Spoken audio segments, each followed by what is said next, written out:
can make me feel wanna be with you. Telling on, it's getting weak. Like you and I'm never lost. I can recall anytime. I always think you want. Living in our own time. I'll be so wanted. I'll tell it to know. I'll tell it to know. I'm getting down, guaranteed. You got a power to face it and go. There's still some fighting me. The feeling we should never be high. But we can hold it back. We get to know how we find the outside in your eye. Just the way we get up to us. Lost our mind, lost our mind. I'll tell it to know. I'll tell it to know. I'm getting down, guaranteed. You got a power to face it and go. There's still some fighting me. The feeling we should never be high. Well, bitch, what you could be right. Will you be back on your own, or will you still believe? Well, bitch, what you could be right. We'll never down, we will go, and we go on to get down. Well, bitch, what you could be right. Will you be back on your own, or will you still believe? Well, bitch, what you could be right. We'll never down, we will go, and we go on to get down. Fighting, give you all, you set me free.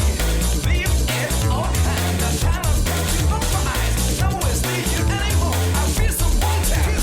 I'll tell it to know. I'll tell it to know. Find better now, guaranteed. You got power, face it and go. There's still some fighting me. The feeling we should never be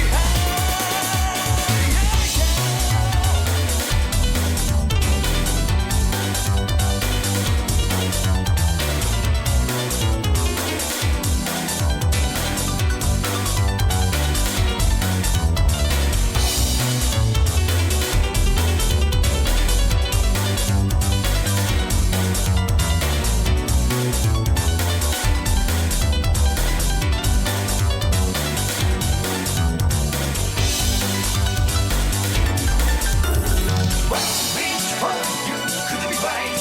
Will you be there, 'cause you know, or else you still believe? Well, bitch, what you could be right. We'll never down, people go, that we go on to get down. Well, bitch, what you could be right. Will you be there, 'cause you know, or else you still believe? Well, bitch, what you could be right. We'll never down, people go, that we go on to get down. We'll never down, people go, that we go on to get down.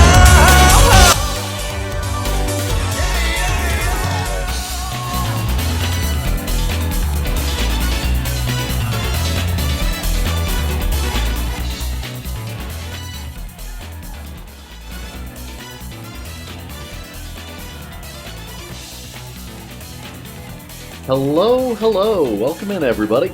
Welcome to the stream. I am Bad Fudge Guy. I've got to get used to saying that because last time I was streaming I was Fudgeworth, but I decided that was a little bit too posh and figured if I was going to get back into the streaming space I'd change my name and change a couple other things. But yeah. Hello. Sorry it's been so long. It's last time I streamed was about this time 2 years ago when I was Mario RPG had just come out. Trying to think. Yeah, I think that was the last game that I put on stream, and since then there's since then there's been a lot going on. Hang on a second.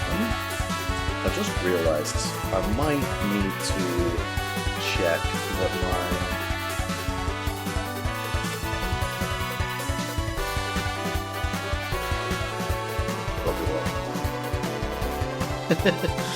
very professional, as anyone would ever know of me when I'm doing streams. Height of professionality.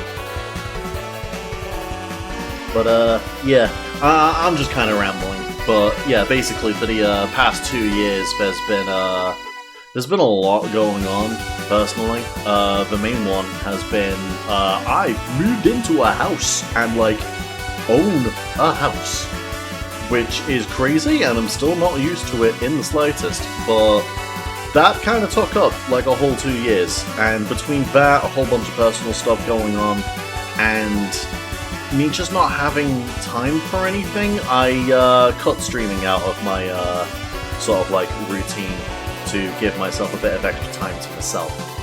But now that I've moved in, I've decided I feel like I can go more into like actually doing shit with people again and doing shit on stream. So yeah, I figured I'd come back to that. So trying to think the oh god. I really should have prepared like notes or something for this while I'm just kind of rambling about my current situation, but it's fine. For now, my basically my plan is I've got a game to stream today, which is the PC port of Star Fox 64. They did a full decompilation and recompilation of Star Fox 64, which is rad as hell. I think it's really cool that they were able to do that. But the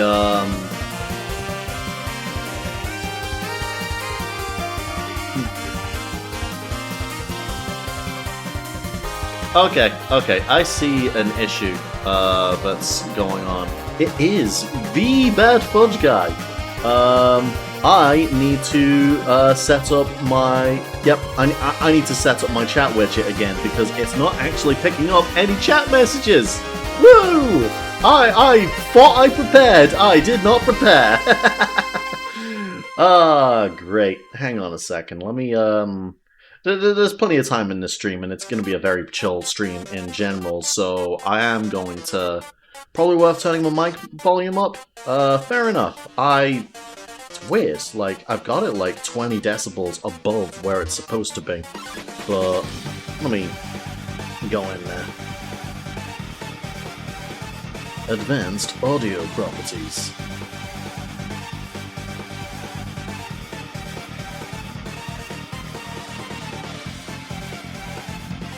Go with 25 and see how that fares. Alright, how am I sounding? Because I've already got the music turned down a fair bit. It's more just whether or not I'm like audible, really, in the standard situation. Anyway, let me very quickly try and see. Much better? Okay, 25 decibels is the way to go for my microphone settings. Let me just see real quick if I can get my chat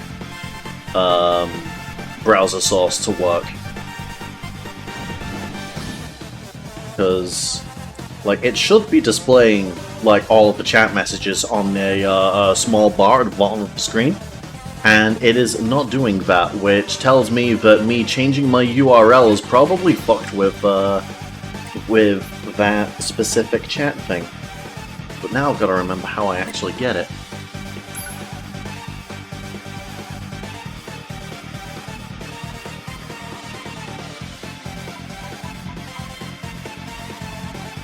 Probably a...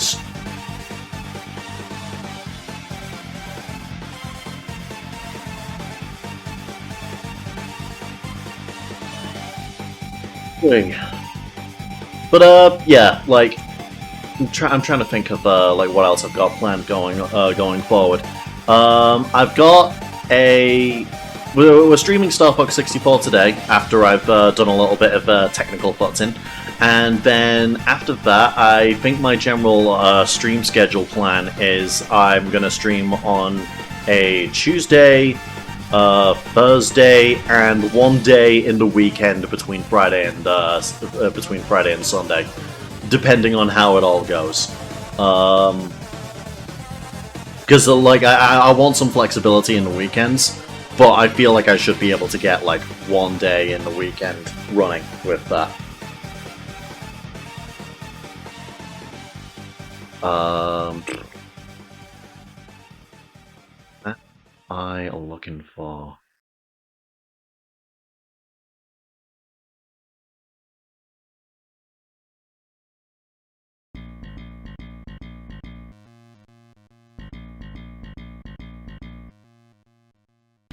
I am at the very least glad that I spent my my time getting my jukebox put together, because I've got a decent amount of music.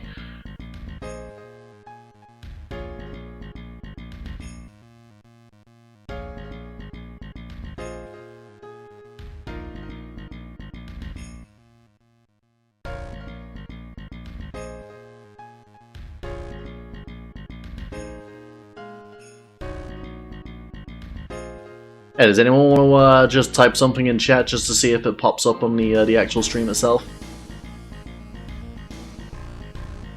I feel like I might have done it, but I might not have. It's Bingus. Bingus is not popping up on stream. Okay, that's not worked. Where did I? I'm trying to think where I got this from.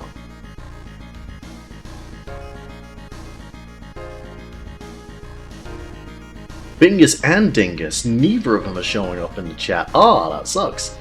Can't believe this. Let's see.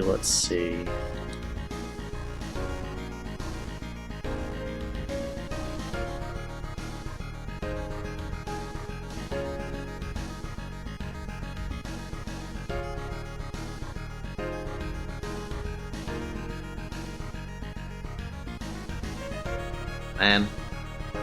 Well, while I'm trying to figure that out, other plans that I've got is, I am going to go forward, like, I'm pretty sure everyone that's in chat, we've talked about this, but for people that might be watching the VOD or anything, on Tuesdays, we coined Time Trial Tuesdays, because there's a lot of kart races coming out this year, and there's a lot of kart races that I have, and I feel like I can absolutely make... Whoop.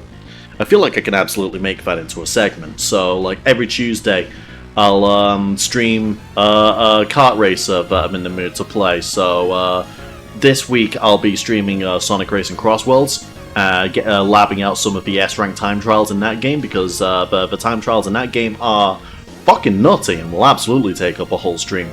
But, like, it's not gonna be limited to just time trials. Like, I'm absolutely also gonna have, like, open multiplayer lobbies, or like multiplayer challenges, or story modes if the game has a story mode.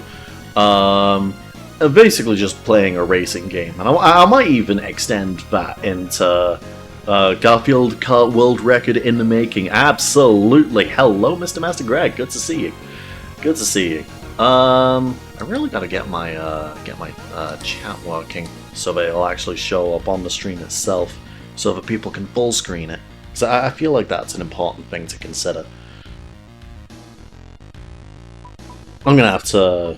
I'll look into this for like another like 5 minutes, and if I can't find how I've configured this and how I can fix this, then I'm just gonna move forward, and I'll get in the lab over this over the next couple of days.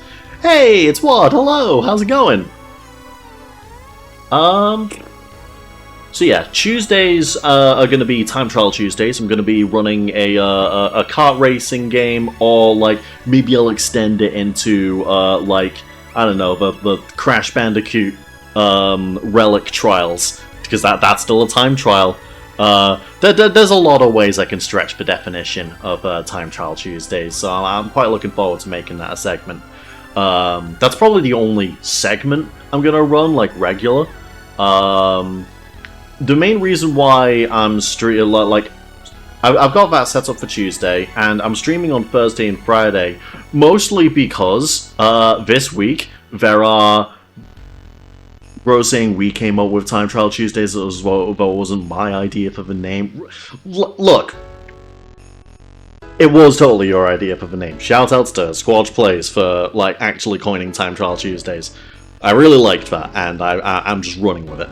But basically, yeah, that's going to be the only like regular segment that I'm going to be running. The main reason why I'm streaming on Thursday and Friday next week is because there are 2 games that come out next week that I'm really eager to play. One being Unbeatable, a really cool indie rhythm game with a sick art style and some really good music.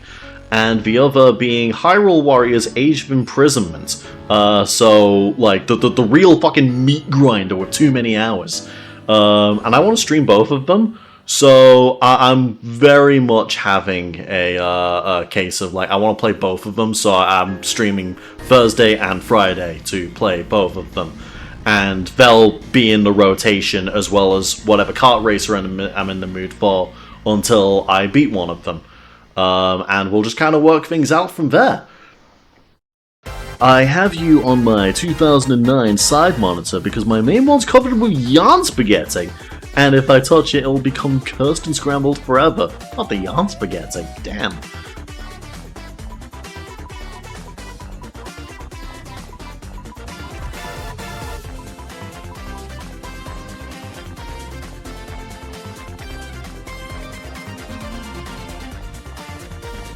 I think it's Stream Elements that I'm using.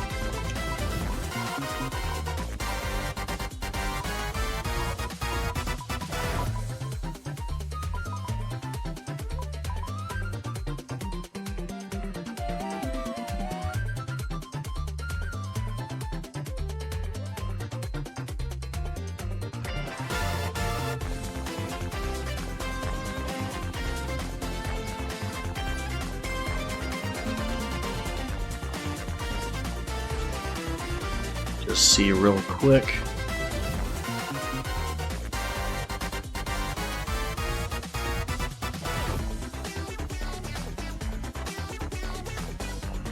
Sorry, this has been a bit of a scuffed start to the stream. This is very much a testing kind of thing. I just wanted to make sure... Okay, yeah, I think this is the one.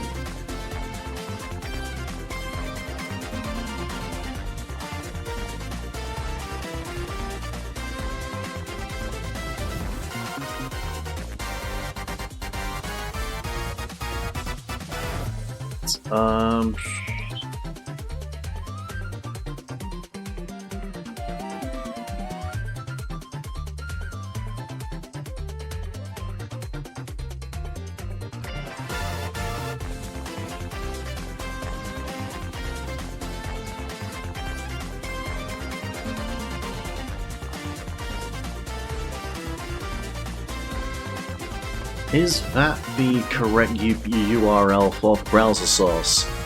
Or have I done the wrong one? Someone chat shit. Feel free to talk immense shit about me while I'm trying to figure this out.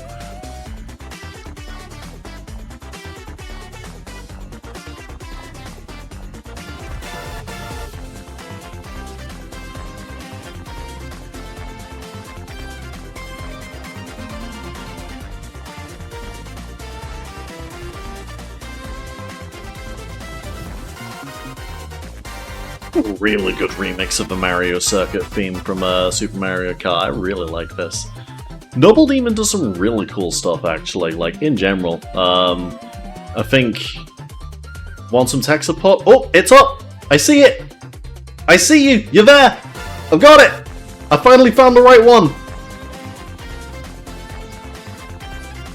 And that source should be going towards all of the rest of my stuff.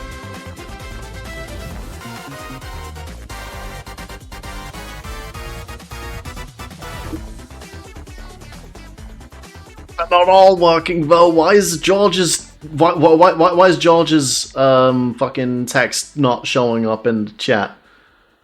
Like it's showing up in my stream chat, but it's not showing up there. But Cameron's did. What? Why?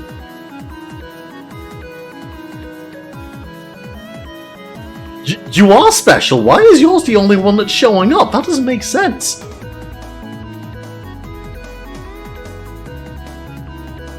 What is happening here? I've never seen that. Is it Prime only or something? It shouldn't be. That doesn't make sense.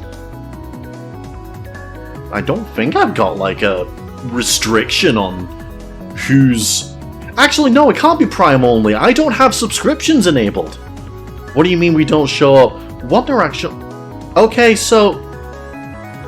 Is it just George?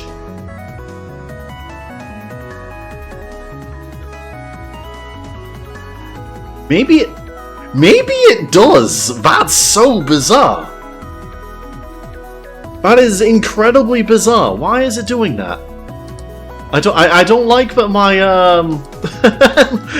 I don't like that my chat widget is George phobic. I don't like this. Oh man. That's so bizarre.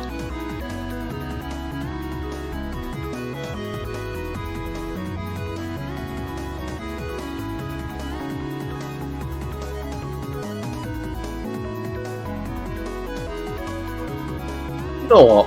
While we're here, because I do believe I've got a... Yeah, there we go. Okay, I do have this set up.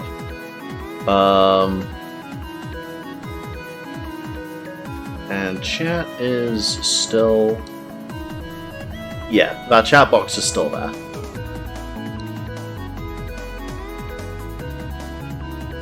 So yeah, this is like a Stream Elements thing. The grey bar is where text messages show up. Chat messages show up. And it really is as simple as that. Like a chat message will just show up here.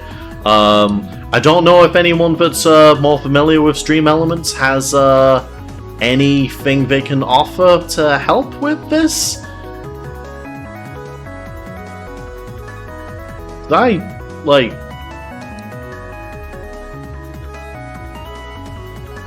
Hate that.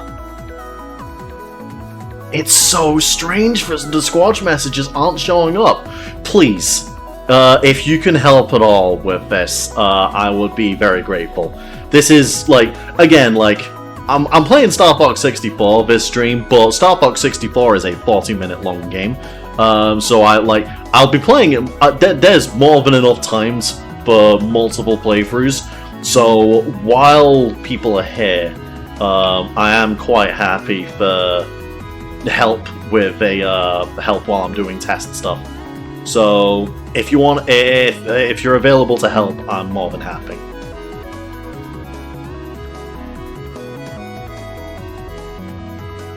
Truly insane scenario here.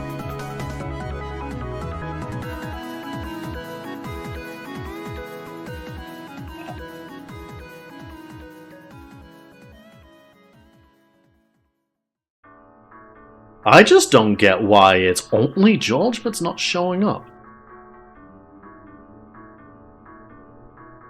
Never known anything like that. Greg, if you're still here, say something so that I can see whether or not it works for you as well.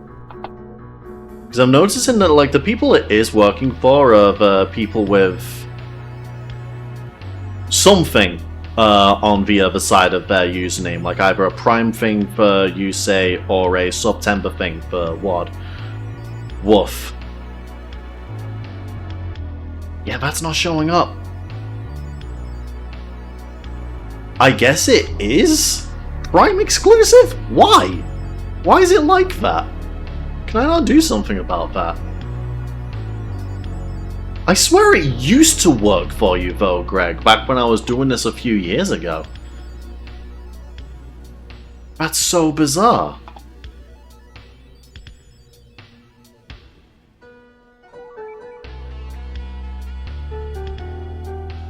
You know what? Yeah, get in here, Cameron. Is it a verification thing? People who are people who are not Twitch verified in some way? Well, that doesn't really make sense because, like, Squad streams. I feel like if it was a verification thing, I don't think unverified people would be able to stream, right? So I can't imagine it being something like that. This is so bizarre.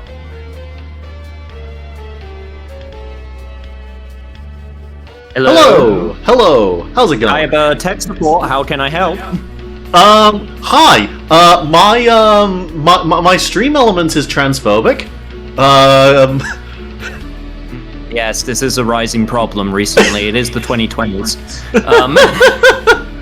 What is going on? Anyway, so, the issue is...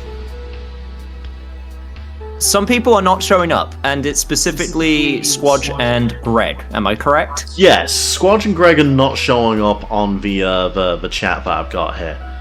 You and what are? That is so weird. Okay, That is not an issue I've had before with this. Give me 1 second. I'm going to open up... I'm just going to open up my stream elements. So one thing that I do use is I do use a widget. I don't do it directly from... I don't... the one that I use, I don't directly use from the stream elements. The widget that I use is called... If you give me 1 sec. What's cracked the code? It's G-phobic. George and Greg. Clearly it hates that G spot. Can't find it. Can't find it. It's really tragic. Alright, so... Yes, so chat bubbles version 2.1, 2.2 by Zatri is what I usually use for my chatting. I do believe you could set it up for going across like you do, like you like to have it. Yeah. I just find it more reliable. It does give a bubble. It does give a bubble aesthetic for everyone, so there might be a style thing there. But just in case, I'm just going to open up my overlay because now I'm curious. Anyway, while that's happening, The other thing. Yeah, the other thing I've noticed is that the two people that haven't shown up specifically have grey names on my on the chat. I don't know if that has anything to do with it or if that means anything. Well, they're not grey on my end. Like on my end, Squadge is dark green and Greg is a light blue. Huh. I guess that's just coincidence then. Yeah. Could it be the number of characters? Could be. It could be any number. It could be any number of things. It's a fun guessing game for all. What's really frustrating about this is that this was never an issue last time I was using this. Oh yeah, no, that just happens. Oh no, don't worry. The amount of times where the audio is just completely different just because. Like, that just happens. This is fascinating. I've learned to accept the madness, and now I've just... Basically, yeah, I take the approach that you're taking right now, which is, this is weird, this is fascinating, let's figure this out together, because how? It's the way that I cope. Okay, so, do you have a link to the thing that you're using? I can. Give me a sec. Okay. I'm not entirely sure how changing the size of the text box would help. Again, it's like... it's one long bar that goes across the bottom of the screen. You can change the... Yeah, you can change the size, can you? Yeah. Yeah, there's multiple things I can do to change the size, but...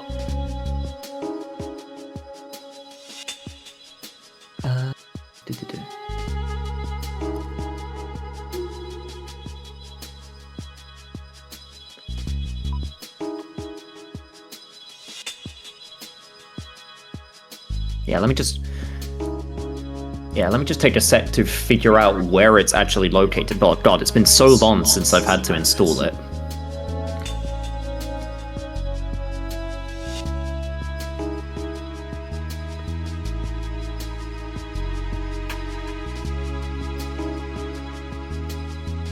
But while we're waiting and figuring this out, you had a good day? I have had a pretty nice day. It's been pretty chill. I had to sort a couple things out for my stepmom to grab a couple of stuff for her while she came round. Then she delivered me a lasagna because my dad, when he finishes work in Sellafield, he stops off at a garage that's by one of those like farm shops and gets a homemade lasagna from there, and oh, it's so good. So I had that, and aside from that, most of my time today has been spent putting this jukebox together and then not figuring out in time how to get an overlay that tells you what song's playing.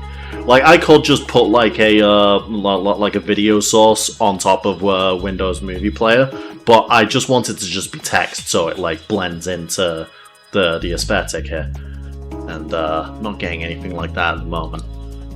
But again, that's something that I can lab out later. I'm not too worried about that right now. Though, that being said, for those curious, this song is from Metal Gear Solid 2. Some very cool background themes in that game. Okay, so fun thing, I have just found out literally now. I don't think it exists anymore. Oh, really? The thing that I can't find it, but there do exist. Slightly different versions from that people made from the version I'm using. Which so like there's one that's the ones I'm looking at is there's one that looks like Animal Crossing like text. There's a scrolling chat, which might be useful for you.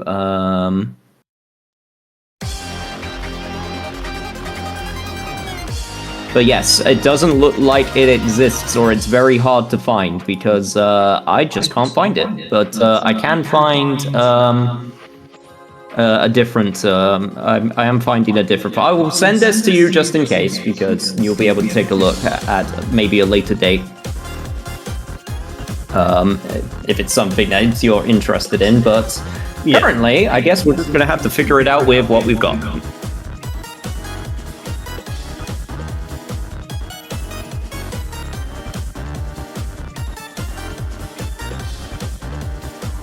Wait, you named your bot Mr. Boost? I didn't do that.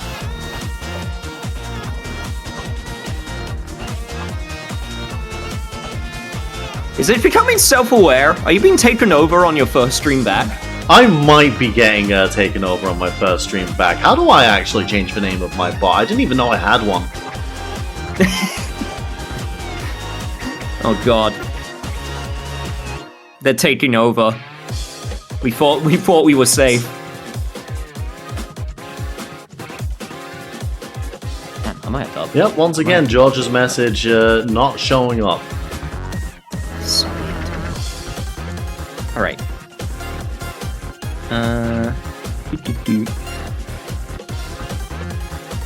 When I figure out how to figure out this problem, please hold.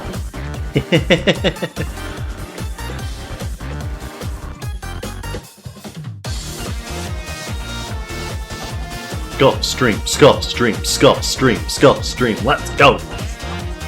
Oh god.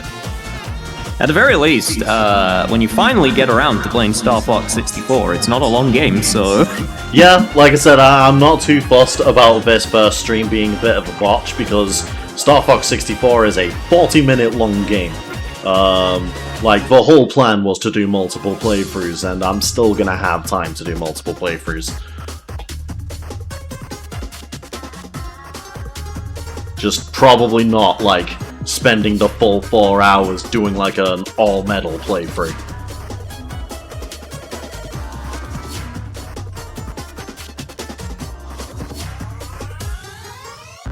Don't worry, when I was streaming yesterday, the house next to me started firing fireworks.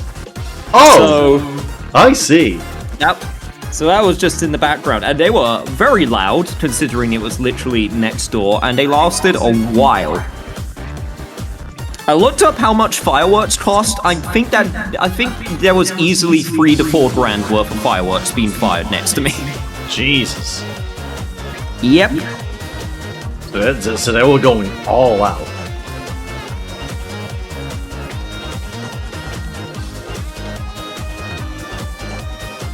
No, that was like a small crowd and everything. Oh, aha. Okay, here we go.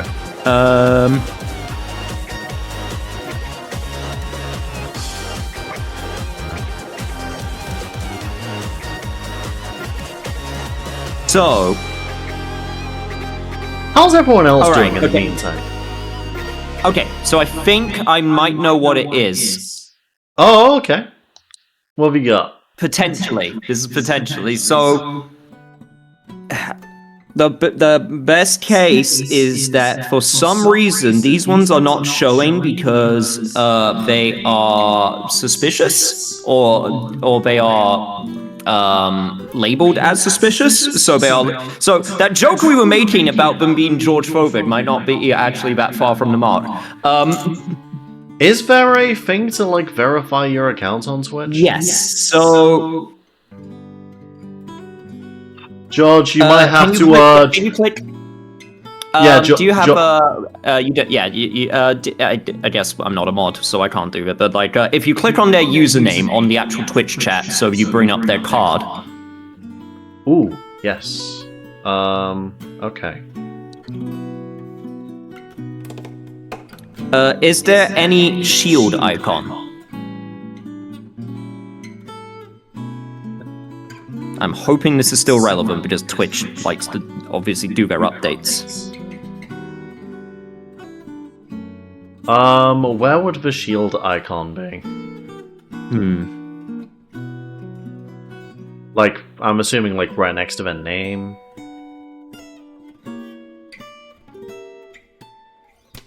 Oh my god. No, actually, it might be even dumber. Greg and George, did you ever set yourselves a Twitch color? Because it just occurred to me that you guys never... if you guys are showing up randomly for different colors for people... Because I set my color to be red, one set their color to be green. So, just humor me. Set yourselves a Twitch color for me.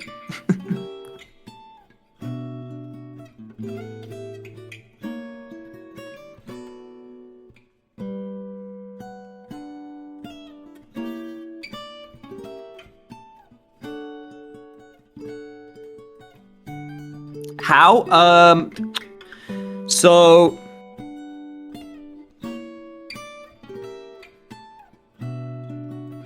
Oh, one thing you might be able to do, Ethan, actually. Yep, Greg, it's working for Oh, Greg. wow. That's what it is. It's because they haven't What do set you themselves a mean color. that's what it is?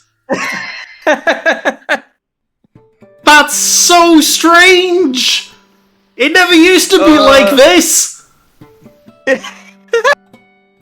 I'm gonna have to tell everyone to set their colours so that they show up in chat! Okay, you might not have to do that. Okay, there might be a way. Okay, so... Alright, go to your overlay settings. Go right. In Stream Elements. Yep. Okay. Is there anything that says... Set changed nick... Speaking of someone that, like, probably doesn't have a colour set...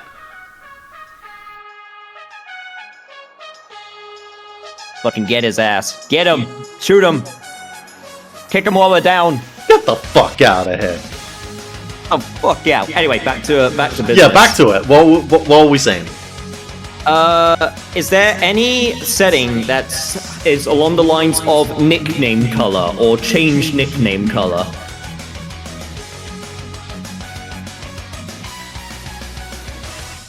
You know what, I'm gonna go into the share screen overlay so that you can see what I'm doing in case I'm missing something. You know what? Fair enough. Alright, so... Okay, click on the sideways chat.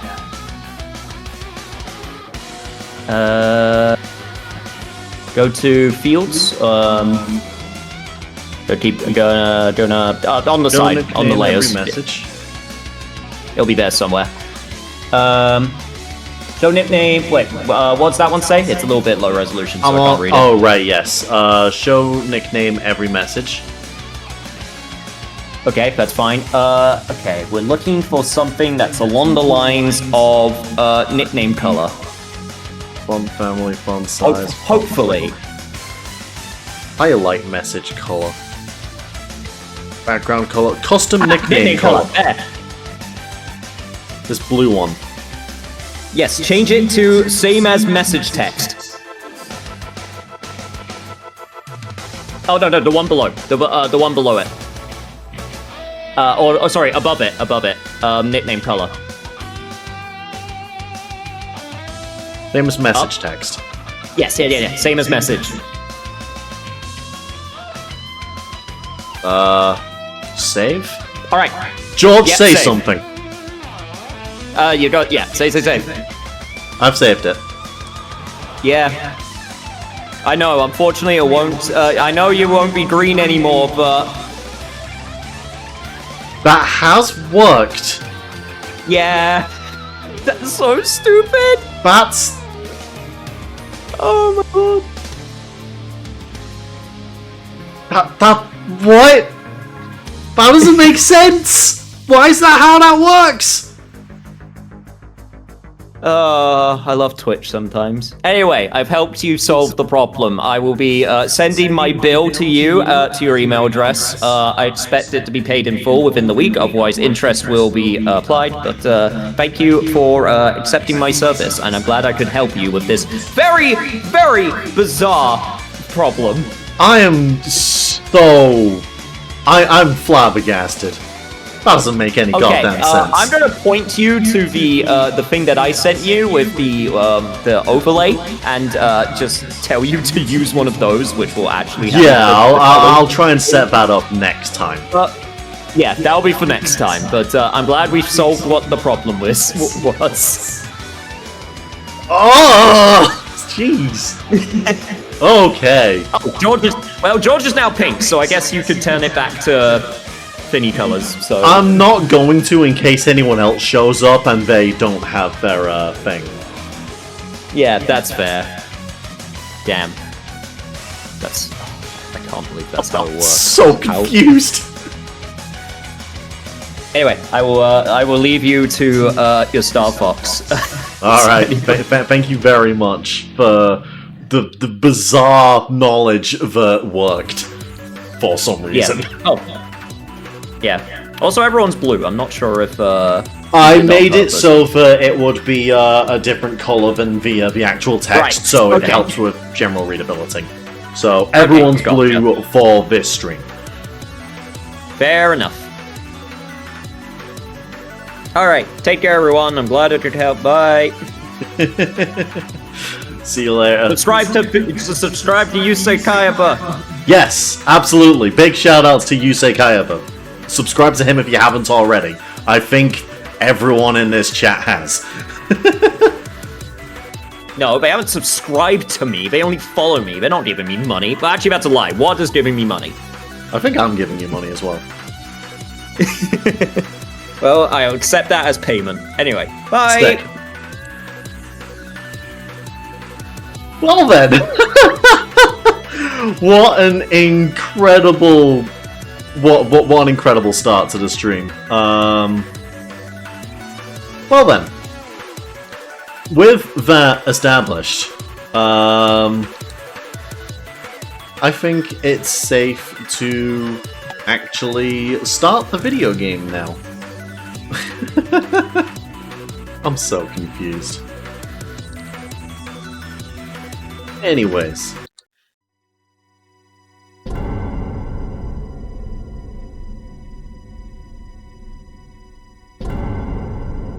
There we go. So, we are finally here, performing for you. If you know the words, you can join in too. It's Star Fox 64. Message from General Pepper. Priority 1. I'm so We need confused. your help, Star Fox. Andros has declared war. He's invaded the Lilat system and is trying to take over Go Corneria. with- Our army alone can't do the job. Let's go with that. That's probably a good balance between, like, being able to hear me and being able to hear the audio, but, you know. Oh, God! You know what this means? Twitch doesn't see color. Oh! Oh, man. Anyway, let's actually get into what I'm here for today. So this is Project Starship. It is a decompilation and recompilation of Star Fox 64 from the Nintendo 64. They decompiled it to get all the source code, and then recompiled it into a viable PC port that works on any PC, which means that you can fiddle about with it as much as you can any other, like, really big PC port. You can mess with the resolution, you can, like, make it run at ungodly frame rates. I've got this running at 144 frames a second. You can do a whole bunch of crazy modding shit to it, which I haven't actually taken a look at. That might actually be, like, worth doing later down the line. But yeah. I think. Now let's just get into it.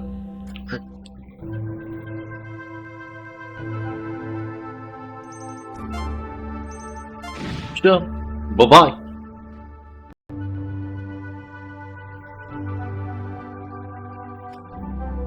Alright then, so, yeah, Star Fox 64, it's, this is one of my favorite games, genuinely. I've Corneria, got a, Fourth like, planet pretty of the long Lilac history with system. Star Fox, funnily enough. the evil Androids I've, turned this once thriving system my first into a Star Fox wasteland of game near extinction. was Star General Fox... Pepper of the Cornerian You know what? army was Just successful realized. in exiling this maniacal scientist to the barren, deserted planet Venom. How am I 5 sounding years later, compared to the General audio of Pepper the noticed game? strange Do I need activity turning up? Does coming the game from need Venom. turning down?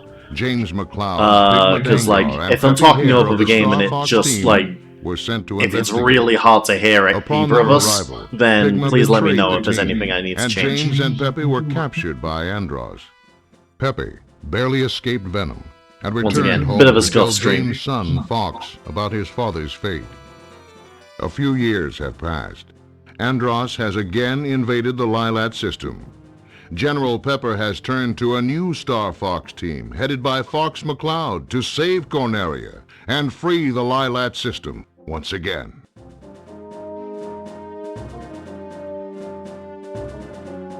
So yeah, as I was about to get into, the first Star Fox game that I played was I think it was a birthday present when I was 6?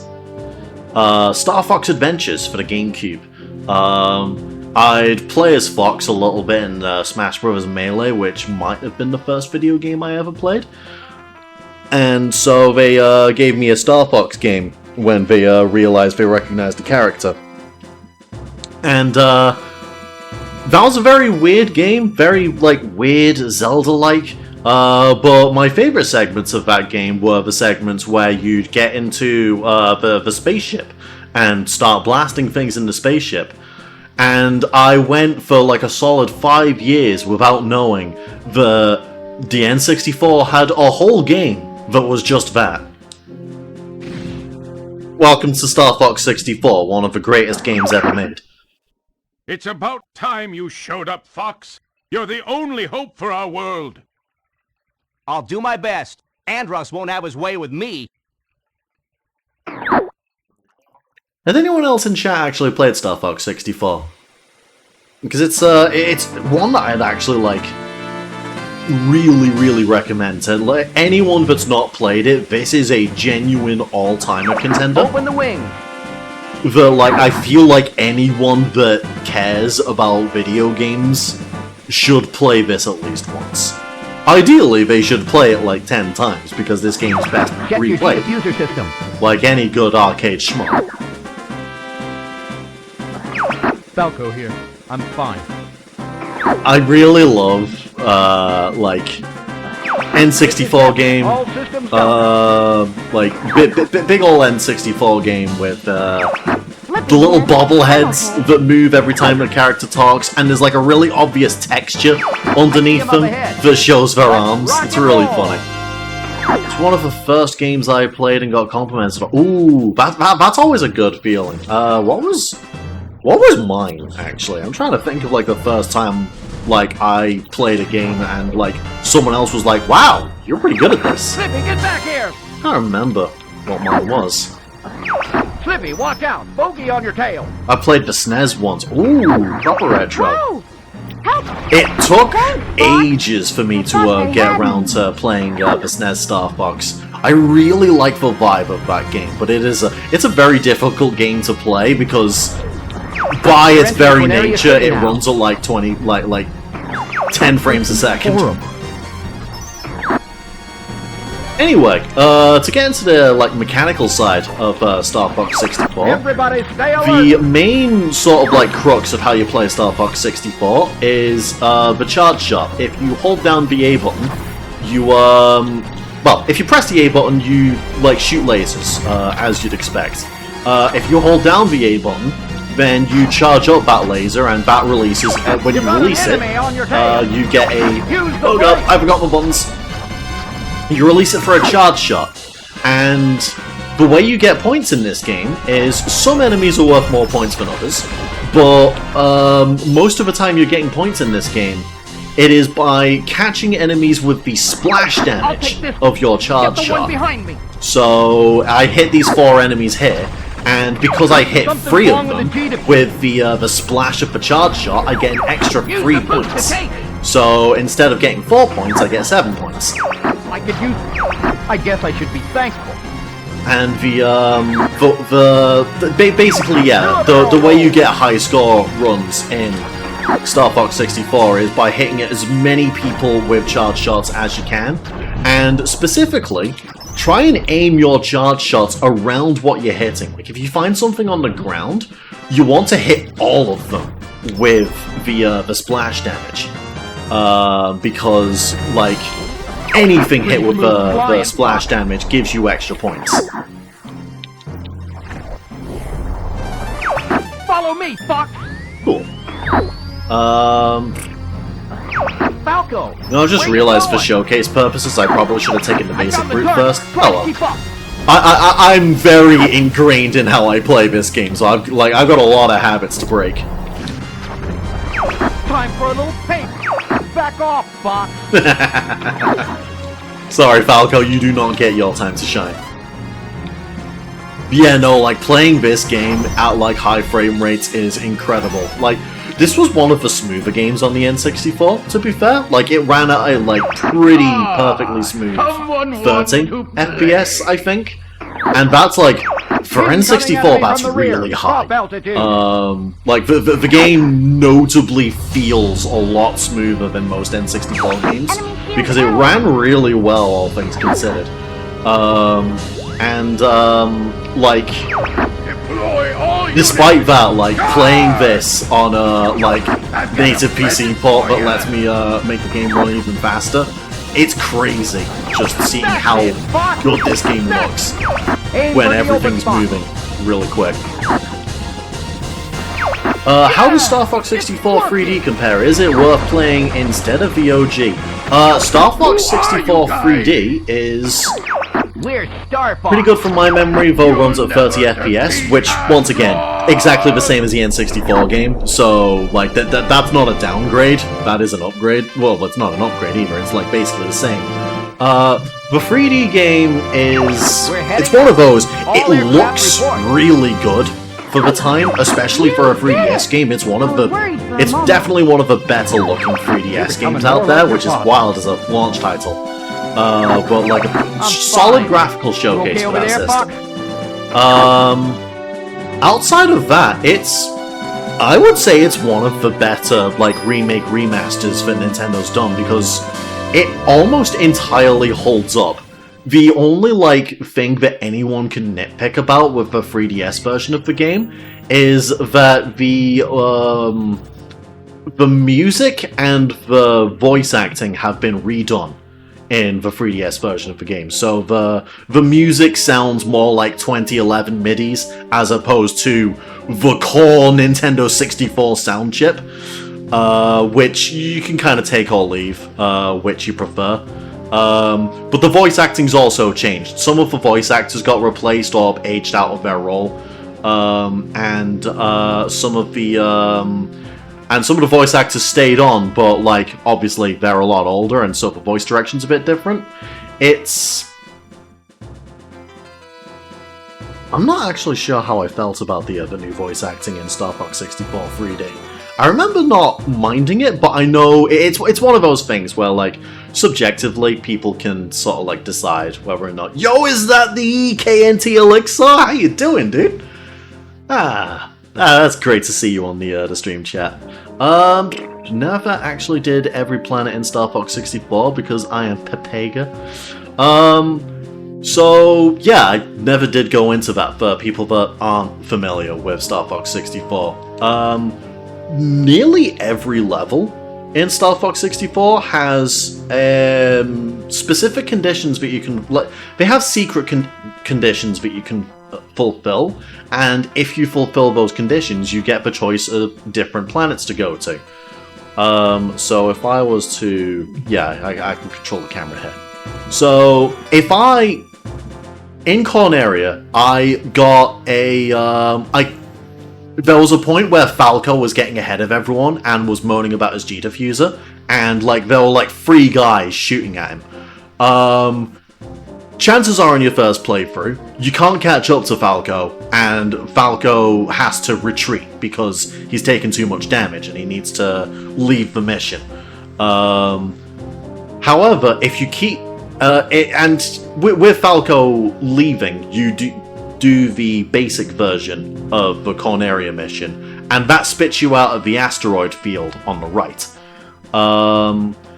But because I kept Falco alive, and also started showing off in front of him by flying underneath all the rock arches in the water segment, Falco was like, "Ooh, that's pretty cool. Let me show you this," and then he shows us a secret route through a waterfall, which lets us fight an alternate boss and gives me access to Sector Y on the left here.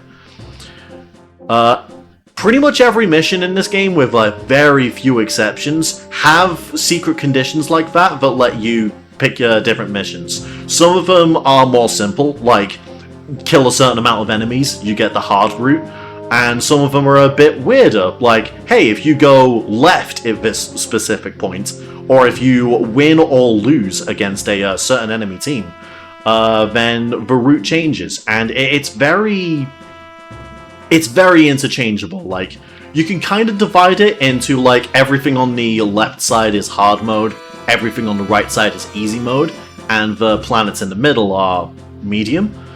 But all of the, like, most of them you can flip-flop between them, and that makes routing, like, really interesting in this game. Doing well, just bought a treadmill. I am excited to do lots of walking and be a walking nerd. I should walk more. I'm actually in a, like, really solid place at the moment where there's, like, it's really easy to, there's a nice high street that's got access to every shop I'm gonna need while I'm here, and I'm also like a 10-minute walk away from like a really nice forest, including like an old fort from the medieval times, and that's a really nice walk, and I'm like 10 minutes away from that. I really should be walking more. I was a frequent right side enjoyer.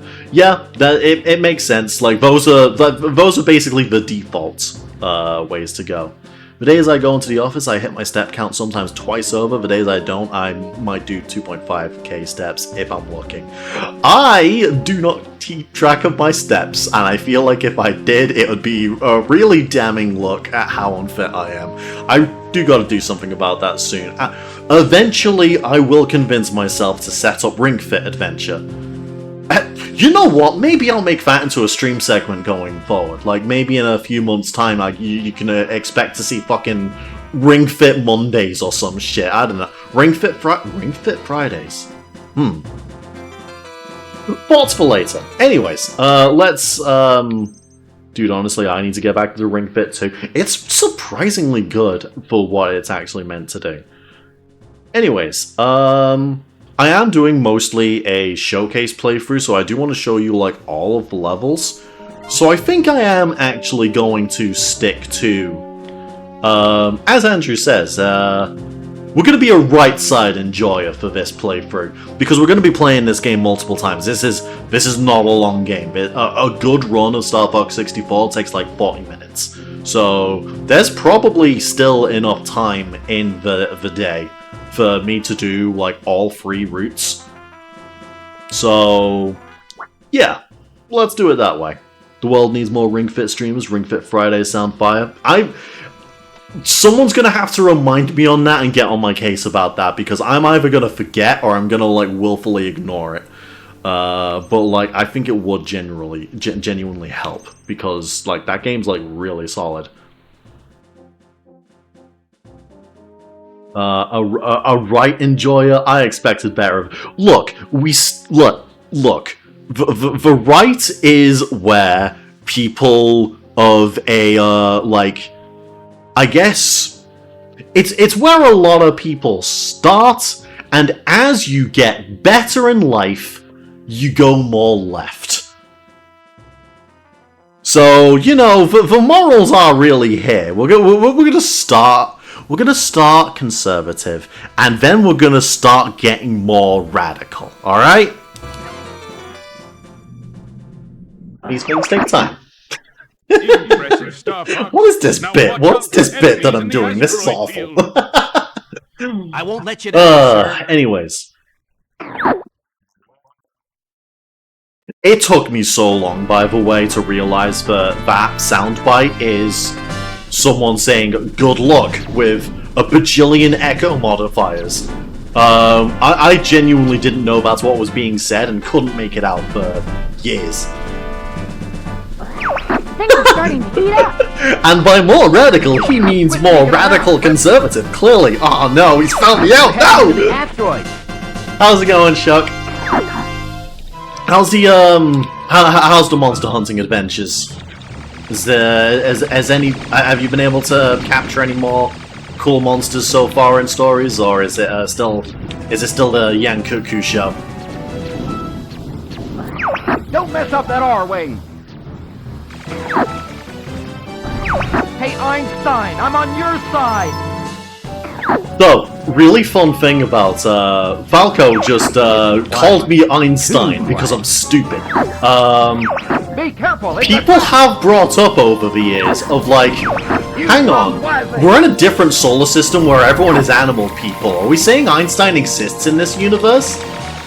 The 3DS version of this game actually addresses this, because Falco says, "Hey, genius, I'm on your side." Like, they actually address, oh right, yeah, no, Einstein's not a real thing, actually. We can't say that. And like, it's really pedantic, it's really stupid, and like, the "Hey Einstein" line is much better.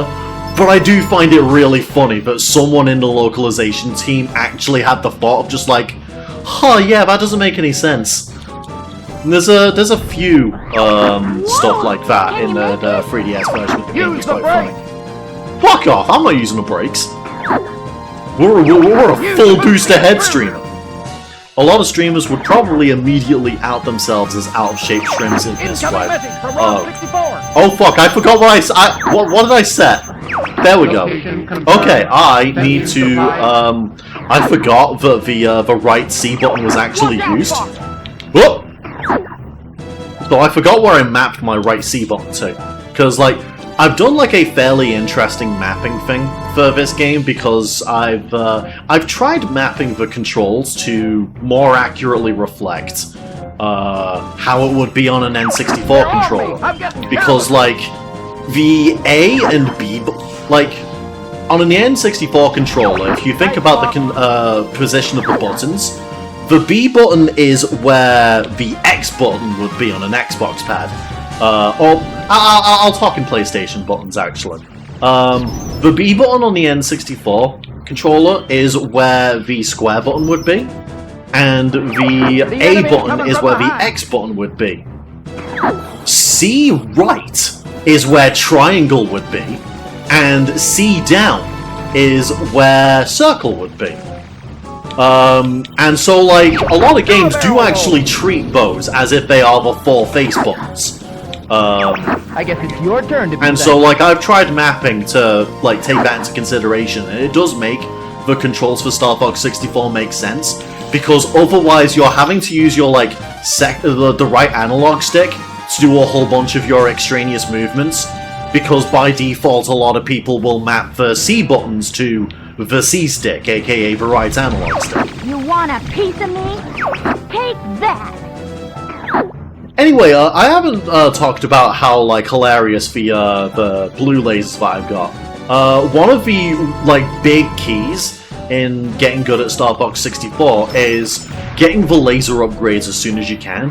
You only need 2 to max out, but these blue lasers that I've got here, like, shred through, like, pretty much anything that has any amount of health. Alright! Actually, wait, nope. Right side enjoyer. I am going to take the default route. Just shoot it, Bob! I'll show you what happens in a later run through. What that looks like. I have obtained a Cephadrome, and it is now my son. Hell yeah!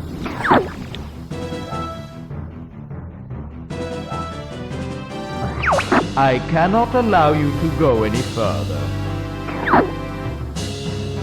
Why is this guy so British? Enemy shield analyzed. Thank you, Slipper. Let's see what you've got.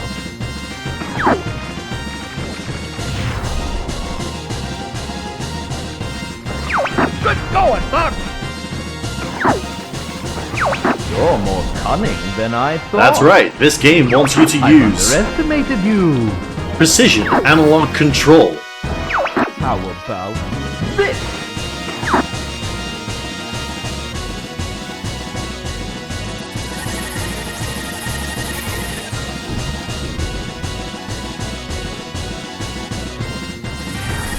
So it's been documented before, but like when you're shooting lasers in Star Fox 64, the way it goes is that a single I button admit press. defeat. Well, if you hold down the button, you'll Are do you gonna 3 laser listen to that shots. monkey? And so the way you do rapid fire in this game is by understanding the rhythm in which the 3 shots come from when you hold down the button, and then holding and pressing the button in that rhythm, so that you can get rapid fire. And when you do that, and you have the max level lasers, bosses just die.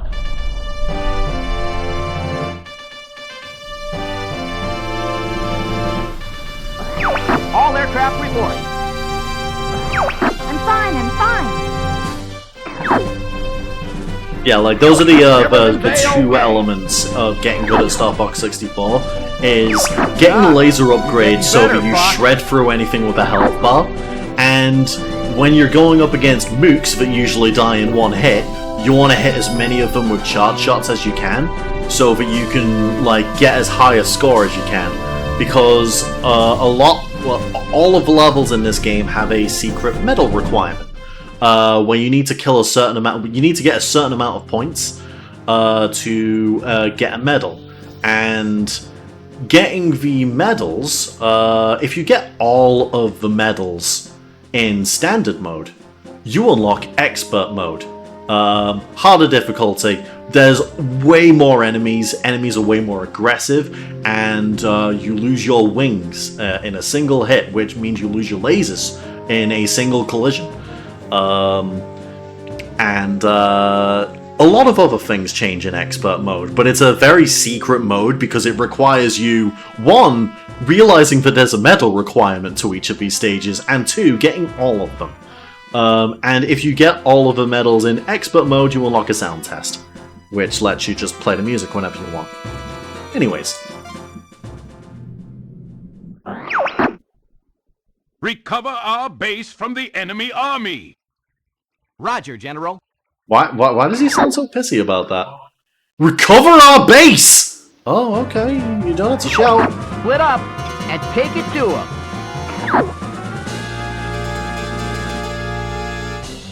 Anyways, we are a right side enjoyer for now, so... Did you know in Star Fox 64 you have battle damage?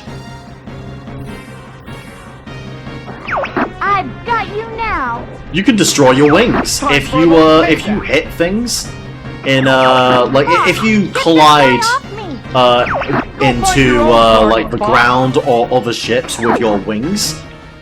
Free direct hits to your wings will cause them to break off, and your wings breaking off means you lose your laser upgrades.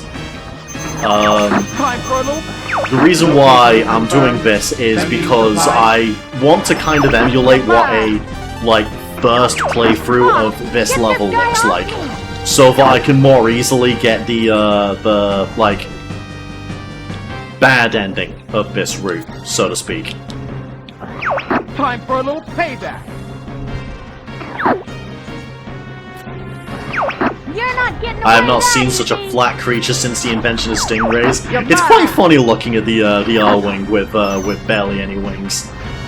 Whoop. Why are ships Anyway, have the base? haven't really gone into it, but there are certain levels in Star Fox 64 that are, rather than an on-rails shooter segment, he's right, this is how most of my runs, you're not meant to admit that, dude! Anyway, Andros has ordered us to take you down. Happy. Long time no see. Andros' enemy is my enemy. so for anyone that was, like, Just what I paying need to attention see. to that Star opening Wars. crawl that I was talking over at the start, Let's take care of these guys first. you might recognize that Pigma guy. Oh, there we go. Wing repair, thank you. Take care of the guy Pigma behind the is the guy that was in the original Star Fox team that Fox's dad, James McLeod, He's used right to behind head up. And he betrays that team, so fuck Pigma. Pigma can go to hell. What the heck? And there's Wolf, leader of Star Wolf, ace pilot, utterly confounded by doing a flip. But yeah, the way that all range segments in Star Fox 64 go is rather than doing an on-rail segment, you are in a square arena. And the main gimmick is that, like, your teammates will basically gather a whole bunch of idiots trying to kill them, and you need to respond to their SOS signals. And if you respond to their SOS signals, you get a chance to shoot guys that would normally be focusing on you.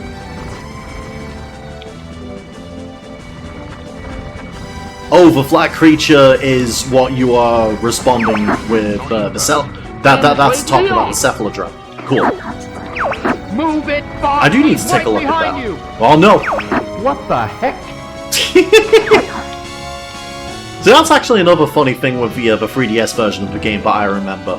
Because, again, hilarious for Wolf, like, that's a specific response. If you do a flip while Wolf is shooting you, he just says, "What the heck? Like, what the flips? Have you seen this? Have you known anyone doing crazy tricks like this? Hey, I've been What? saved by... What the heck? What the heck?" It's really funny. And the 3DS version, like, kind of expands on that a little bit. Where if you do a bunch of flips against Wolf, he eventually starts getting exasperated and is just like, really? Are you serious? Come on. You'll be seeing your... There's one more to go. Oh no. Anyway, if you take too long in the Star Wolf time, if you take too long in the Star Wolf fight, then a timer shows up, and they start trying to stall you out, because their mission is to let the bomb that's in the base blow up. And if you don't beat Star Wolf in the time limit, then the base blows up. Oh no! Oh, he crashed into my wing. There's an example of how that looks when you're when someone just crashes into you.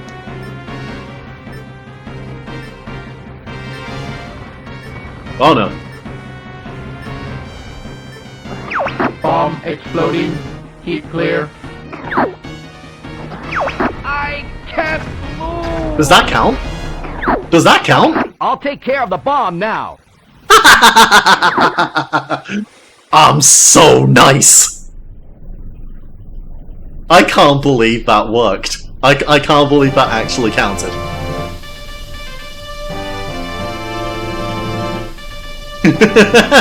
Fox, you are not him! Leave! I'm him! I've always been him! I will continue to be him! Hey, we made it! Fox, take it easy. That was a close call, Fox. So, yeah, if you let the, it's not a fail state if the bomb explodes. Instead, the mission just ends, and you haven't beaten Starwolf. But because the mission ends, it's still... You still get to go on to the next mission. You don't lose a life, you don't have to start over again. You just are forced on the easy path, if you lose to Starwolf there. And I was actually trying to get that loss, but I did want to see if I could sneak it in at the end. I can't believe I was allowed to... I can't believe I got basketball time in the in that Starwolf fight. That was kind of wild.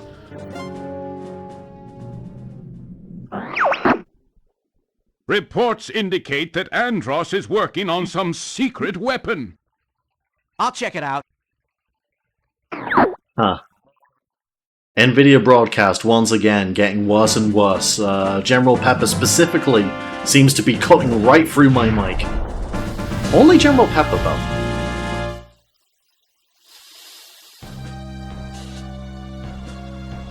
Anyway, I am thoroughly unused to doing this mission without like a whole lot of prep. Let's have a little fun. Because Sector X, like, despite being an easy mode mission, it is a mission that can give you a lot of points if you're, if you're coming in there with a lot of resources. You can get a lot of enemies here, but most of the, fourth levels can't really give you. Enemy group behind us. Man, they're fast. I've already ran out of bombs, so I'm not really gonna get that this time. But it's fine. I'm kinda emulating a first playthrough to show you what the easy mode route looks like, because I want to show you all the routes before the stream's over. Somebody feed us here. It's all gone.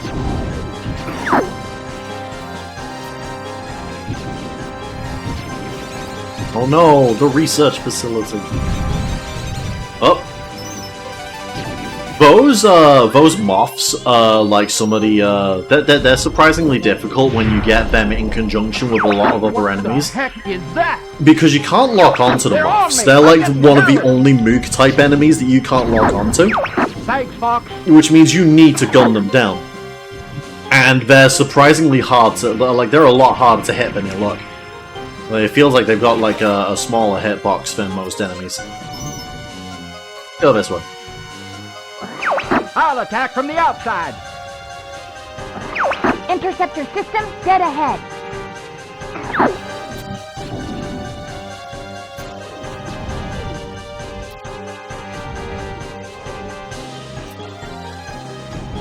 So this is deep fudge lore. But like way back. I think I was about 15 maybe. I did get round to back in high school. I did like do a couple of Let's Plays on YouTube. In fact, yeah, I think I literally did two. The first one was a Star Fox 64 Let's Play. And like I did like every route and also showed off like every ending because I wanted it to be as comprehensive and informative as I could. And it was all like post commentary as well. Like I'd do the levels by myself and then commentate over them in post so that I could like go over the general mechanics of the game. Like it basically treats it like it wasn't a, it was less of a let's play and more of a talk through walkthrough kind of thing. Like Heck? Fuck! Look behind you! from doing that, like I've always had like I'm very deeply familiar with Star Fox 64. I used to do like So this score is the attack secret runs, weapon. but I'm not even remotely on the level of like the highest score attack runners that Star Fox 64 has. Like there are some people out there that do range. I will terminate all enemies. But I do know like most of the secrets, like how there's like random bits of enemies here on the outside that you can shoot for a couple of extra points while you're waiting for this robot to show up.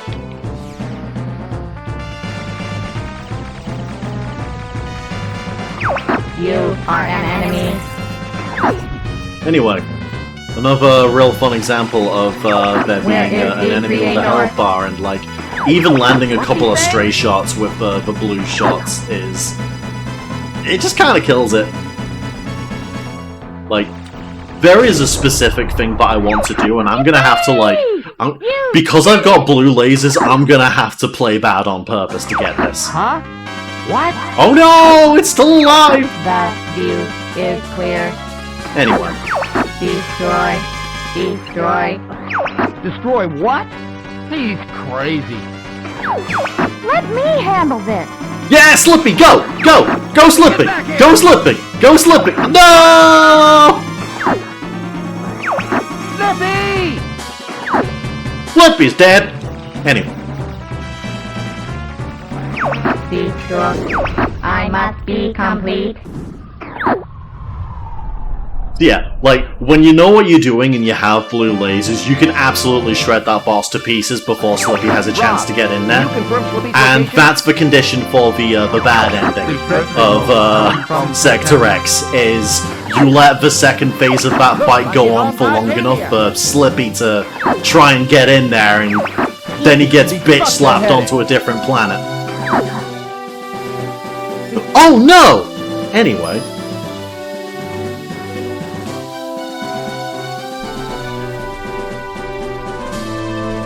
Yeah, sorry you're, like, this isn't going to be a suspenseful playthrough by any means. I do know what I'm doing. There will be times where I will play bad on purpose to show you what a bad ending of a route looks like. But yeah, Sector X is a really interesting stage, actually, because that's... I think it's the only stage that actually has 3 routes out of it. Good cover? Shh. Shush, shush, shush, shush, shush. So, yeah, Sector X is a really interesting stage because it has 3 routes out of it.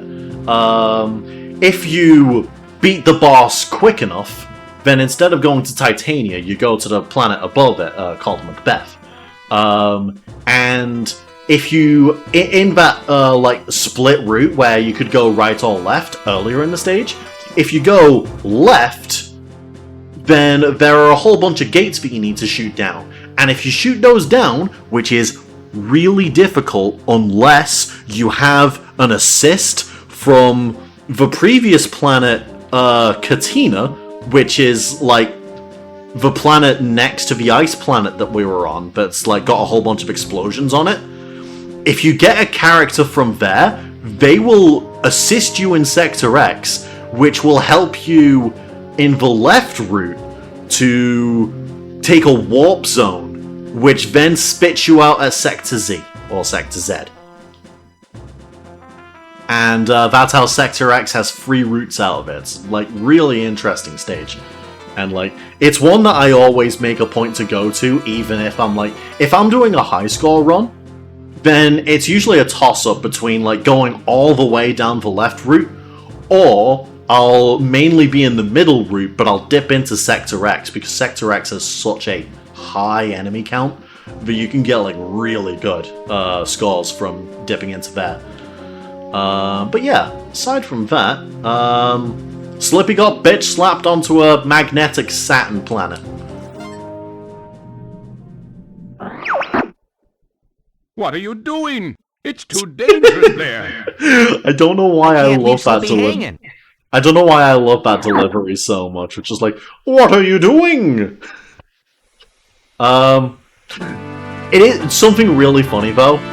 If I beat that boss before Slippy got bitch slapped, I could still change course to Titania, and the objective is still to rescue Slippy because he crash landed on Titania.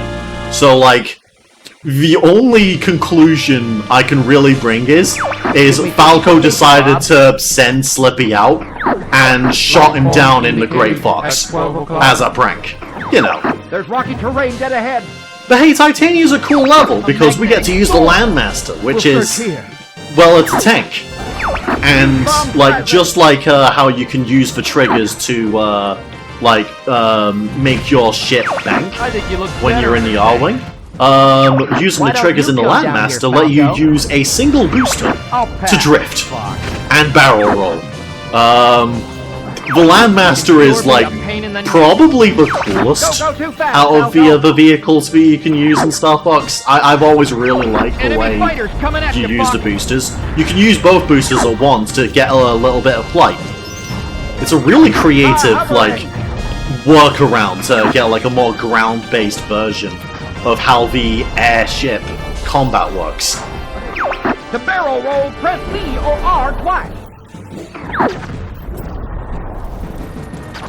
One thing that was like really fun about Star Fox Zero on the Wii U is like that game let you do like a whole bunch of like really fine control by using both the left and right analog sticks. And you could get that level of fine control in the Landmaster as well, which let you do shit like boost one way and then turn the other to like actually just power slide towards your enemies. There was no practical use for this, but once again, like, power sliding towards your enemy sends a message. Yes, I'm sorry to, I'm sorry, this has actually been a stream to, talk about how the other Wii U was based, actually, and that society wronged it. Oh man, I can't. I used to feel that way, like, genuinely, and then I grew up. The Wii U was, like, so misguided, holy shit. Like, even Star Fox Zero, like, I really like Star Fox Zero. But its biggest weakness is that it tries really hard to be Star Fox 64. Location confirmed. Sending And Star Fox 64 is still better. This game from 1990s, like, there's this really fascinating video that I watched on YouTube, called Sequels That Are So Good That They Killed the Franchise. Which is a really fascinating thought experiment, and I really don't think there is a case where it's more true than Star Fox as a whole, which is like the main focus of that video, is like Star Fox 64 was such a perfect build on what the original Star Fox was putting down on the Super Nintendo. But like every Star Fox game since has either had to do something completely different or do the exact same as Star Fox 64 but worse. They've never been able to surpass this game from 1997. It's crazy. I'll be there soon. And the thing is, like, that's not even like Nintendo can't surpass this old, like, airplane game. There isn't really anything like Star Fox. Because any other game where you're playing in, like, jet planes and shit, the only other way you do combat like that, well, there's two other ways. The first is Battlefield, where the airships are part of, like, a million other military vehicles you use in your multiplayer matches. Which is, like, cool. There's some really cool shit that I've seen. But the only other way to do airship combat that I've seen is Ace Combat, which is basically like way expanded versions of the all-range segments that you do here. But like there aren't really any 3D rail shooters that are coming out nowadays. A lot of that's because it's like really limited as a genre. There's only so much you can really do with it, to my knowledge, anyway. But, like, because of that, there's really nothing like Star Fox 64, except for games that are like Star Fox 64, but kinda worse. I thought I was goner. Which is part of the reason why Star Fox 64 is, like, I'm sure he's learned his lesson. an all-timer contender, because it's carved out such a niche for itself that can't really be replicated, that by its own standards, it still holds up really well, because nothing else has really been able to surpass it in its own place. The closest you really get is stuff like the Sin and Punishment games and the air segments of Kid Icarus Uprising, which are much more, like, they're even more on rails than Star Fox is, because, like, in Star Fox you can control your speed. Anyway, Titania is one of very few levels where you can't. There's no alternate routes out of that, because Titania exists entirely as a fail state for Sector X. So there's no special ways out of there. You save Slippy and you go on to your next mission. Forgetting my buttons. Wii was a great prototype console, great emulation console. Yeah, I can agree with that. I'm on it. A big part of why, like, I've still got my Wii U, and anytime I boot it up now, it's entirely for the virtual console stuff that I have had on my Wii for, like, 5,000 years at this point. Anyway, welcome to Bolts. This level is really disorienting. It took me a while to figure out why it's disorienting, but the reason why is because this base is rotating along with your ship, and so, like, you need to hit the source of this shield, but it's really hard to do that because Your carcass is mine. the whole thing underneath. Okay, Slippy. I forget that Slippy has, like, some Darth Vader lines sometimes. There's a lot of, like, Star Wars reference lines in the localization for this game. It's really funny. You're not getting away that easy. Those ships are shielded too. Well, I'm curious as to whether or not, like, the big reference lines in Star Fox 64 are as a result of localization, or if they were that funny about it in Japanese as well. Considering, like, there are outright levels that are, like, space movie homages, like, spoiler warning, on one of the other routes that we're gonna do today, like, there is a level that's just Independence Day. I am, like, it's not even trying to hide that it's just Independence Day. It's kinda crazy.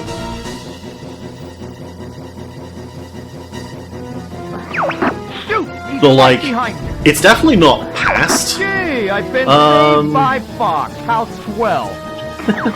Take care of the guy behind me, Fox. What a prick, Falco. But yeah, like, it's definitely not past the team that made this game to make a whole bunch of, like, lines that reference a whole bunch of space flicks that they might have watched. I'm just wondering whether or not, like, any of the reference lines, like, Peppy going, "It's quiet, too quiet," and shit like that, is, whether that spirit's still there in the Japanese script. Fox, get this guy off me.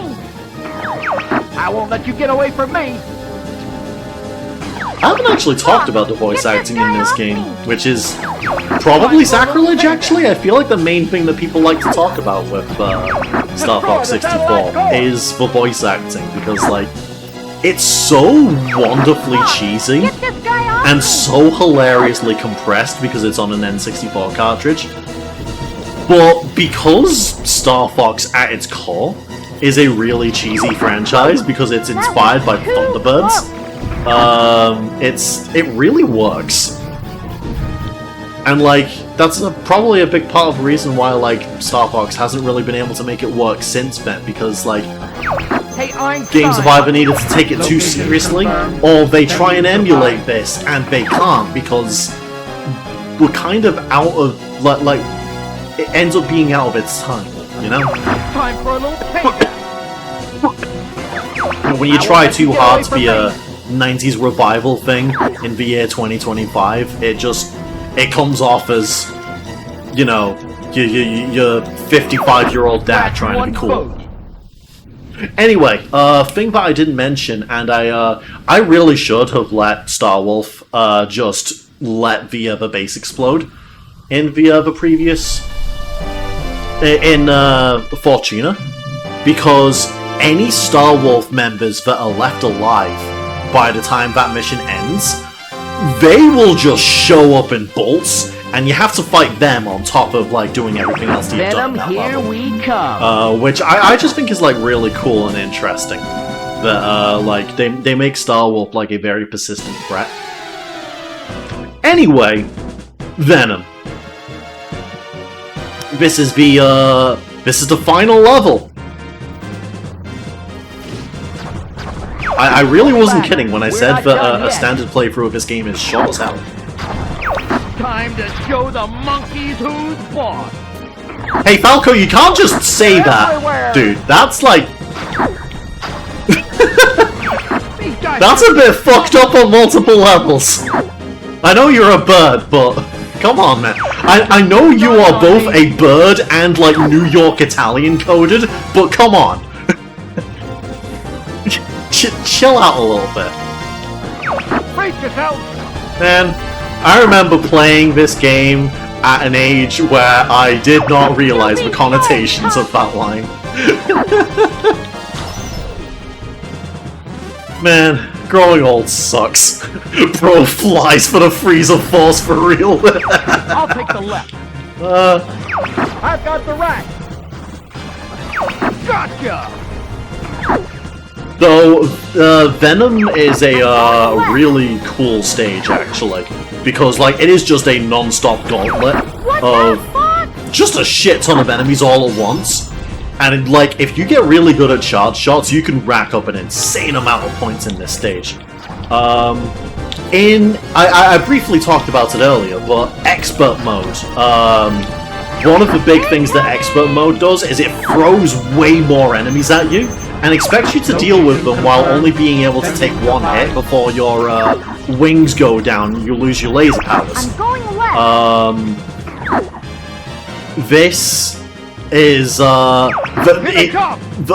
that stuff combined leads to what's it called? It leads to this stage, Venom, being like insane. Like Expert Venom 1 is probably the hardest stage in the game. I don't know whether to call it a Star Fox-like, but there's this indie game called X-Zodiac! Yeah! Takes inspiration from 3D arcade shooters. I would absolutely call that a Star Fox-like. It's so, like... I was talking about how there's not much... There's not really anything like Star Fox 64, except for games that are Star Fox 64 but worse. That temple gives me the I might be willing to give an exception to X-Zodiac, because that game is fucking sick. That game gives the one thing that, like, I feel like Star Fox really needs. And that's speed. Like, Star Fox is... It's an easy game that's meant to be, like, a kid's first 3D shooter. And because of that, like... The game's pretty slow, all things considered. Like, I'm not exactly, like... To be fair, it's also made for the Nintendo 64. This game is pretty slow overall, and you're not going crazy speeds to play through this game. And that's, like, the bigger thing that separates this from something like Ace Combat. Where's the... I can't... Hey. Why is the weak spot not... Oh, right. I'm stupid. Never give up. Trust your instincts. I thought the game glitched out on me for a second. But yeah, no, like, X-Zodiac feels a lot like... It feels like a mix of Star Fox 64 and also Star Fox on the Super Nintendo. Fox, are you okay? There we go. And like the main thing it gives that kind of formula is you move so much faster in Exodiac, and it's really satisfying. So like I I'll could throw it be along willing from to give a here. crown to Exodiac once it's out of early access. Because I played it a couple of times in its early access periods, and I'm now very comfortable just now waiting until it's done. But from what I have played of it, that game's sick, and I'm really looking forward to it. Star Fox. So anyway, if you want more points in Venom 1, if you hold both of your triggers, and then do a charge shot, you won't lock onto anything with your charge shot, which lets you aim between these grounded electric points and hit both of them with the splash damage of your charge beam. And it's specifically that you, like, again, the splash of your charge attack is what gives you extra points. So aiming away from things to hit them all with the splash rather than hitting anything directly, that's how you get like even more points. Even more points than the game probably intends for you to get. Anyway, it's Andros, the final boss of the game. Shoot him in the eyes.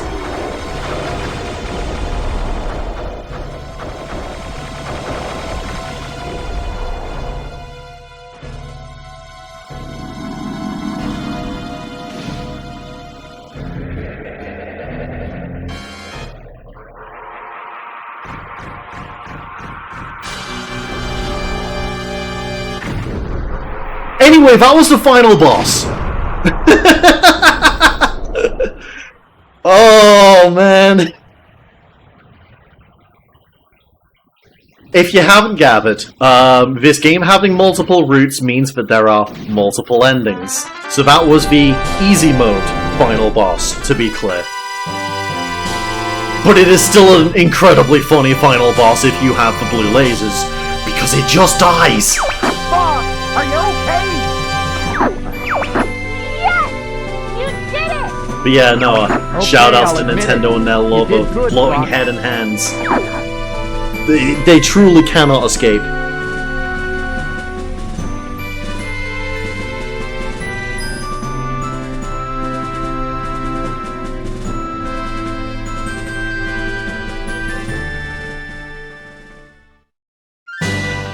Can I skip the credits? No? No. That's probably something I should have, like, seen if there was a mod for.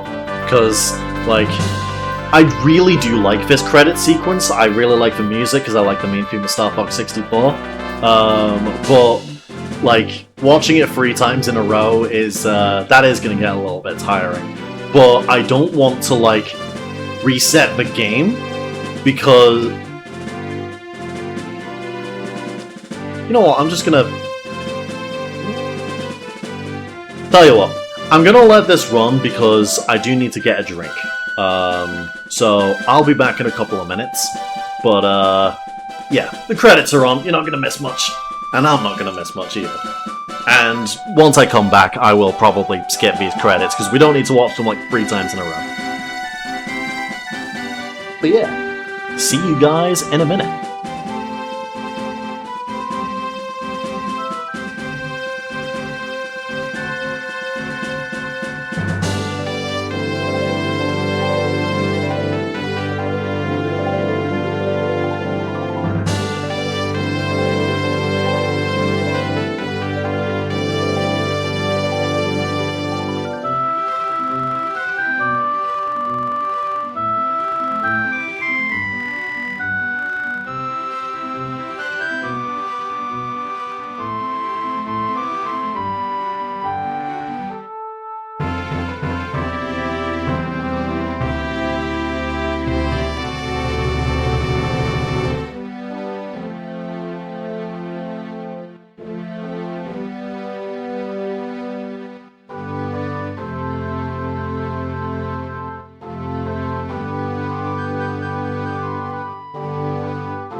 Star Fox. We are in your debt. I would be honored to have you as part of the Cornerian... Oh, no, sir. We prefer doing things our own way. Great Fox is ready to go. It's time for us to go now.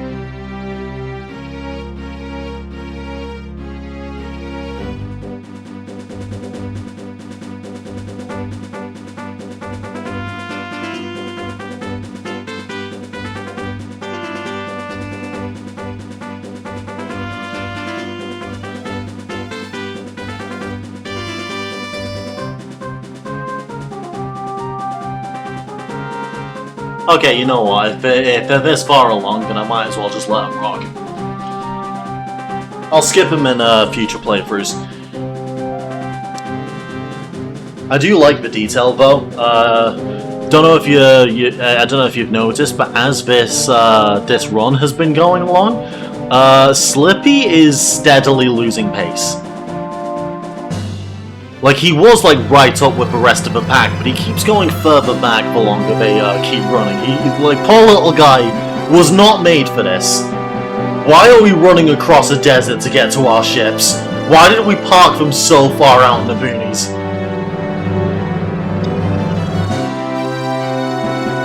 I do really like this big fanfare at the end, though. I love this track.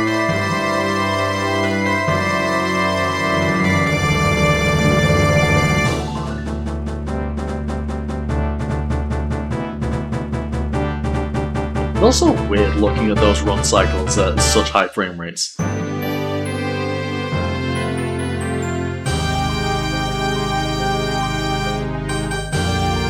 Oh! Oh! Is that a new chatter? Is that Bizarro Girl? Hello, hello! I smell a friend of a friend. I also smell a friend of a friend. Hello! How's it going? You just missed the first of probably 3 playthroughs of Star Fox 64 tonight, because this is a very short game, and I'm here to chill as I get back into the swing of streaming, because it's been a couple of years since I was last streaming. Like, I don't know how, like, regularly I'm going to be keeping this up, but I do want to, Oh no! I didn't actually kill Andros! That's crazy!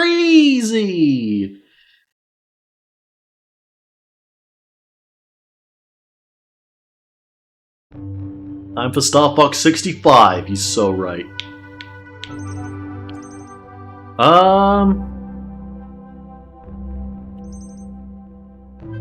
Yeah, I guess the, Nah. Nah, you know how this has to go.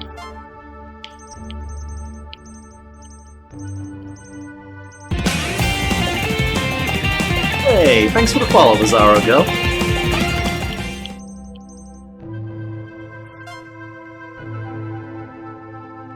Yeah, that's right, the A55.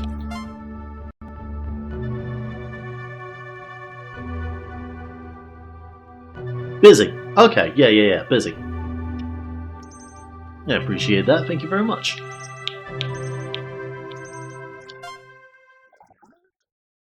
So, the final bit of the game is that all the points that you're getting throughout the levels are all contextualized as that's the bill that Star Fox sends to the Cornerian military for their services.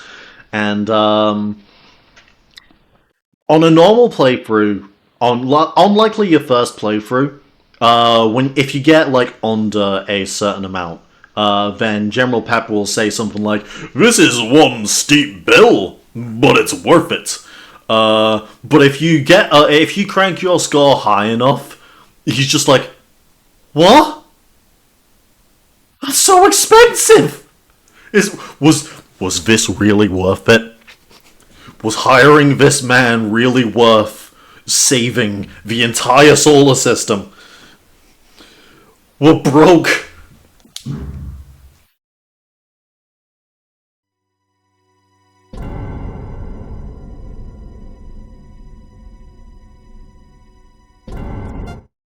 Anyways, let's get right back into it.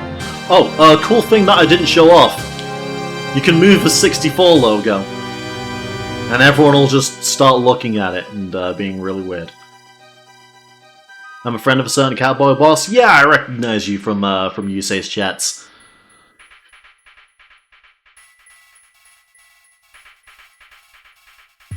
But yeah, the really weird thing about Star Fox 64, actually, that's what it's called in America and in Japan. But for some reason, in the in Europe and also the UK by extension, this game's called Lilat Wars, and in the original Star Fox is on the Super Nintendo. That's called Starwing in Europe. Like the Star Fox franchise name never really got codified until Star Fox Adventures, the funny Zelda game on the GameCube. I don't know why. It's really strange. It's one of those weird localization things, because there's a whole bunch of things that got localized into different titles, like how like Dragon Quest was localized to Dragon Warrior when brought over to the West. Starwing sucks as a name. Kirby, yeah, Kirby Superstar as well also had a similar thing where like it's called Kirby Superstar in everywhere, but in Europe it's called Kirby's Fun Pack. Pack spelled P-A-K. And what else was there? The really funny one was it was a DS Yoshi spin-off called Yoshi Topsy Turvy, and in the UK specifically, it's called Yoshi's Universal Gravitation. Why? It's so bizarre when shit like this happens. Anyway. Alright, we've been through the song and dance before. We have been on the right. And being on the right was very strange and kind of unsatisfying. So let's go to the side a little bit.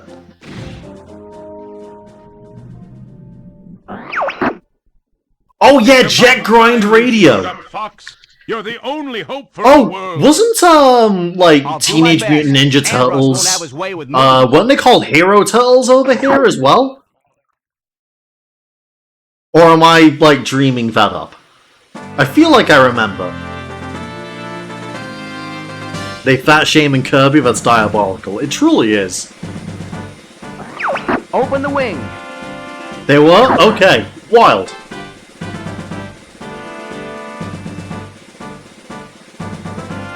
They were called Hero Turtles for a bit. That's so straight. Like Teenage Mutant Hero Turtles. That's like that doesn't roll off the tongue. Falco here. That doesn't roll off the tongue very well. I don't like that.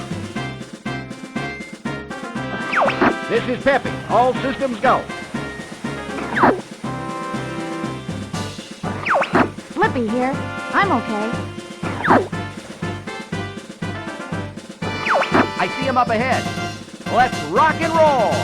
Ninja censorship unironically. What's there to censor about ninjas?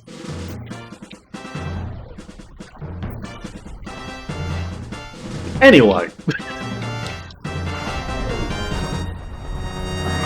Flippy, get back here.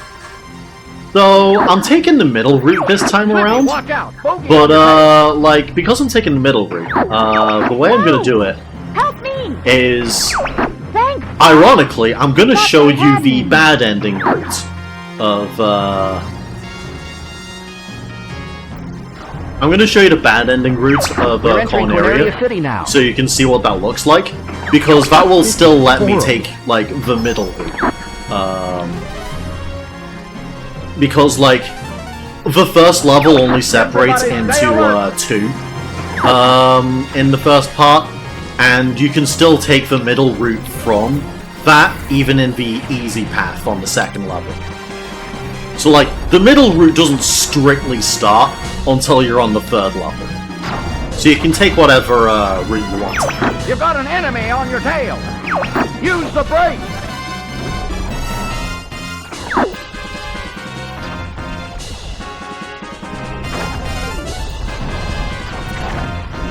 So anyway, for context, if you're wondering why I'm flying between some buildings in like really crazy points, that's not just me flexing. Like if you fly between buildings like this, these 4 enemies that I'm locked onto right now, they only spawned because I flew between those buildings. For some reason, flying between buildings is a trigger point for certain enemies to spawn. So a lot of like getting high scores in Corneria is knowing where those spawn points are, and then flying between the buildings to do that.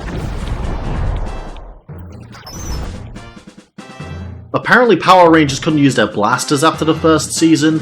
Leo in Ninja Turtles was allowed swords, but Mikey wasn't allowed nunchucks, so we had a 3-section staff.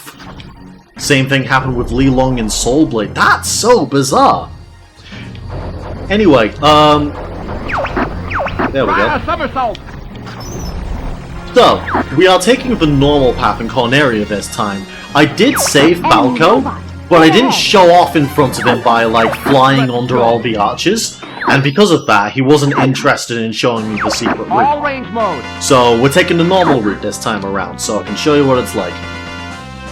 Are you prepared for the hardest boss in all of video games? So this is Star Fox. I'm going to crush you. Enemy shield analyzed. Those who cross Andross, I will not be defeated by this worm.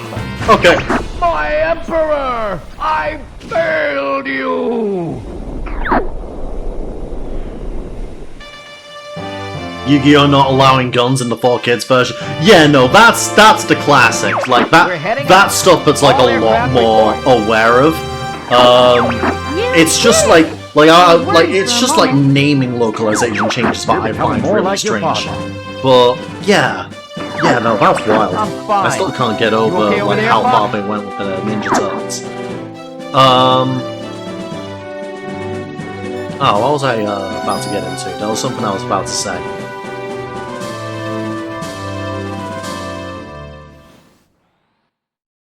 Like a weird pointing gesture? Yeah, finger guns. That's threatening, right? Digimon's a fun one for localization because all the first names are anglicized, but they keep the Japanese surnames. Fascinating. A lot of Pokemon and Yu-Gi-Oh! Card art was changed to our localization. Huh. Anyways, now I can take this opportunity to show you what happens if you hit all of the, I deliberately missed, like, the speed gates in Meteo, and now I can show you what happens if I go through them.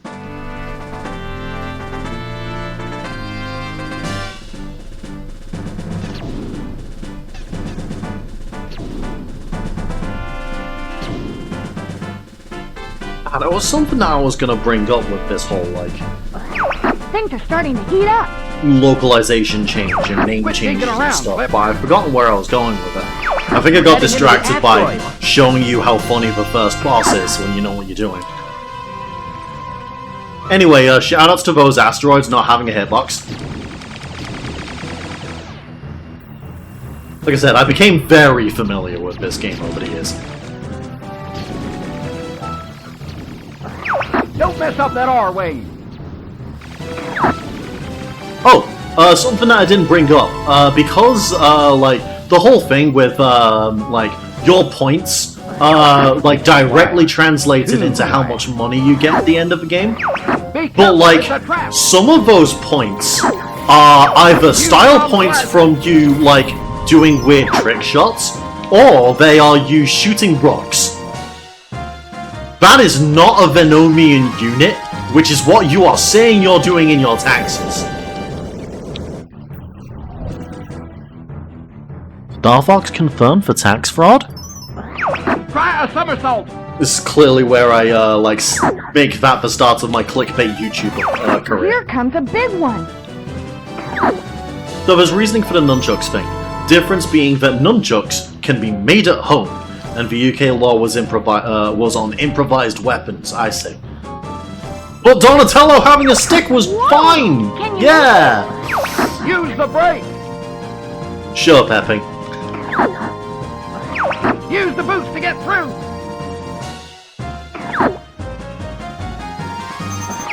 Incoming! Location confirmed. Anyway, now I know where my right button is for the C buttons. Now I know where that is. I really should have made that, like, Watch out, Fox! my right shoulder button. Like, if I made that my right shoulder button, that'd be nice and intuitive.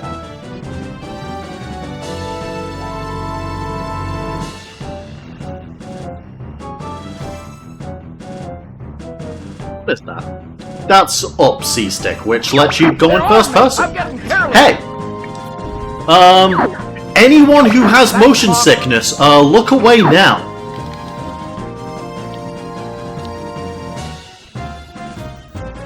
Some truly deranged people decided to put a first-person mode in this game, and then let you do the barrel roll, literally.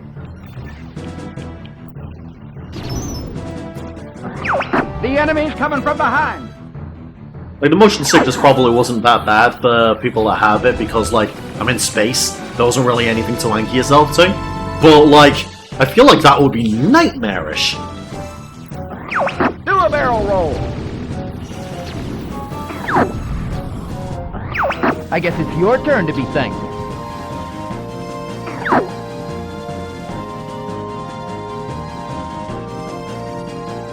Yeah, weird mock bots. There we go.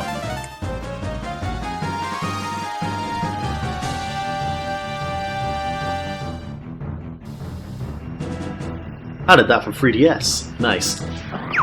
You wanna I can imagine, like it's one of those where, like, the 3DS's whole selling point was the 3D effect, so I can see why you'd want to at least see how it looks. I think I did as well, but, like, eventually I had to stop.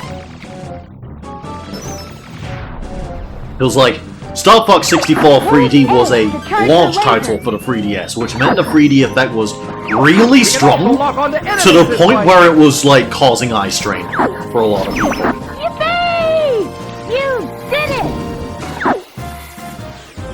This is so much... Oh my god.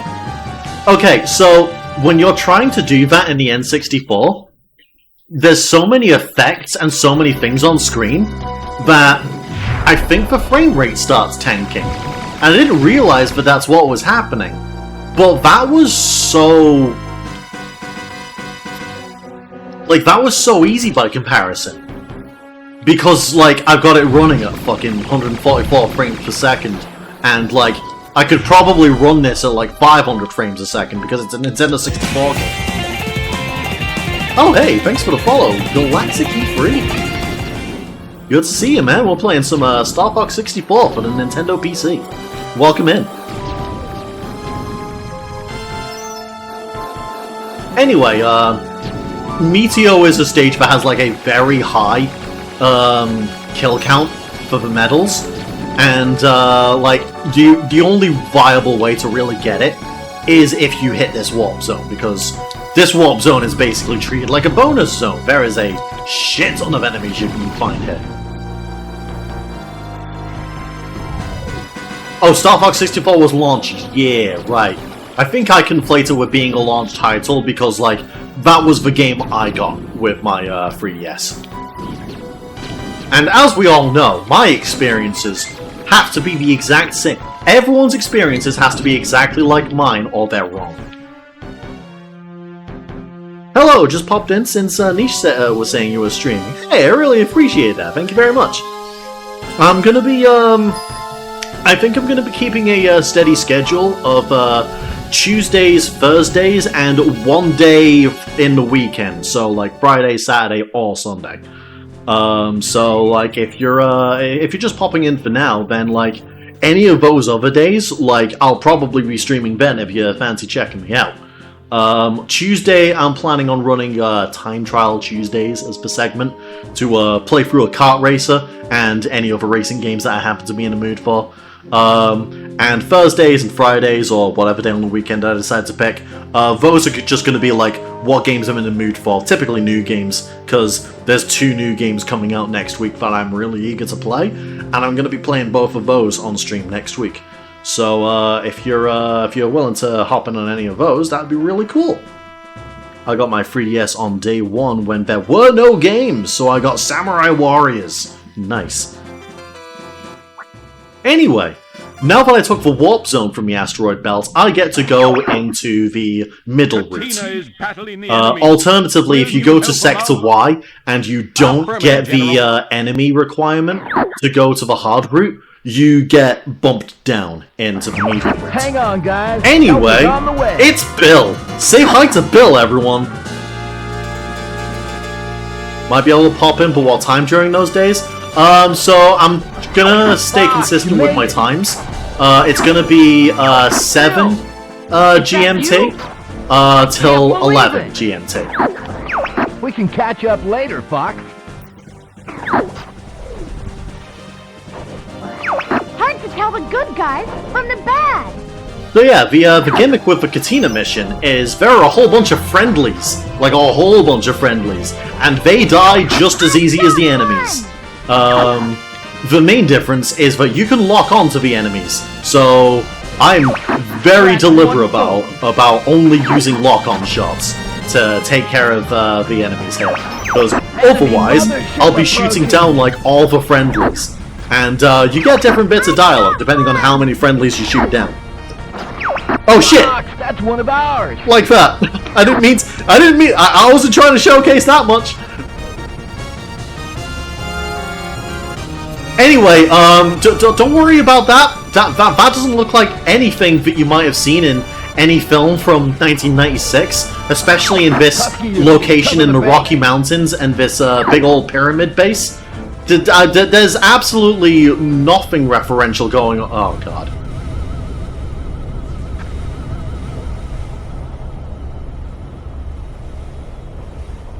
I remember that there was a really old Star Fox 64 Let's Play that I watched way back in the day that replaced all the music with whatever music they wanted. And one of the things they did was they replaced the music of that scene with the music that plays in the score for Independence Day, when the mothership is hovering above a base and about to shoot the big giant I won't laser. let you get away from. It's so on point. It's so similar. It's like genuinely really funny.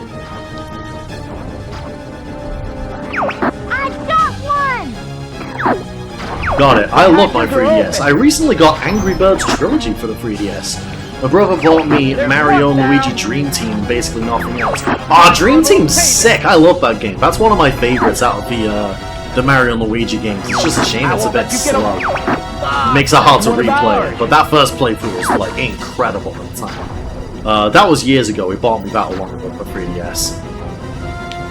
So, now that the mothership's here, there's way more bad guys.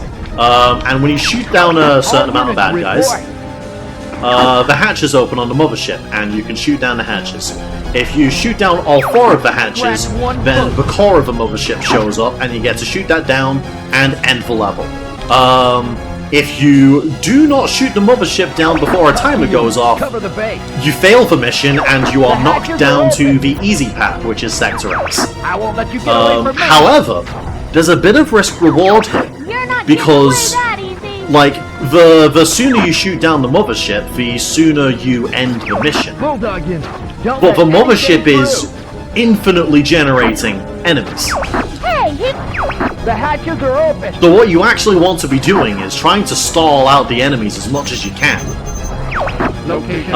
So that as many of them show up as you can, and use that as your opportunity to increase your high score. And like only like go for the hatches every other time they show up. Because like eventually it hits a point where the core shows up no matter what.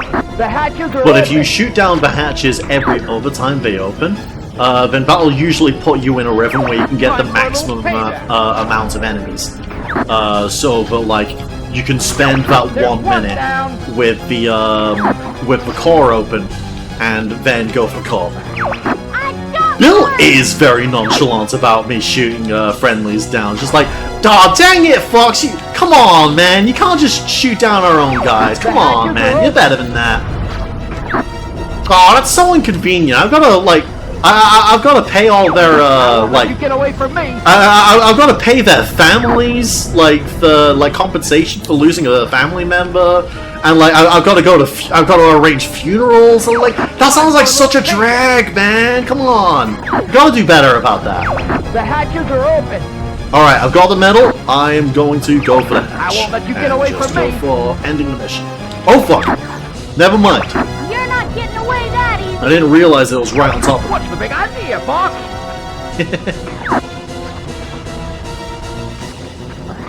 Husky unit, cover the base. There's some sort of energy. Yeah, there we reaction. go. I had a feeling I was missing my The core opportunity has to get the appeared. hatches Stand by there. to attack. Anyway, now the call's open. Time for a little payback. If you shoot it down straight away, you get 10 extra points, and you get less for staying for keeping it open for longer. But you could get way more than 10 points by shooting down the rest of the guys. No, I've lost a wing. Fuck. Scratch one That foot. sucks, actually. Now I've lost my super lasers. Alright, fuck this. Hello, boys! I'm back! Did it! I do really love it. I probably do want to replay it at some point. I bought Paper Jam and the Superstar remakes with my own money since I enjoy Dream Team so much. Hell yeah. Really good series overall. I'm so happy that it's like come back now. Like Alpha Dream's kinda dead, but a lot of the staff members got brought on to acquire. And so they were able to get together and make a new Mario and Luigi game for the Switch. And Brothership is Take care, one of the best. It's rad. I'm super happy that series came back. You too, Bill.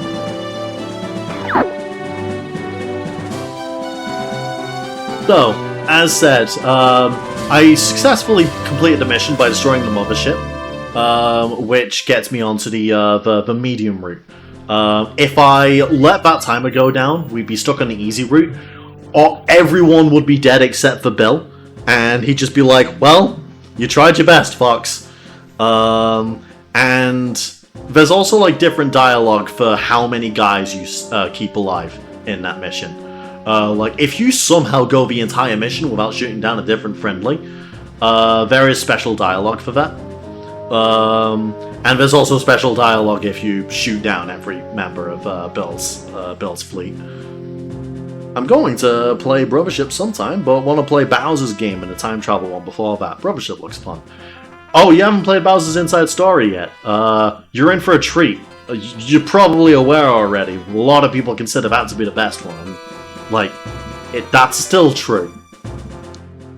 It is wild that the awareness of Bowser's Inside Story being the best one is kind of what ultimately killed Alpha Dream, though. Because they immediately tried to re-release Bowser's Inside Story on the 3DS, but, like, no one bought it. Because everyone that would have wanted to play it already has it on their DS cartridge, which they could just plug into the 3DS anyway. Really awkward situation. And, like, that single decision kind of bankrupted Alpha Dream, which sucks. Anyway, for our next mission, we're gonna fly into the sun. I will stare backwards at the sun and walk into hell. Area's an oven. Don't go burning that R-wing. Be reasonable, Fox. That's really all you gotta say to that? Don't go burning your R-wing while you're flying into the sun.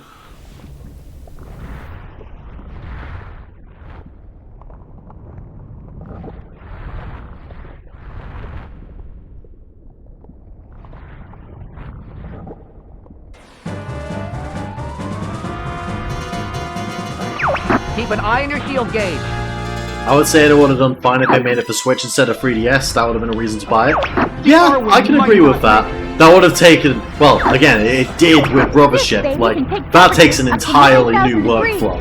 And, like, they were trying to cheap out, like, get some quick games out with the engine that they made for Dream Team. Because developing for Dream Team was really expensive. Because the sprites in Dream Team are really fucking nice. Looks like you could use some help, Fox. Bill! Anyway, Don't get if too you... excited. Here we go. So, I mentioned that, like, you get help in Sector X, if you come from Katina. That's because, like, anytime you're... You again? Oh, man. Watch yourself, Buck. Anytime you do the Katina mission, Bill will show up in the mission afterwards to help you. I really like stuff like that in games like this. It, like, really makes the game feel dynamic, because it's like, it's constantly reacting to all the different things that you're doing throughout the game. Confirmed. Sending supplies. Which is like, it's really cool that this game is as small as it is, because it really let them, like, get as dense as possible with interactions. Ain't your buddy. Go away. I ain't your buddy, pal! I ain't your pal, buddy! I almost got burned. I ain't your dinner, chicken! It's too hot! I can't take it anymore! Lippy, I literally saw you doing a swan dive into the sun. You can't complain about that.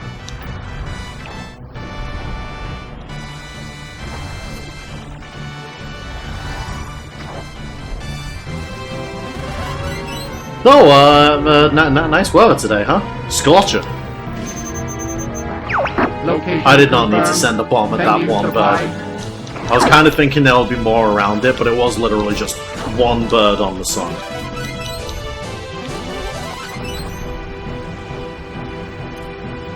I mean, it can still mostly keep the same game, just change some UI to make it work for the Switch, like how the Superstar Saga UI could work. I can kind of see that. Oh god.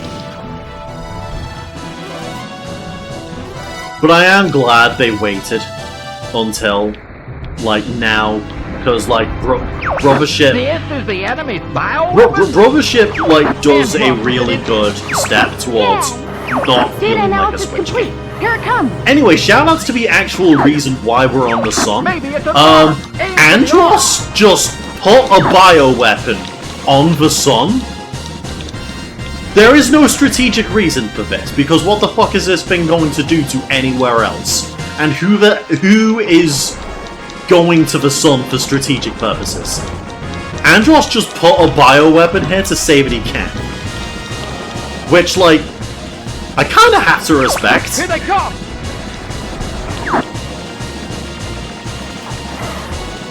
Anyway, simple boss, shoot its arms, and then it starts bleeding lava and then throwing the other blood lava at you, and then you just blow it up. Yippee! You did it!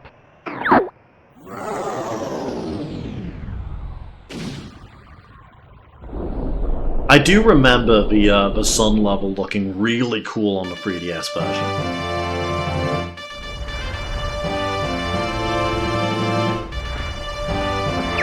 All aircraft report. I'm fine. I've taken a few hits, but I'm okay. Ah, you're getting better, Fox. Oh, was that respect? Was that respect from the dickhead of the team? That's crazy. Never before heard of it.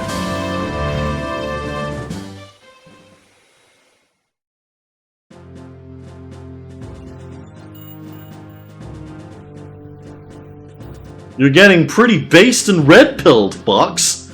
Falco, I don't really... I don't really feel comfortable with that.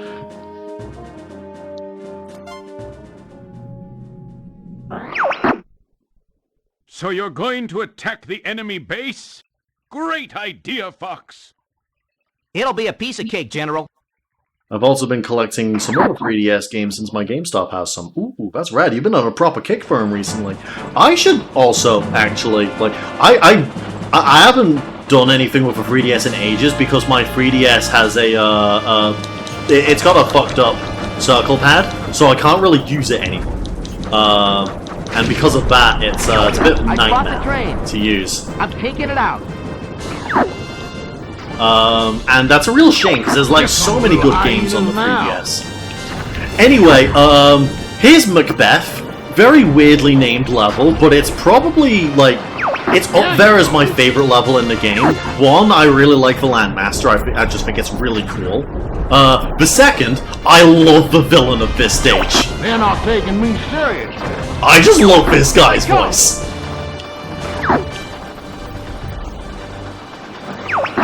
Shoot it, Fox!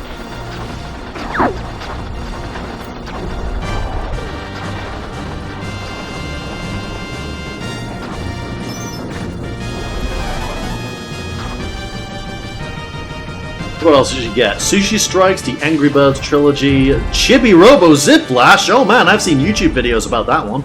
And Scribble Knots Unlimited. Incoming!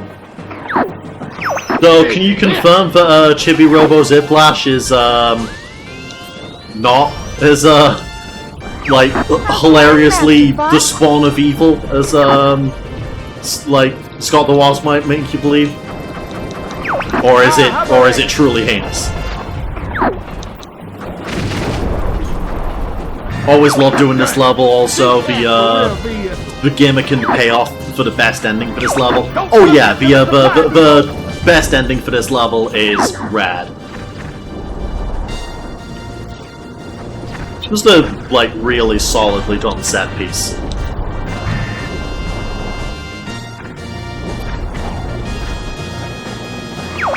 Shoot! He's right behind me! Hey, I guess I should be thankful. There we go. Yeah, once again, getting extra points for hitting those rocks with charge shots. Those rocks are not Venomian units that are going to invade Corneria. I am committing active tax fraud. Also, don't worry about me doing a barrel roll onto that train thing. I do it every time. I don't know why I do it every time. It literally does nothing but hurt me. But it looks cool, so I do it every time.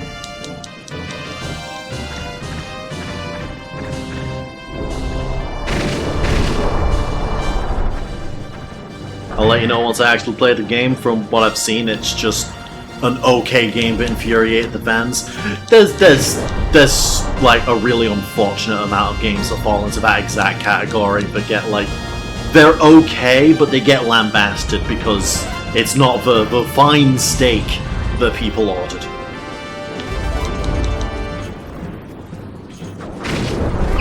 I see the fuel bunker on the right side. Change the switch ahead. Shoot the 8 switches to open the lock.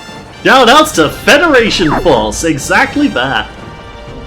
It's just kinda mid, but it was also the first Metroid game in like 10 years, and not the one that people wanted. Sending supplies. I didn't expect to have to use this. You're very lucky. Really lucky. I feel like this guy and Sundowner from Metal Gear Rising would get I'll along. lure these guys to the front. Enemy shield analyzed.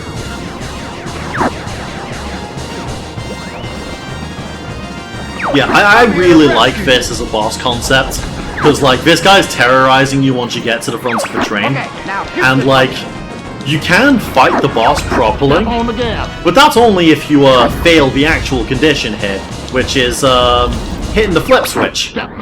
Good going, Buck. If you hit all 8 switches, which your teammates will help you with, and then hit the big flip switch, then you end the boss fight early. No! Hit the brake! I say, stop it!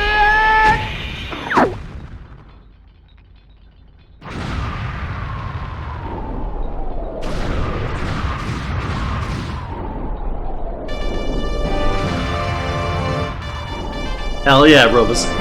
All aircraft report. I can see the look on their stupid faces. Beast. We love committing terrorism. I'm sure we heard him this time. Destroying factories. That's what Final Fantasy VII's all about. Now it's our turn to kick some tail.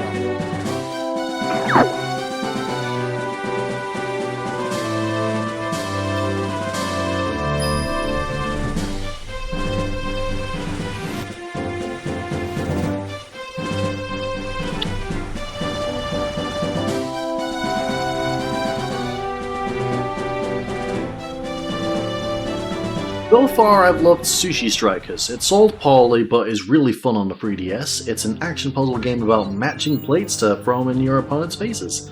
Very anime storyline about an evil empire trying to control the entire production of sushi. Oh no!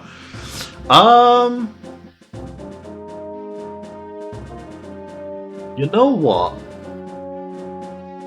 I'm going to save Area 6. I'm gonna save that for when we're doing the full hard mode playthrough, because I can still show off, like, a couple of extra things taking bolts here. If you destroy the satellite, we can go straight for Venom. Be careful, Fox. It's slightly annoying to me, because, like, I really want to play through Area 6, but it doesn't feel right getting, like, the true ending twice in a row, you know? Okay, guys. So, destroy all let's barriers. pretend I fucked up that mission against, on the Macbeth train.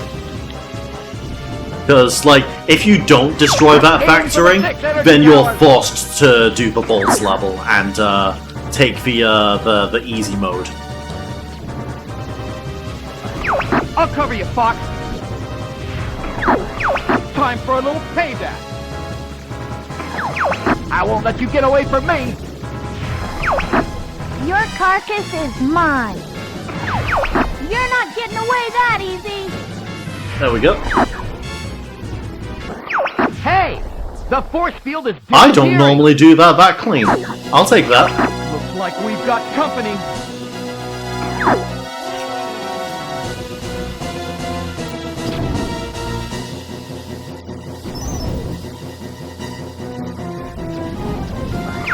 Hey, what's the big idea? Eat shit slipping. Playtime is over. Anyway, I think I'll torture you for a while. Daddy screamed real good before he died. Pigma, what is wrong with you? You crossed us. Why are you such a hater, bro? Star Wars. And that's all Fox has got to say. Like, Pigma's like hitting with like one of the worst taunts you can make about someone's dead dad. Good, I see the And enemy door. Fox is just like, ugh, Star Wolf. Right behind you. These guys. Ugh. I won't let you get away from me. Fucking Pigma male. But it's mine. I'm based in Pigma pills, By Fox Fox. boy. Well, Fox, get this guy off. Whew, that was too close. there's one down. Fox is not amused. You're right. Actually, Fox knows he's built different. He doesn't need to. He doesn't need to take it. Froggy. I'll do you fast, peppy old pal. Pigma! Shoot, he's right behind me. My beautiful reward. What the heck? You don't want to just like type in the pride flag to Pigma talking about how he'll do Peppy fast? What's the big idea, Fox? Fox, get this guy off me. You're not as tough as I thought. Me when I'm eating steak. This can't be happening. I won't let you get away from me. Fox, get this guy off me. Fox, get this guy off me. Slippy, can you calm down?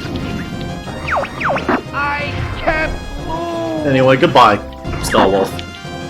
That's how a Star Wolf fight looks like when I'm not fucking Destroy around. the satellite's core.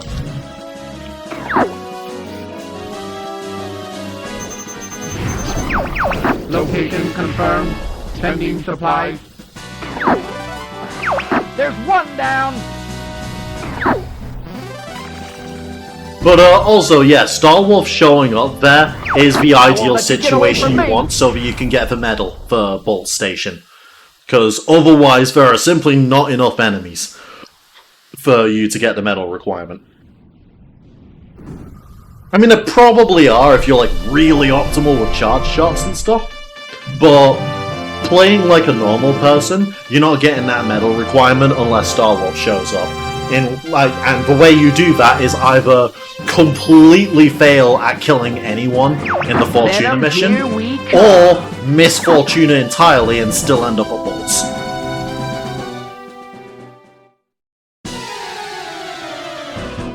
But yeah, no, I forgot how fucking brutal Pigma's dialogue in that Bolt's fight is. Generational hate of that guy. Don't relax. We're not done yet. Anyway, I have many bombs. Time to show the monkeys who's boss. Falco, we really need to They're talk. everywhere. These guys just keep coming.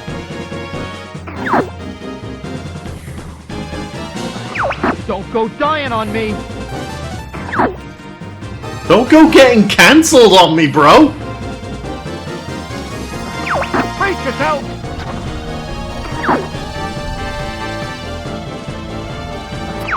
You'll be sorry, punk.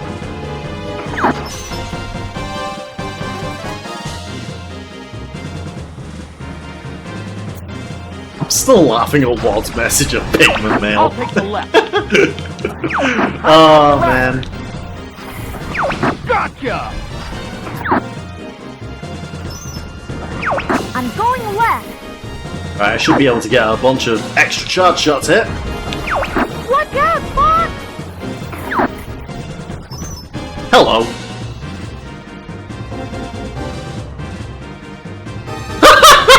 Falco about to hit him with the hard Y. Oh no! Incoming! What is it? Hard Y and like what? Soft E? Like just like I'm going left. monkey double E? Is that the dynamic here?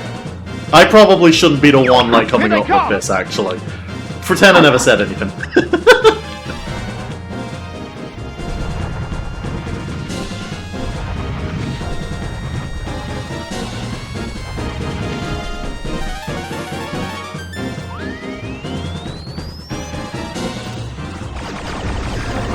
This brings back memories of your dad. I don't think this is the time, Pepping. But thank you. Those tin cans are no match for me. Thank you, Andrew, for your... Andrew? Thank you, Andros, for your input. Jeez. Jeez Louise, what is that? That temple gives me the creep. I just noticed the weird faces on those statues there at the entrance of the temple. Anyway.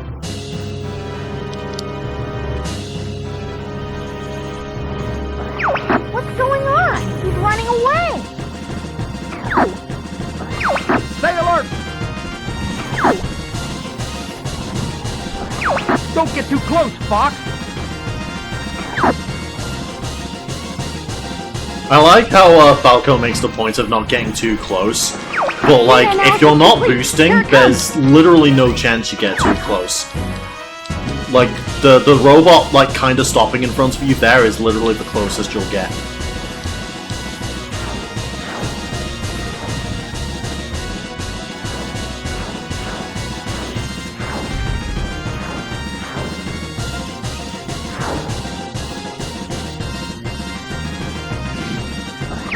Never give up! Trust your instincts!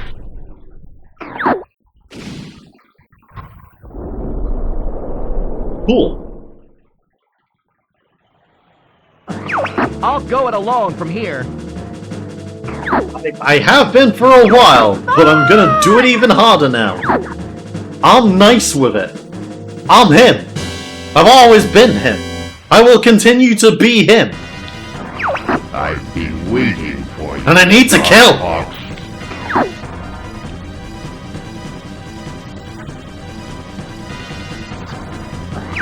You know that I control the galaxy. I shouldn't have boosted. I forgot that that is on a timer. Do not boost it.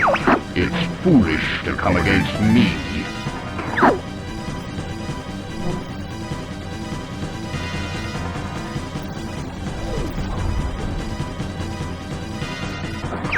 You will die just like your father.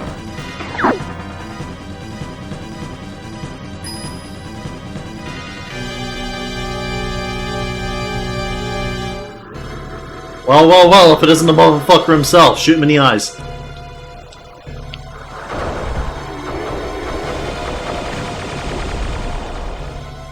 Laser!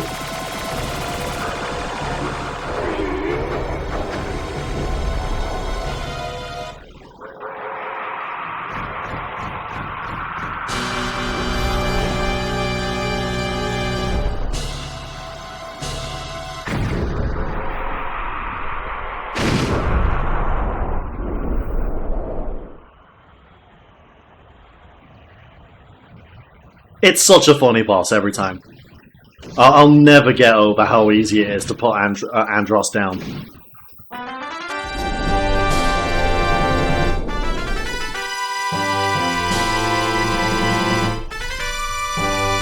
I can't believe Andros was a robot the whole time! Are you okay? Yes!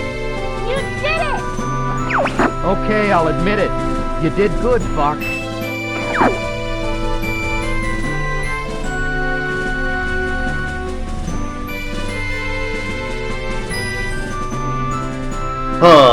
Well, yep, that's playthrough 2 of Star Fox 64. I am going to reset the game. Oh! Oh! Never mind! I guess part of Project Starship is that once you've seen the credits once, that's it. You don't need to see that shit again. Incredible! Huge! That's great! No, Andrew, it's the A55. Come on.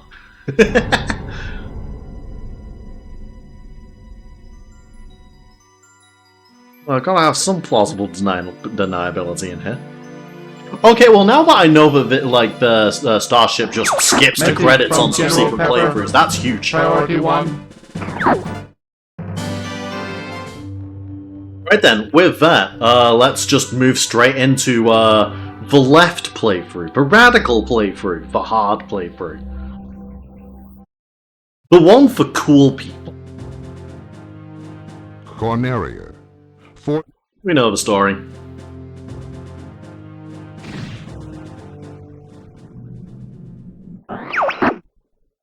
It's about time you showed up, Fox. You're the Now only there hope is for our one... world. In taking the hard mode route, Andros won't have his way with me. there is one potential choke point in the hard mode route. And that is Sector Y, the second level. Because you very specifically need like a... I think you need like a score of 150. Open the wing. Fox, our world keeps on getting invaded, and it's by the same guy, in the exact same way. We keep stopping it in the same way. This keeps happening. Why are we calling this Operation Zero? It's like the 5th time that Andros has invaded the Lilat system. I'm fine. Greg, now for the cannon route. So, real funny thing about that, Greg. This is not the route that, maybe it is the cannon route. It's not the route that I take when I'm going for high score runs. I see him up ahead. Because I actually get a consistently higher score by, like, dipping in between all of the routes. If there's enough time after I've done this route, I might show you what a typical high score run looks like for me. Slippy, get back here! Slippy, watch out! Bogey on your tail! Like, with a general plan of, like, streaming till 11, there probably is still enough time. Thanks, Fox. I thought they had me. But it is nice to know that, like, now I don't really have to hold back at all. Because, like, most of, like, the high score route that I'm used to is, like, mostly route changes. And the hard mode route, you specifically need to kind of be playing out of your mind to get all of the hard mode levels and stay locked in.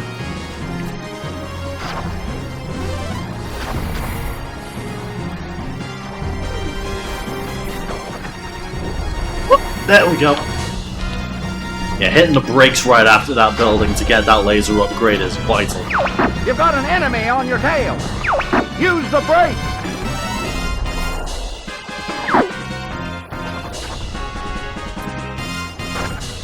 Yeah, in a very typical arcade game fashion, Corneria is the level with the most secrets, with the whole, like, special spawn points if you fly between buildings. And it's entirely designed that way because you're going to be playing Corneria a lot if you want to experience this game in its full. I guess I should be thankful. There we go. I have had runs where, like, I lost Falco because the lock-on aimed for the enemy at the back rather than, like, the enemy in the middle or the enemy in the front, which meant that the enemy in the front never got hit by the charge shot. And that sucks, because if any one of those three enemies chasing Falco lives, Falco dies. And you lose your chance to get the best ending of Corneria. Which, again, I'll specify, you need to fly through those rings in the water with Falco being alive. Falco, where you going? Really fun thing about that, by the way. So, I mentioned before, my first exposure to the Star Fox franchise was through Star Fox Adventures on the GameCube. Again, very weird Zelda-like, made by Rare, kind of a sign of the end times for Rareware as a gaming darling. And like, as a 6-year-old, my favorite parts of playing Star Fox Adventures were the points where I could actually, like, get into the ship and start flying through things. They were like 1 minute long levels, but I was flying a spaceship, and it was really cool.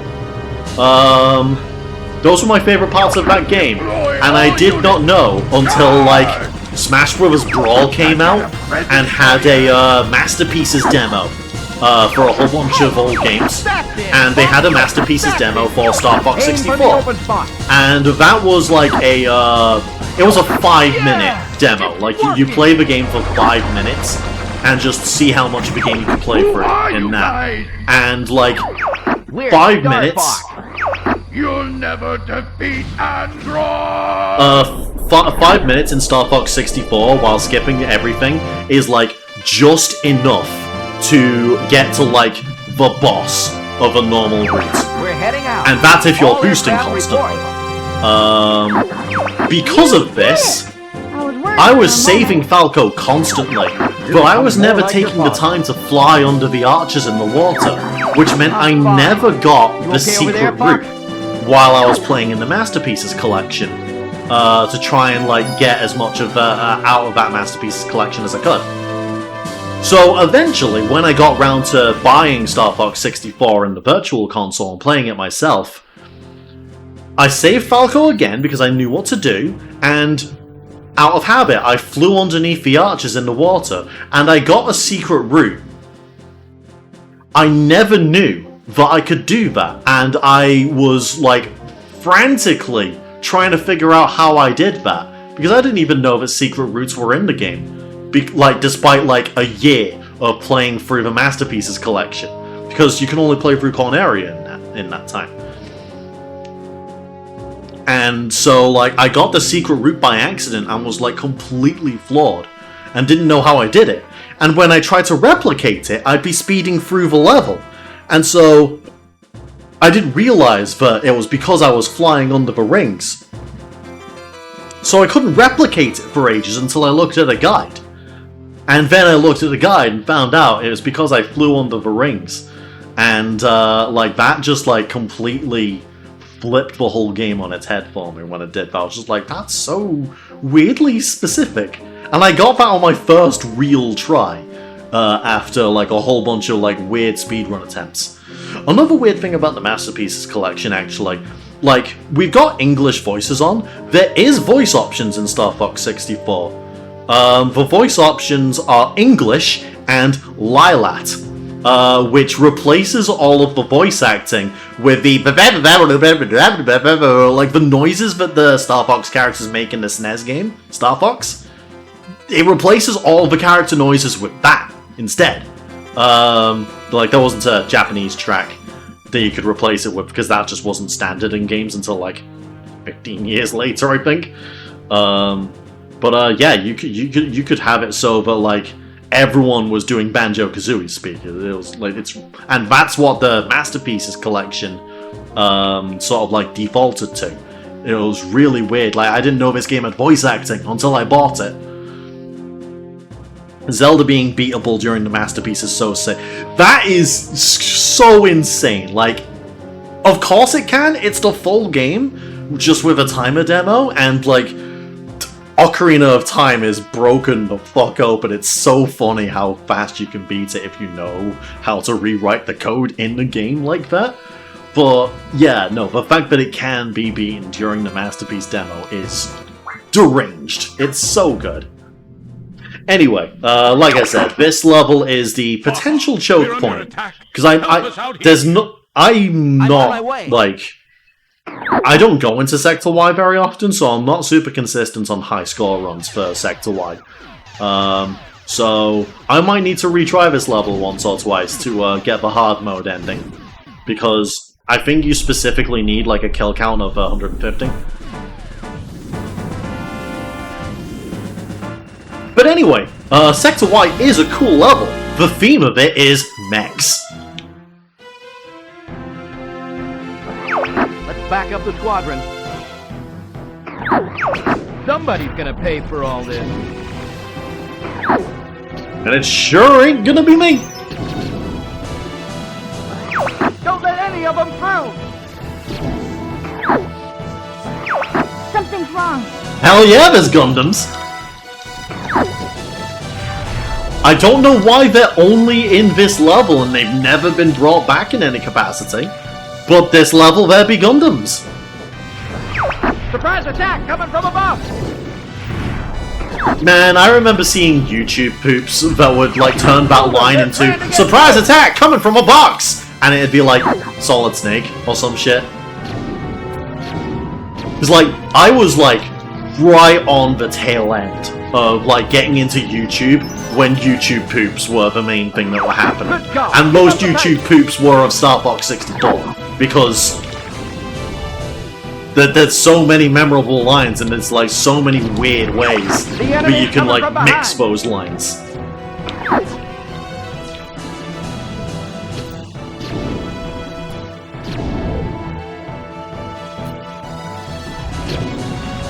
I don't think I can actually shoot those.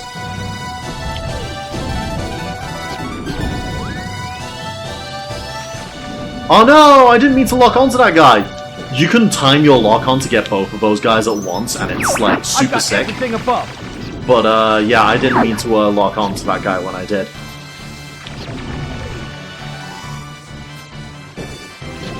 Those guys as well, you can time a lock on.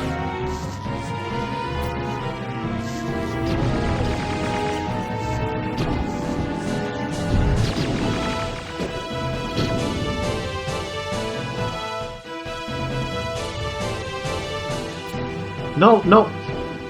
That's fine.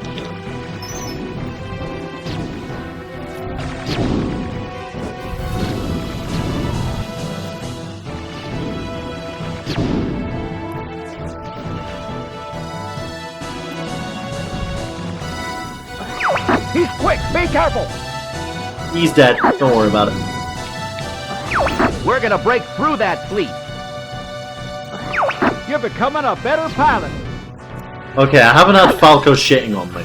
Usually the sign that you've got a dead run if you're trying to get into Aquas is if Falco is just like, Fox, you know you're supposed to like shoot them, right? And that's if your score's low enough when you get to that specific spot. You get a high enough score and you get Peppy being like, hey, you're getting pretty good at this. Something's up ahead. Yeah, the fronts of the ships have Andros faces on them. It's really cool. And by really cool, I mean fucking cringe. Andros, goddamn narcissist.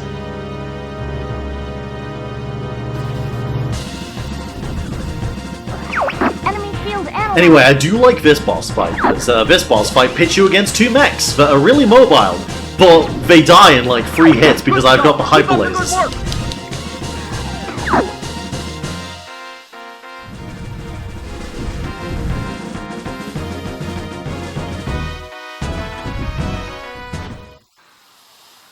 Too bad. If only you delayed your mission for a few days so the mechs could be in more locations. We'd also probably be dead if we delayed this for a few more days, considering, like, Corneria is mid-invasion and half destroyed before we even get there. Cocky little freak! Oh, hell yeah, this guy! I love this guy! This guy's also got a really fun voice. Knock it off, Fox! Sorry, Peppy.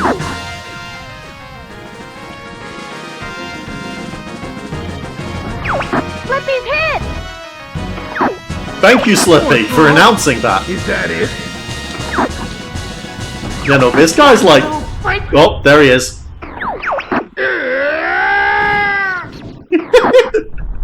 Well, I don't know what they fed the voice actor there, but he's fucking going for it the whole time. For like, for 5 seconds he's there. Now we get another really good look at the JPEG of Fox's arms. There you go. Your skills have improved, Fox! I guess you're good for something. That was a real Professor X. So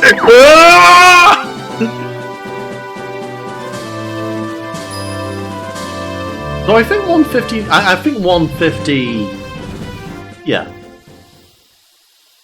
Is it 120 that you actually need to hit Aquas, and 150 is the medal requirement? Well, either way, I got the medal, which means I definitely got enough to hit Aquas. Where have I not got a medal for, actually? Oh, the only one that I've done so far that I don't have a medal for is Sector X. So... yeah, I could probably, like, do my usual run after this. If I get medals in these next 3 stages, then I can probably, like, do a high score run, and then unlock Expert Mode, and, like, do a very quick showcase of Expert Mode. That is true, you could only save Corneria and then wait a few days to stop Andros. Starfox, I want you to take out Maybe. the enemy bioweapon. To be fair, the mechs are, like, Deploy right Wolverine. outside of Corneria. Like, Sector Y is not far away. Obviously, I mean not far away in very relative terms. We are still traveling a solar system, but, you know what I mean. Anyway, it's a Nintendo game. It's a very video game-ass video game. And you know what that means? There's gonna be a water level, and it's gonna be shit. Slippy made a submarine for us. Welcome to Aquas. Everything's really slow. We have infinite torpedoes. Check out the bioweapon.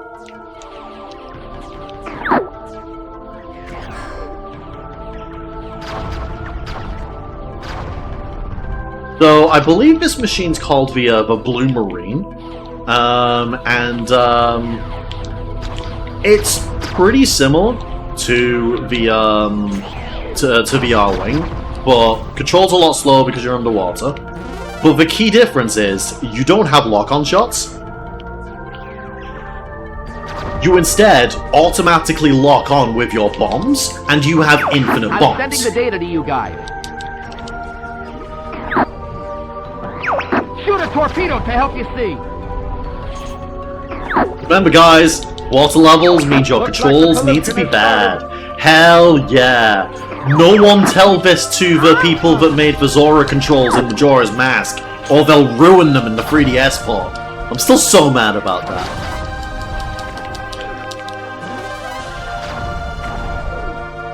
Like, for people that aren't aware, like, in Majora's Mask, Zelda Majora's Mask, the big gimmick of Majora's Mask is you use masks Look at to that. take the form of different Zelda races. So you get a Goron mask, you become a Goron. You get a Zora mask, and you become a Zora. And so you play a portion of the game as a Zora, and you have to like go underwater to do a lot It's a good thing you of prepared, Flip. underwater adventuring in that game. This The thing underwater never controls for holds the Zora in Majora's Mask are, especially for the time, they're sublime. You move super fast, you dolphin dive when you go out of the water, and you've got this, like, shield that makes it so that you can, like, basically sonic boost your way through enemies. Watch It's a out! really cool power-up that makes the underwater segments in that game really satisfying to control. The 3DS version of Majora's Mask hit that with a balance patch, and it controls like shit in comparison. You don't like the free-flowing movement that you get that lets you dolphin dive up and out of the water is now like an install state that you have to build out of. And before then, you're basically working with like Mario 3 controls, where you gotta like mash the button to go up and stop pressing buttons to go down. And it feels terrible. And it's nowhere near as free as what it was in the Nintendo 64 version. Thanks, Peppy. And it's such a shame. Because like it genuinely transforms one of the best parts of that game into one of the worst. And it's one of the reasons why I can't really recommend the 3DS port of Majora's Mask. Which is a shame, because that game's so good. And like outside of that, like it makes a lot of really interesting changes. Some for the better, some for the worst. But like the one that is like really inexcusable for me is how it fucks up the underwater controls. Because they decided they needed it to control like this. Sounds like this level wants you to spam bombs? Yeah, yeah, unlimited bombs means there's really nothing stopping you. Like, the way I play this level is I am completely autopiloting right now. I'm mashing both the A button and the B button simultaneously, and I am also mashing the trigger so that I'm constantly barrel rolling. So I am invincible, and I am always shooting like my lock-on weapons that gives the most points. What's the medal score here? Oh, hello, Butter My Pickle. First time chat, good to see you. Medal score here, I believe, is 150. So if I'm like really on point, I might just get it with this boss. Enemy shield analyzed.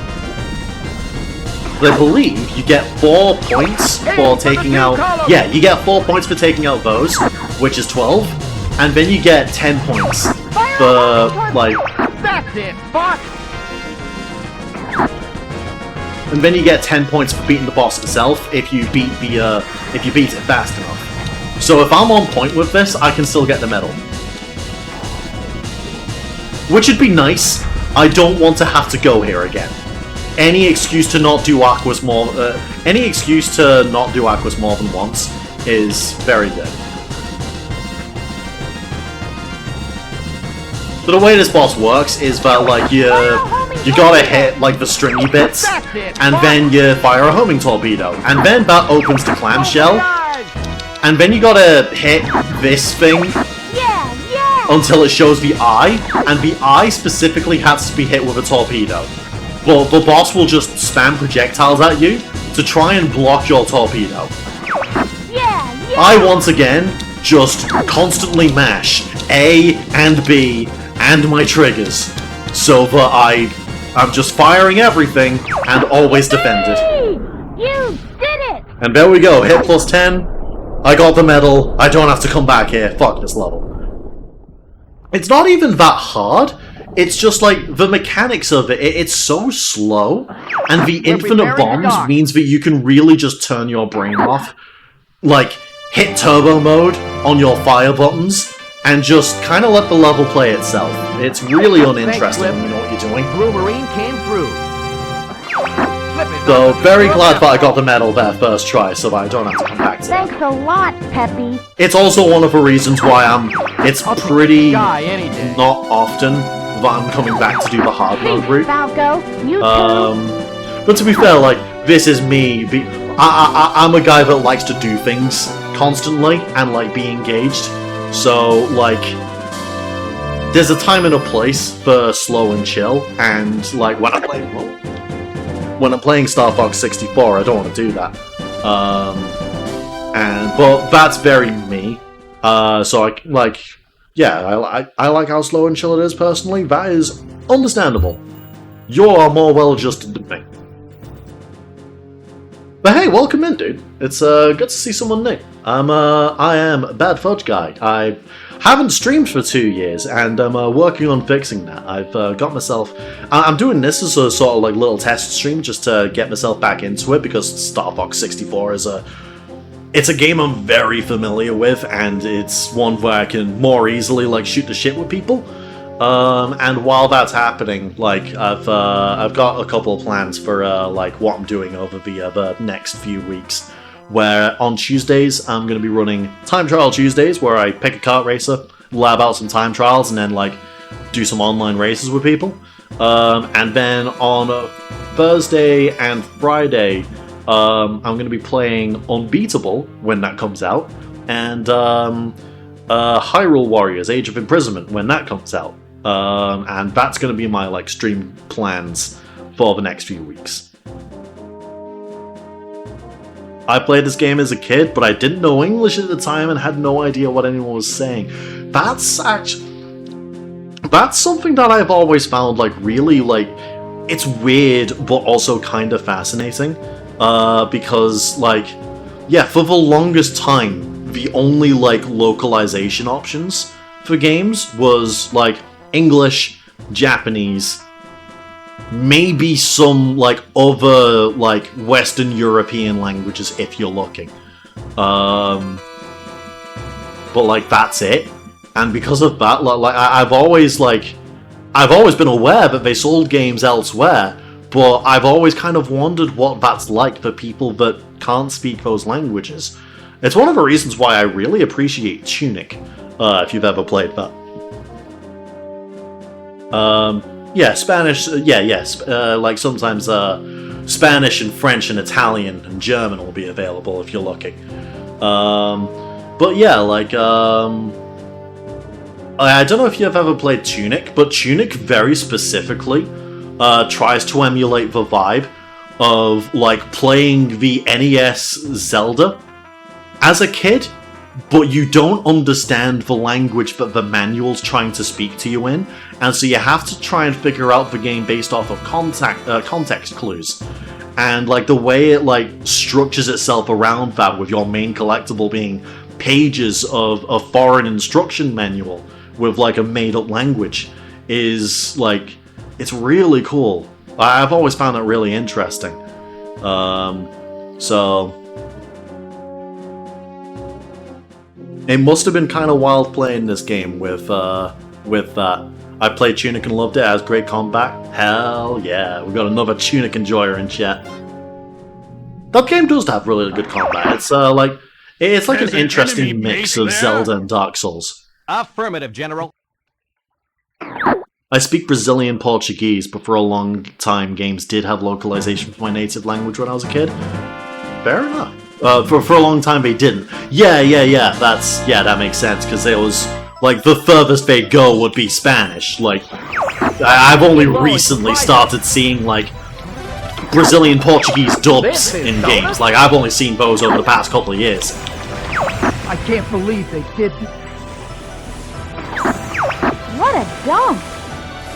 Anyway, going from Aquas, which is my least favorite level in the game, to Zonus is always really funny, because, like, there's a lot of shit going on in Zonus, and the Arwing feels so much faster by comparison that, like, I feel like I've gotten a speed boost.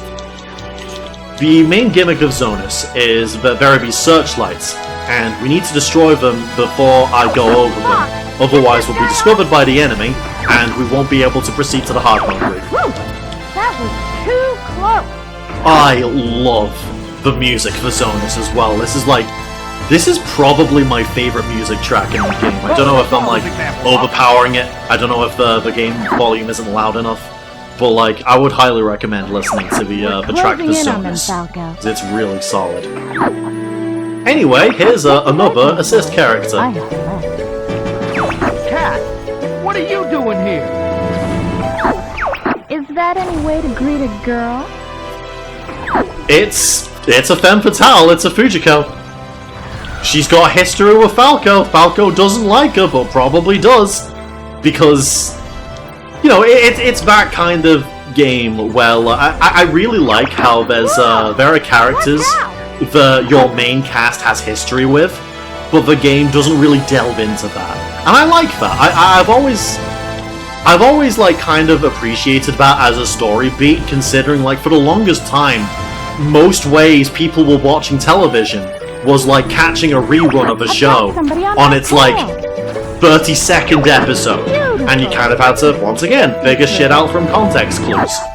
And you immediately get the vibe of like, oh hey, these two characters have history, but I guess I've not seen the episode where we go into that, and sometimes there isn't one, because you don't need one. Sometimes it's enough to know. And I've always liked that vibe. Okay, I just about got away with that. I thought I fucked up. Location confirmed. Sending supplies. Not fun for ADH people like myself. Yeah, fair enough. You got an enemy I on your do kind of want to look into myself actually, because like I feel like I've got like a couple of common traits with people that have ADHD based off of like friends. But like I've never thought to look into it. But like the older I'm getting, the more curious I'm getting as to whether any of the specific quirks that I sometimes have are down to something like ADHD, because like I like to be engaged at all times, which I know can be like a specific kind of like branch, I guess, or maybe it's an autism thing, because like spectrums, I'm not sure. I am nowhere near well informed enough, but that's part of why I want to like look into it. I want to be informed of this kind of stuff.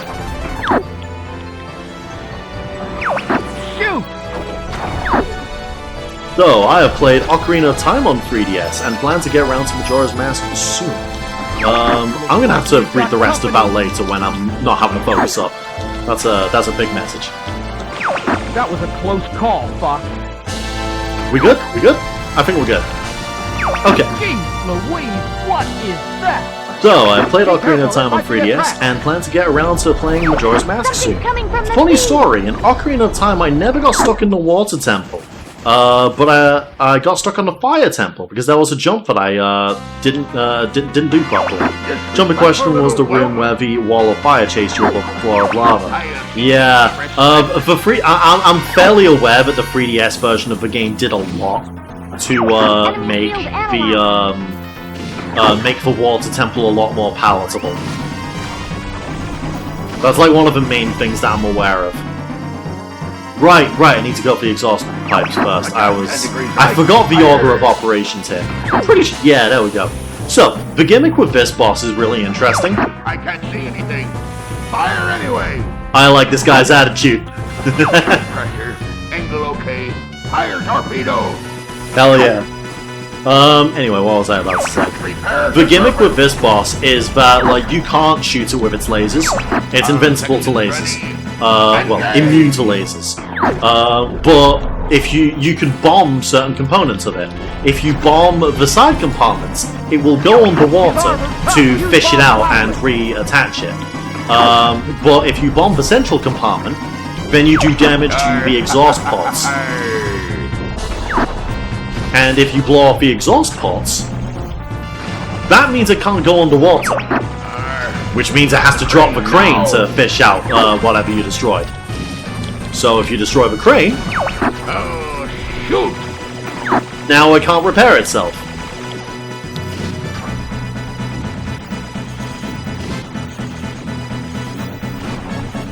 And now it's in its final phase, and now it's open to lasers.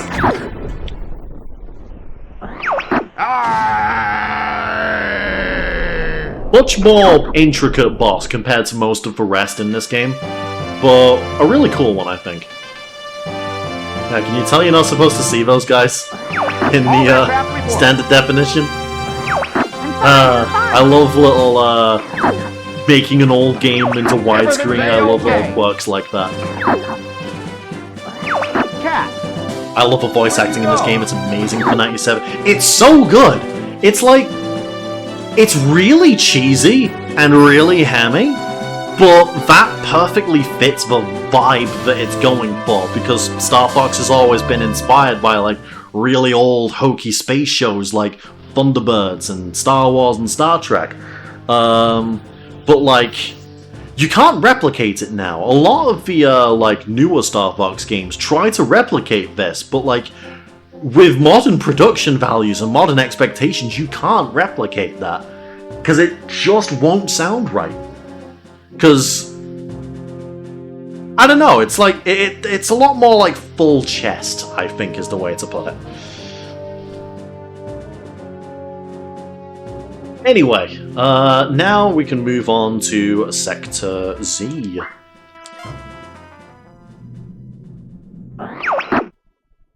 The enemy army is gunning for you. Be careful. Don't worry, sir. So Sector Z is another all-range mode level. So just a box, basically.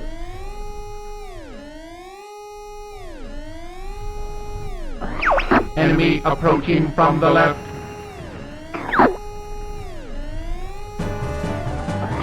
We'll gladly take this one.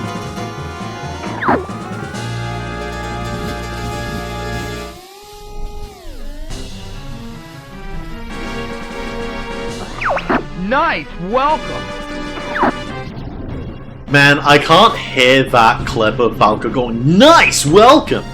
I can't hear it seriously anymore, because now I hear it being like interspersed with other lines, like him going, "Nice cock!" Or the bit from the Terminal montage, Star Fox 64 bit, where Take care of the guy behind me. Peppy boss. just says, "Slippy's dead," and Falco's like, "Nice!" He's right behind me. Your father helped me like that too. Anyway, yeah, Sector Z is probably the level where Take this guy. this is probably the level where your companions are the most likely to get absolutely hounded. You're spending like pretty much all of your time here just dealing with like stopping your teammates from getting shot down, because they don't know how to do somersaults apparently. They can't confound the incredible ace pilot Starwall with loop-de-loops.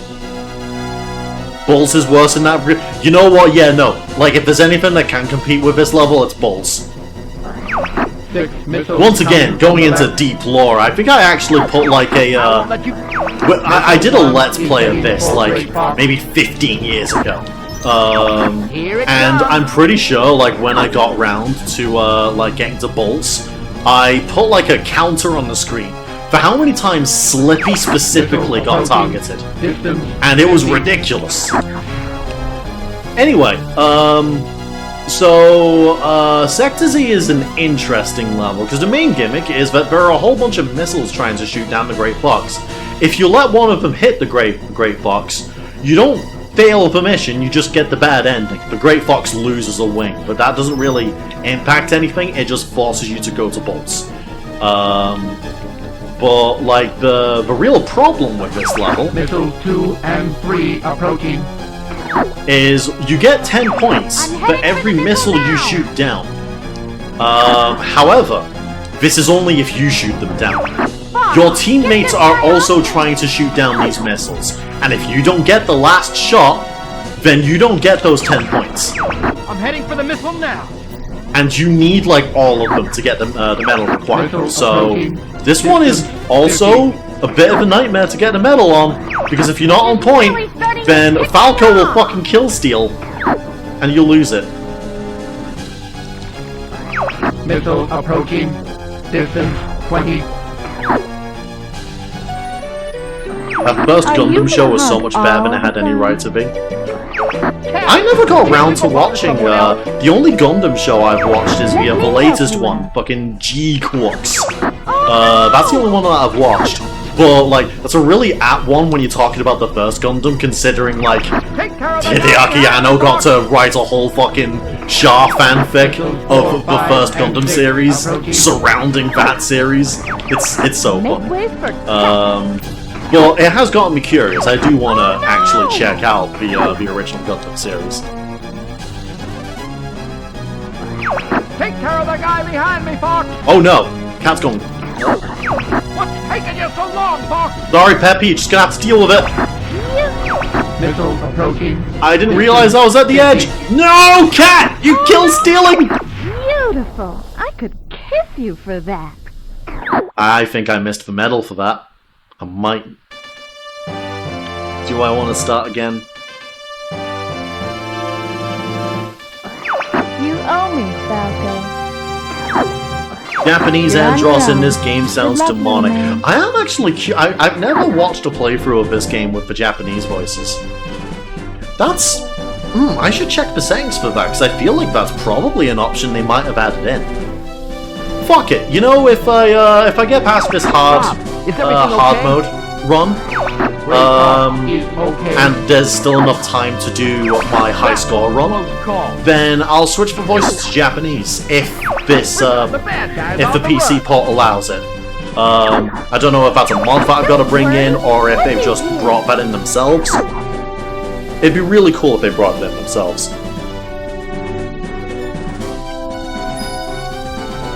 Reset mission time? Maybe. I'm trying to...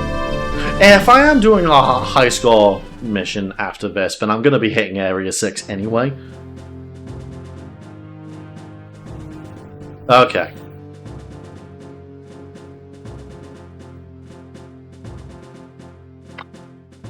4 points off. That's rough. The annoying part about resetting your, retrying a mission, though, is it also resets your stats. I am now back to single baby lasers and only 2 bombs, which is not where I want to be approaching Area 6 from. But this isn't a high score run. I am just showcasing the hard mode route. So, let's... I do want to get this medal requirement out the way. Because if I can do that, and be on point in a high score run, then I can showcase expert mode. Oh, Andros is voiced by a Gundam actor in Japanese. That's We'll fun. gladly take this one. That's really fun. I like shit like that.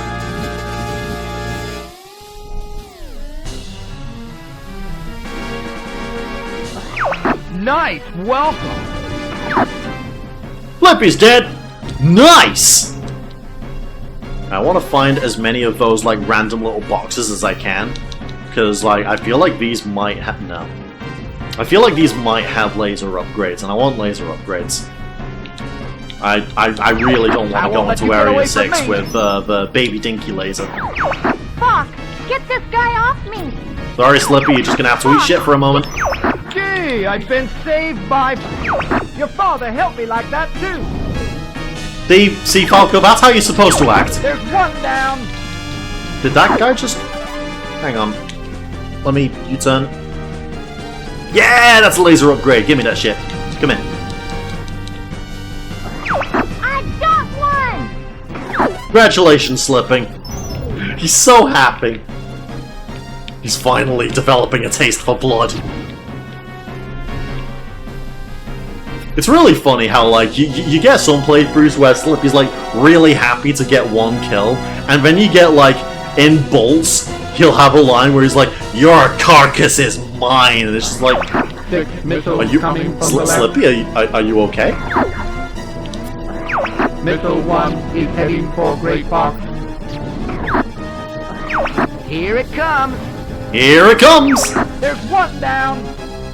Not having my highest level laser upgrades also sucks, because that's gonna make getting these missile kills even harder. Got one.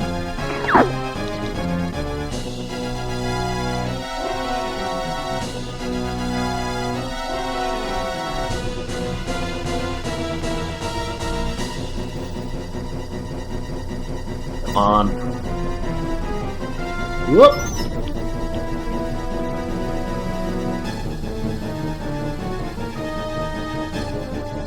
I probably have an unfair advantage, actually, because I'm pretty sure I wouldn't be able to see these things from this far away if I was on original hardware. I'm heading for the missile. Pretty now. sure I've got, like, maximum LOD, because, you know, PC port, there's no reason to have the LODs now, because the game just works. Take care of the guy behind me, Fox. No, that's bad. That's bad. That's bad. That's bad. Time for a little paint. Missile Kill, approaching. Distance 50. Okay, cool. Take care of the guy behind me, Fox. You're just gonna have to eat shit for a minute, Peppy. Are you gonna hug all the fun? Cat, can't you go bother someone else? Let me help you out. Darn it. Time for a Doggone it! I love the voice for Peppy so much. It's like such a perfect. Well, What's the big idea? a lot of people know how perfect of a stereotypical war vet voice Peppy has. Like, wasn't he? I forget his name. Didn't he go on to voice Soldier in Team Fortress 2? Make way for Cat. I'm heading for the missile. I believe he passed away. Rest in peace. But I'm pretty sure those are the same actor. I got one! Just looked up, and Andros in the Japanese version of Star Fox 64 is voiced by Daisuke Gori, who voiced in Mobile Suit Gundam. Please, please. I took care of a missile. No! Wait! Beautiful. I saw the score go Thank orange. you for that. I saw the score go orange. I think I still got it. I think I destroyed enough boxes, but I got above the threshold anyway. You owe me, Falco. You're on your own. I'm Good sure luck, I young saw man. it.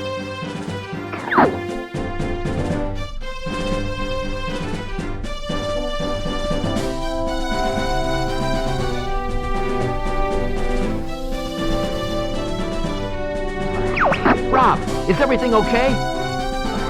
Gray Fox is okay. That was a close call. Well, let's see how close of a call it was, On the Falco. run. I don't know what you're talking about. Like, that mission was easy as piss, but, like, I want to see how close this score was. 113! I'm pretty sure the medal requirement's just 100. So, I think I got it. Turns out if you destroy enough of those boxes, you can just kind of brute force it. Dick, we're gaming. Alright, I never have to do Sector Z again. Did not know that Nintendo has two characters named Rob? Yeah, Rob64 is a very direct reference to the Rob for the Famicom and Super NES.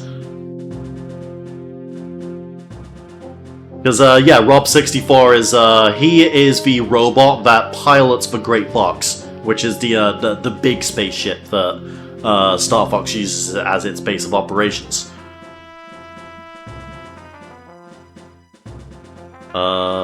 Keep forgetting what my confirm button is because of like my specific control setup here. Anyway, time for the coolest level in the game. It's almost over. What does the spinning light around the planet mean? I believe the spinning light Will do, signifies that you have beaten the level at least once. I think that's what that means. Came in here. No problems. Do you copy? Emergency maneuvers! Too late. Game over, pal. Area 6 is red! Entering Venom. Do I still have enough firepower for this? Everybody stay alert. Just about. Space mines ahead. Got enough bombs to get rid of those space mines. Good. So, Area 6 is a level that really takes advantage of this being a rail shooter because it just throws you into a fucking gauntlet. And, like, there's just so much to shoot here. Like, they really hype it up as a, like, hey, this is what a strike team is for. This is exactly what a strike team of, like, 4 freaks Let me shoot you. is built for in a situation like this. Gotcha. Gray Fox will cover you.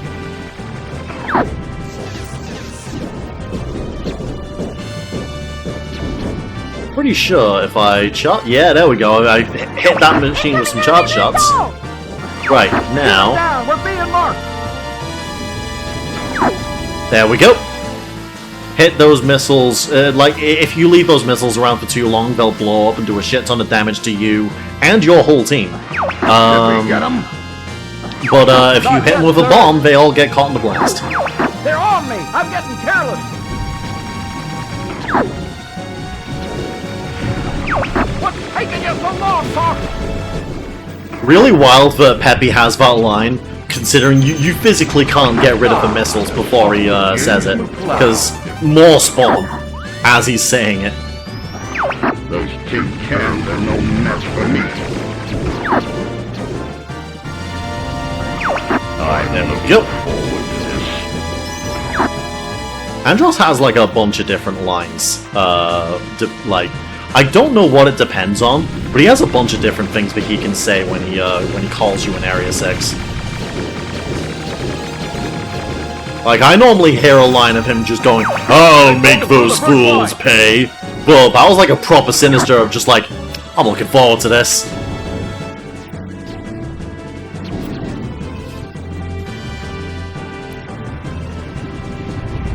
There we go.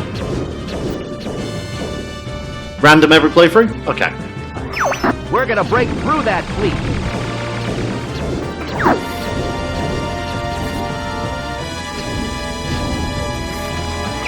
They're through the second line. I've already got the medal requirement. I'm like halfway through. I forgot to answer the Great Fox there. Fire! Fire!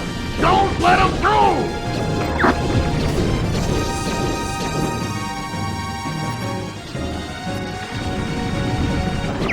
Venom's right there. I'll let Slippy take all that damage. Location confirmed. I'm pretty sure if I line this up... Good going. I nearly got all of them. You can get like a hit plus 9 if you get all of them with that. The last line has been breached. These guys are crazy. These guys are cracked! What's happening? Now! Yeah, I'll take 424 considering I've not played this level in like 3 years. This one's different. Crud. We were so close to Venom. God, I love this game. This game's so cool. It just feels good to get really good at this. I've seen people get 700 hits hit. Yeah, no, like I kind of alluded to it at an earlier point in the in the stream, but like I used to do high score runs. I am not at the level at the highest. Like I'm not even close to that.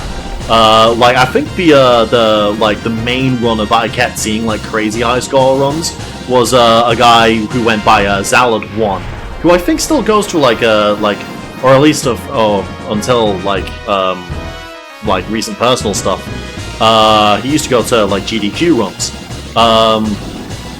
He's really good at Punch Out, and he's really good at Star Fox 64. Like I remember seeing him getting like insanely high scores in Area 6. Like there's a really high skill ceiling in that level. If you know exactly where to break, exactly where to throw out your charge shots, you can get insane scores racked up, but like so far beyond what's required.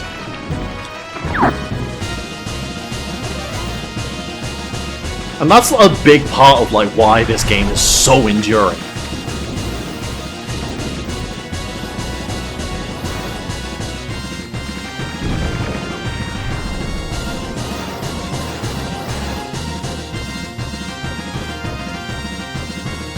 Oh no, what's it doing? Watch out, Fox! Though, interesting thing to note here, this rainbow seizure beam that's happening right now.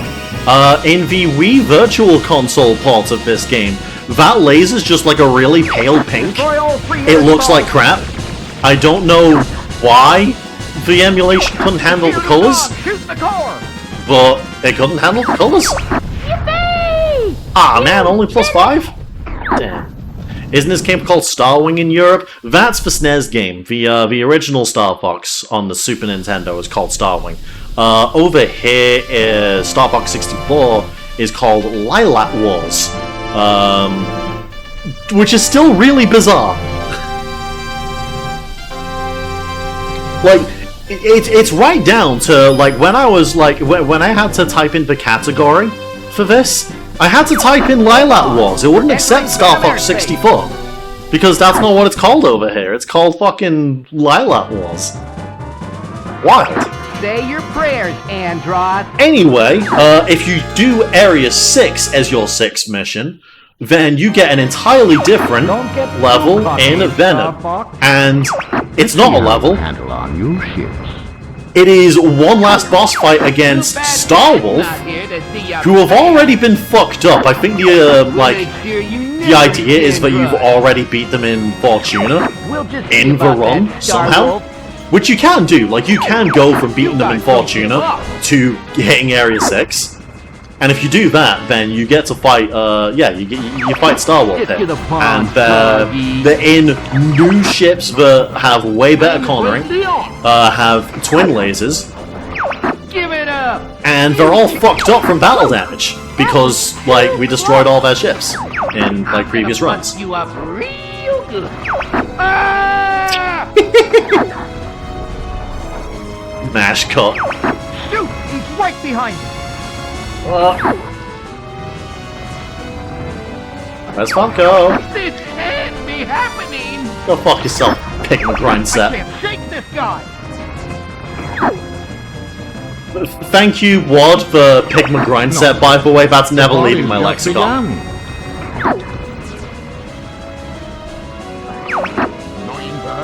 I am the great Leon. Oh shit, I just crashed right into Falco. He's too strong. There's one more to go. Come on. No way. There he is. I Down. don't believe it. So yeah, all you need to get the medal requirement for Venom 2 is to beat Starwolf quick enough to get the 50 points for each of them. There's a company called Star Fox in Germany. Interesting. You mean the Wii Virtual Console? Wait, what did I say? When I was talking about the Virtual Console port for Star Fox 64, what did I actually say? Did I say, like, Wii U or Switch? Or fucking GameCube or some shit? It's foolish to come against me.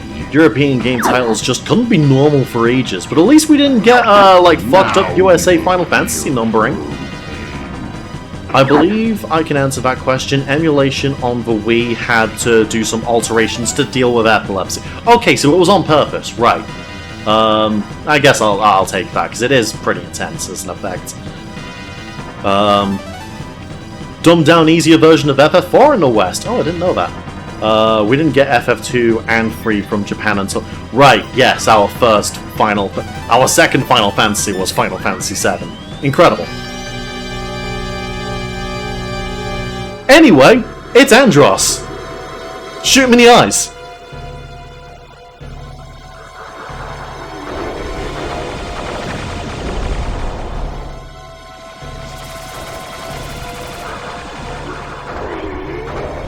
You'd think he'd learn to blink.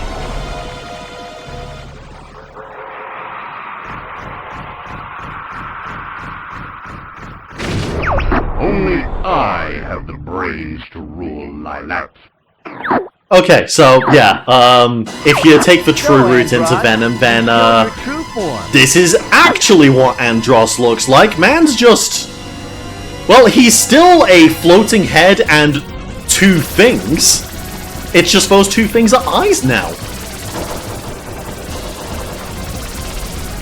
And he hits you with, like, really bad puns. Oh shit. Yeah, nope, I fucked up. Don't take my wings! Okay. Oh god, this sucks. Yeah, much more involved boss fight compared to what we were dealing with the previous Andros forms.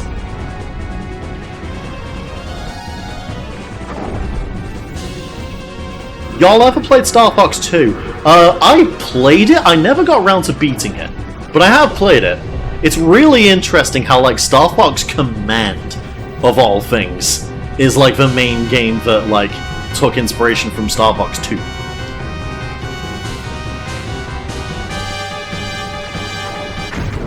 Anyway, it's not that much harder. Shoot the cerebellum enough times and he'll kill himself.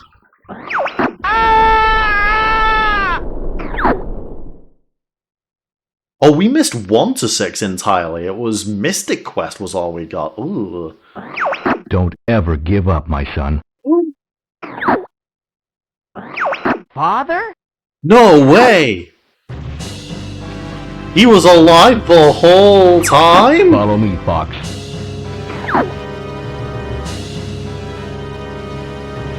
Oh, I've got no boost. Help! Help! Okay, so, final segment of the game. James McLeod will pick a random direction to go, and you need to follow him. If you pick the wrong direction, you die. If you are too fast, you won't be able to see where he goes, and you'll die. If you're too slow, the fire will catch up to you, and you will die. Never give up, trust your instincts.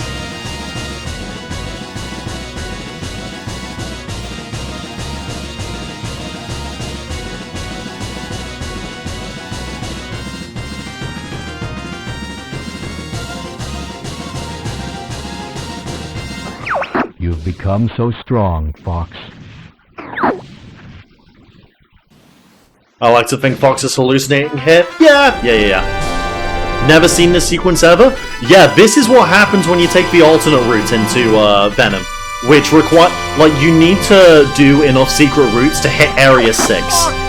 Because Area 6 is guaranteed to send you into the final Venom route.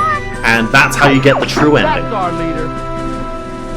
Which means that you can, like, you can be on the easy path and only start moving towards, like, the hard path as late as Sector X. Holy fudge, it's Guy! Yeah! How's it going, Bit? Good to see you. I'm actually streaming this time as opposed to, whatever the fuck you, may believe you saw last week.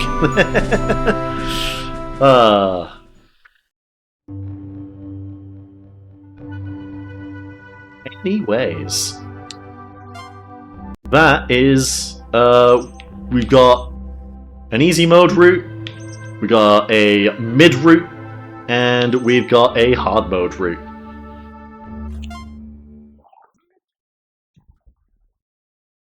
General Pepper and Shappers.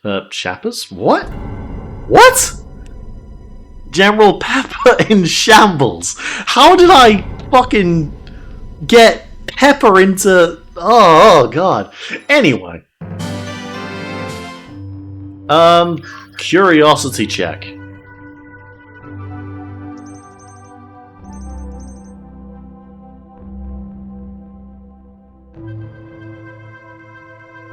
Oh, right!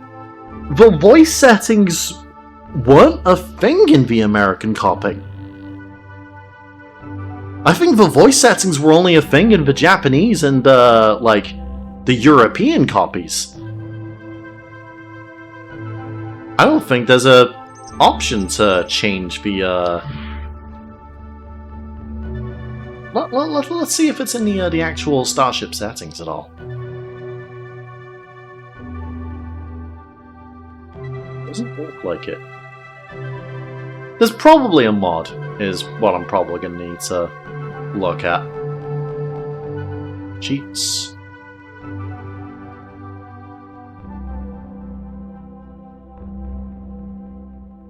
Huh.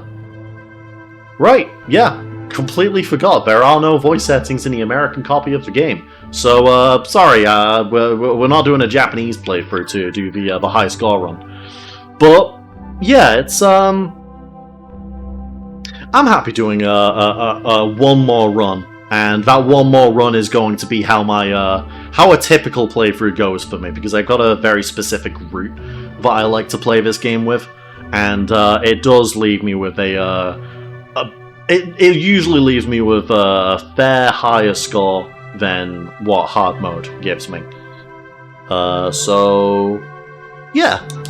And if I do that route and get all the medals, then that'll also mean we'll have all the medals, which means I can show you, like, I'll show you Corneria on expert mode to give you a comparison point. So yeah.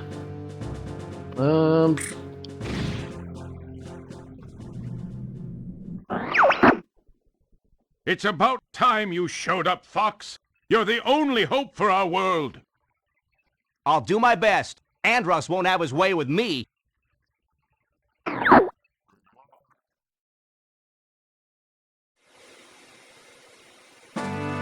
Oh, did we actually get around to getting 6 on the... Yeah, because they were releasing SNES games on the PS1, so we did eventually get around to playing 6 before, like, all the remasters. That makes sense.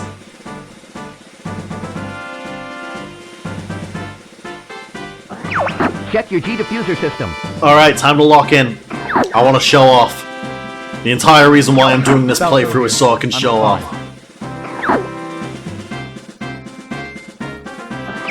This is Peppy. All systems go.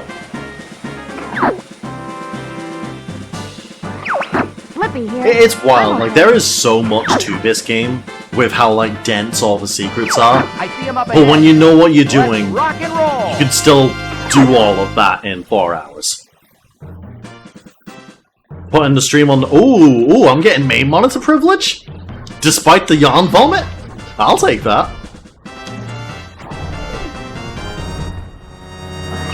Flippy, get back here. Ah, wrong one. Flippy, watch out. Bogey on your tail. Whoa! Help me! Thanks, Fox. I thought they had me.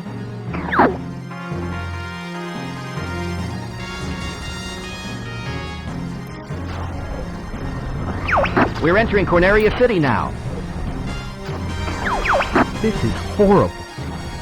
No, I missed one.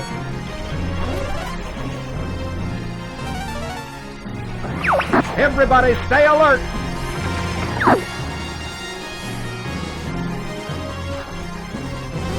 The actual strat is to... Yeah, just about. We take those.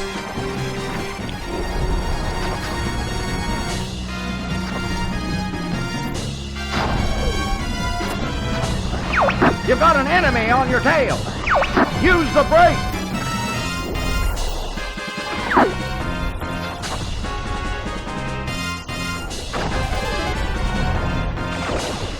Oh, I fucked that up.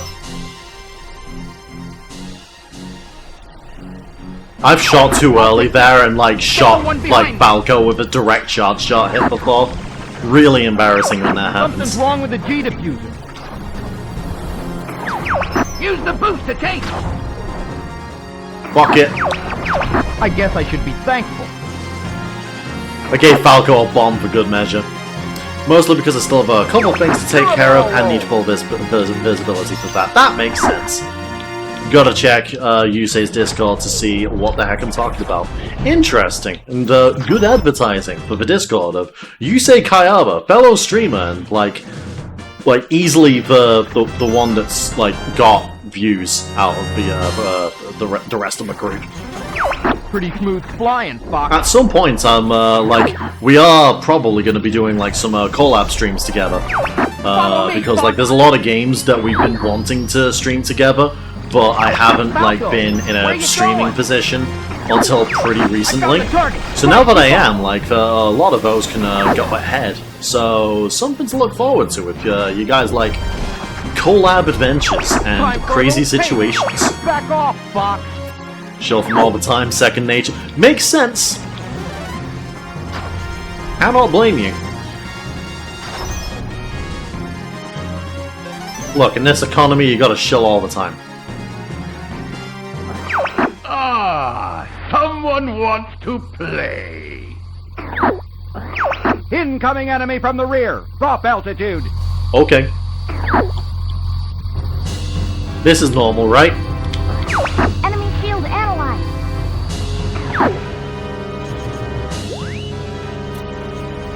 We'll probably do collab streams together as if we didn't do all those Omega attempts.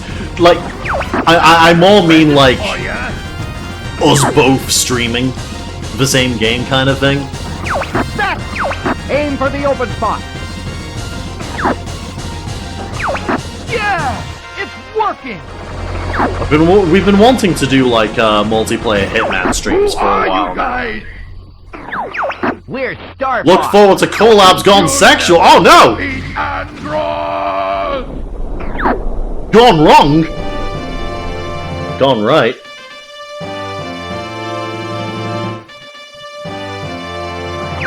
We're heading out. All aircraft report.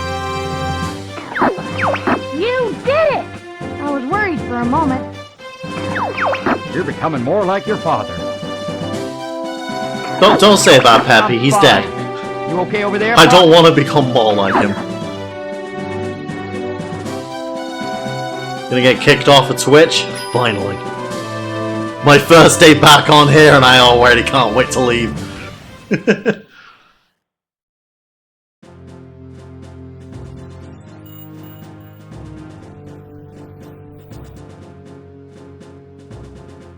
Oh, thank you, Wad. I really appreciate that. It was a hell of a process getting into my house. I kind of went into it at the start of the stream, but for people that have shown up since, I was streaming a few years ago and then stopped because situations kind of made it so that I had to move back to my parents and then save up to move into a house. And then that house needed to be built up because it was in much worse condition than we thought it was. And that took about 2 years. And, like, because of the time that took, I couldn't carry on streaming. So I stopped streaming, focused on myself, and have now since been able to get into a point where I can, like, mentally recover from all that work. And now I'm happy to get back into streaming with people so that I can show off some cool games and some cool tech. Now watch out for enemies in the asteroid field. The homeowner arc begins now! Sir.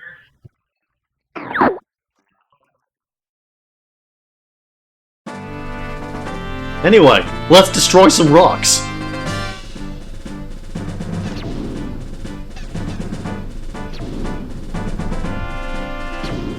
Welcome to the club. Oh, hell yeah.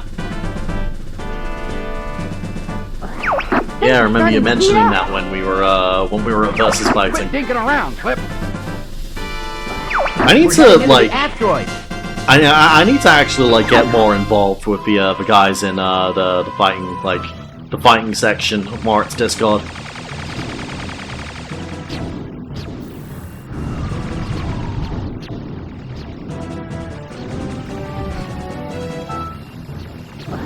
Don't mess up that R-Wing. Hey, Einstein, I'm on your side. Stop getting in the way of the rocks. I need to shoot the rocks so I can commit tax fraud. It's quiet. Too quiet. Be careful, it's a trap. You should pick up 2XKO to take part in Wake Up. I only just saw the messages about that. I should get around to that. Because I've been watching Connor play it a bunch, and that game does look fucking nuts in a lot of ways.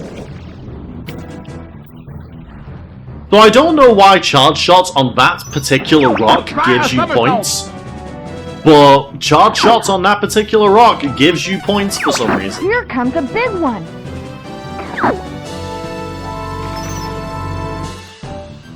2XKO dropped, and then I started learning goddamn Undernight because that's what's played at my locals. It's so funny how deranged your local fighting game scene is, Can Connor. you make it?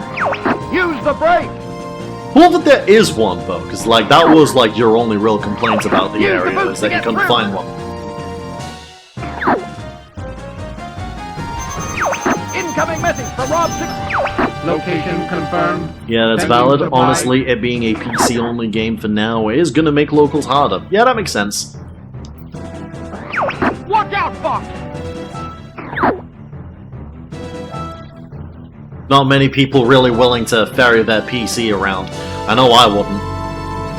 I'm not moving my PC from its fucking spot. That thing's way too expensive. Whoa! They're on me! I'm getting careless! I'd have lost a wing there if I was on expert. Thanks, Fox.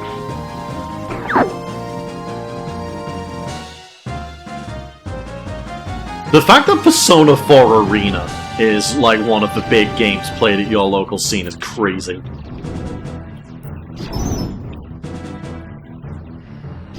I looked at PC with a 4090 in it for weight cut. I can't imagine doing that, dude.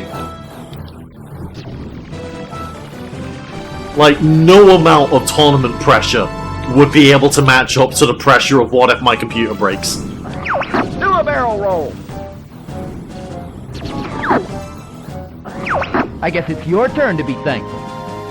Falco, I blew it all up before you got there. You can't do that. On a train? Ugh. Nice.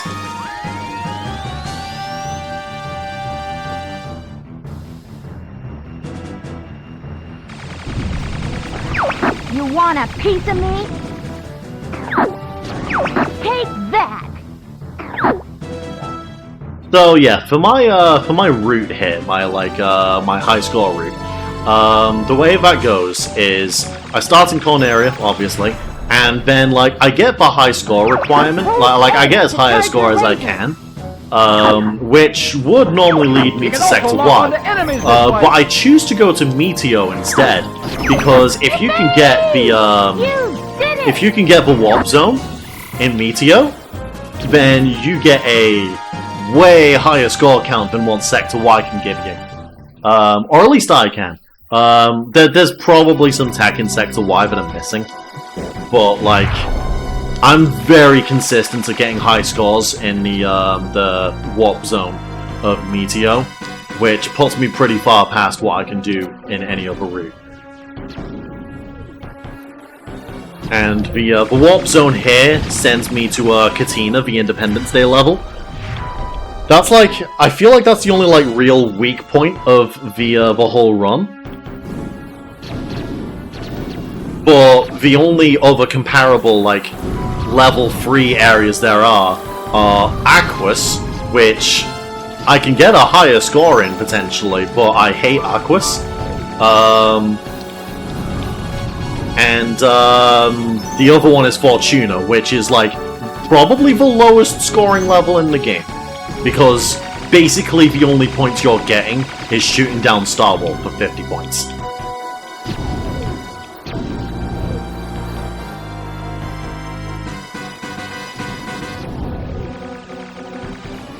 Krista's still injured from that wake up. Holy shit, dude.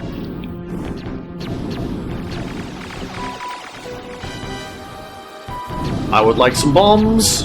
I would really like some bombs. Bombs?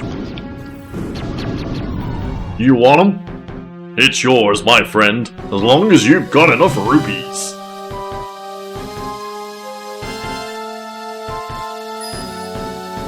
So yeah, 326 points for that one level, as opposed to me being lucky to get about 150 in Sector Y.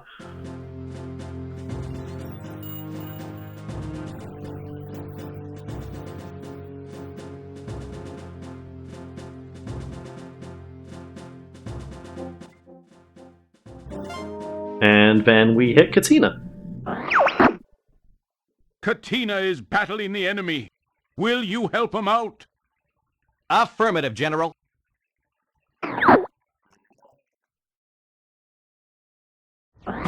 Hang on, guys. Help is on the way. Help is on the way, bro. Yeah. Fox, you made it. Bill, is that you? I can't believe it. We can catch up later, Fox. Whoa. Oh shit. Hard to tell the good guys from the bad. Katina can be a potential fuck-up point. Not because of, like, getting, like, a low score or anything, or, like, not hitting any conditions, but entirely because this style of mission, with the amount of enemies on the field, I'm pretty liable to people just crashing into me and clipping my wings. And I really don't want my wings getting clipped because that means it's not even so much for the loss of control, it's because I lose my laser upgrades. And losing my laser upgrades sucks because like I lose all my DPS. Which, oh shit. It doesn't matter much against nukes because I'm charge shotting all of them anyway. But like when going up against bosses, you get more points fighting bosses the quicker you take them down. So having the extra speed is really important.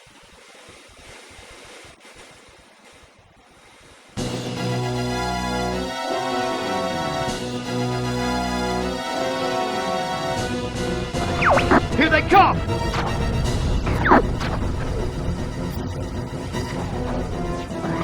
Go for the 4 hatches on the underside!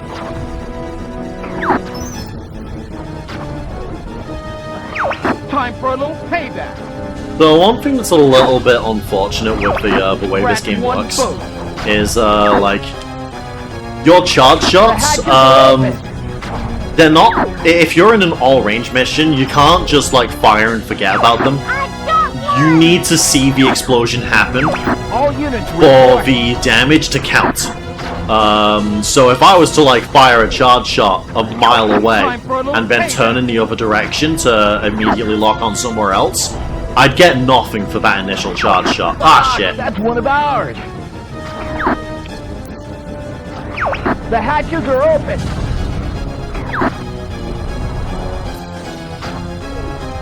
There's not many levels where that really matters.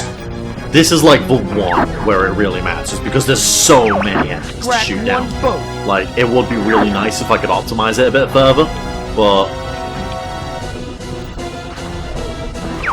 You're not getting away that easy. Oh god, I'm getting crap. I think both wings have taken 2 hits now. Bulldog in it. Don't let anything through.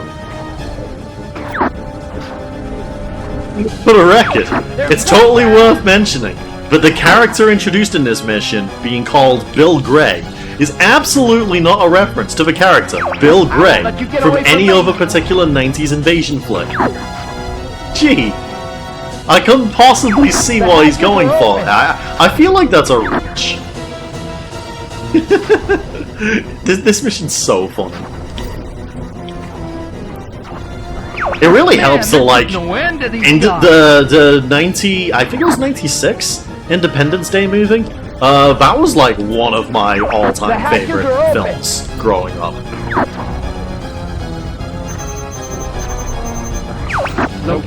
You know, to be fair, like, I didn't exactly have high standards growing up. The movie had aliens, explosions, and Will Smith. I got one! Which, to be fair, you can say the same about Men in Black, but, like, this also had airplanes. Independence Day also had airplanes. So Independence Day was the cooler movie.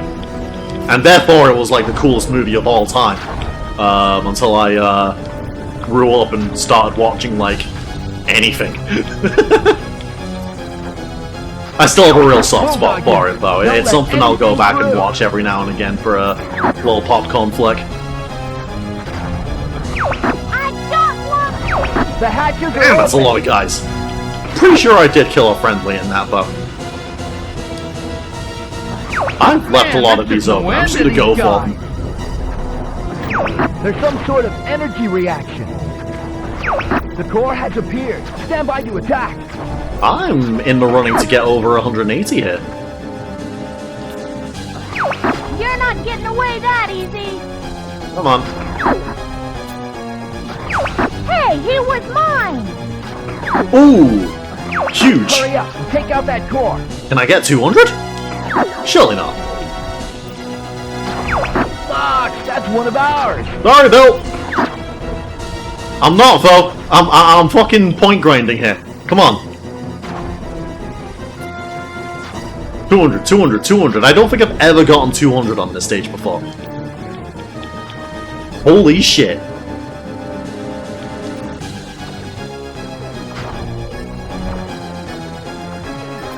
Alright. There's not much time left. Hurry! Alright, I got it. Ha! You did it! Did I lose a wing? Did I lose a wing in that last crash? Am I stupid?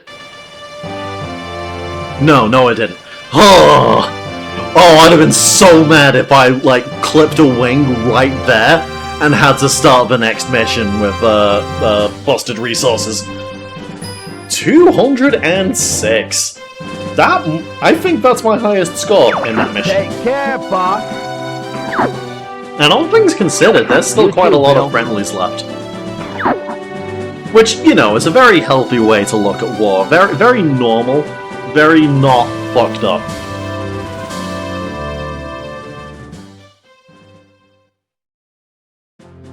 Yeah, for reference, Andrew, the medal score for the Katina is 150. So, extra 25% on points. We take those. Right, so now, Solar is shit for points. Don't go to Solar if you're doing a high score run. Sector X, that's where it's at. Reports indicate that Andros is working on some secret weapon. I'll check it out.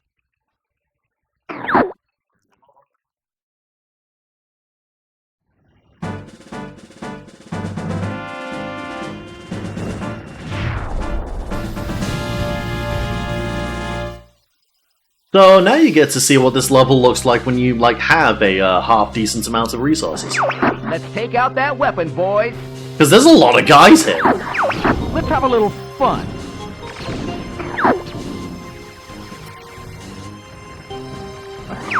Stay alert!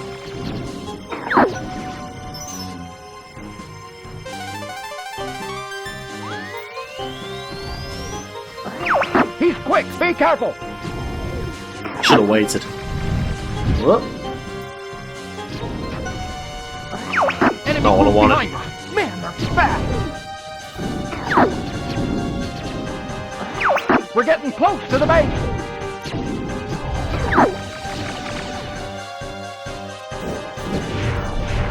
Let myself get a bit too close to Bose.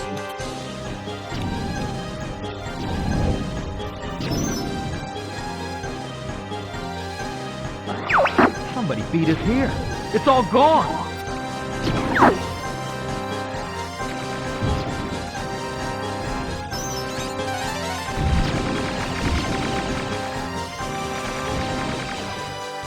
So, this is a bit of a weird one. Like, the showcaser only kind of wants to show you what the left route looks like, because that warps you into Sector Z. But that's not going to give me the highest score. I do think you get a higher score just taking the left path, the right path. So I am gonna do the right path. I'll attack from the outside. Interceptor system dead ahead. Not entirely sure, to be honest. This route does have a lot of, like, really good charge shot opportunities, though. Get like that, like a +6.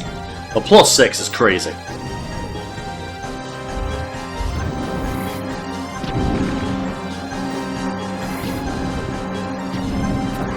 Where is the secret weapon? Location confirmed. Sending supplies.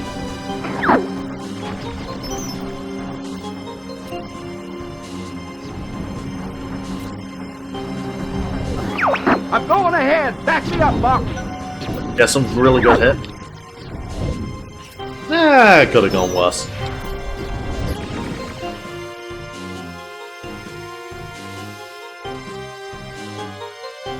I flying between the debris? Yeah. I'm snasty with it. It's the bugs! The bugs are back!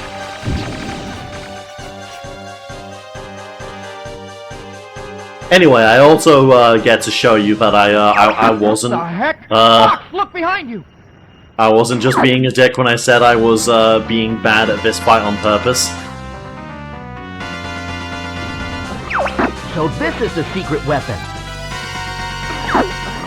Destroy. Destroy. Enemy shield analyzed. I will terminate all enemies.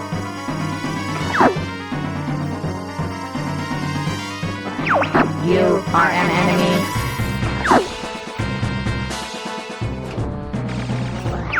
Where is the creator? Oh no. What's he saying? What about Fox just sounds deaf there? Yippee! You did it! Huh? What? What? The view is clear. Destroy. I must be complete. Anyway. There goes that boss. When I don't have a showcase to run, that's how that boss goes. I'm fine. Slippy's fine. Didn't even get a chance to show I've up. taken a few hits, but I'm okay. You worry about your own hide.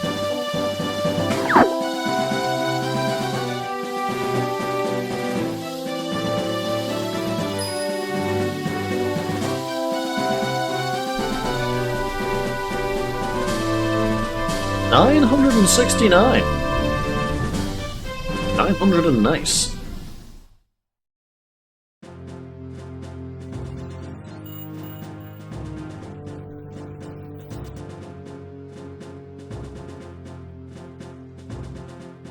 And yeah, from here we go straight to Macbeth and then hit Area 6. And that's my sort of like zigzag, easy, medium, hard mode route. And that's what consistently gets me the most points in this game.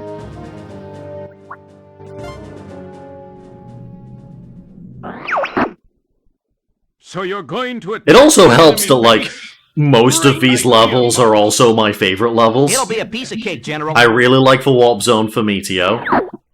Katina being a Independence Day homage is really funny to me. Sector X is just a nice fast-paced level. Macbeth is the coolest Landmaster stage, and Area 6 is the coolest level in the game.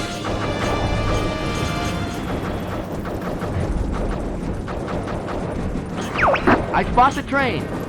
I'm taking it out. Here come the little hyenas now.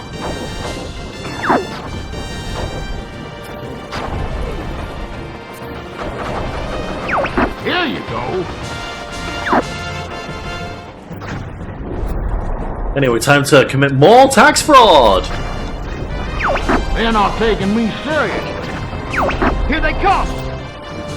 Like, they make so many memes about Yoshi committing tax fraud, but no one's talking about Star Fox.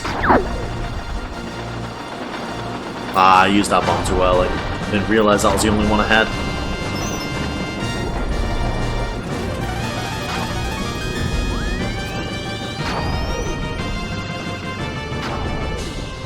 Why couldn't they take the train out from the air? Incoming! Take this.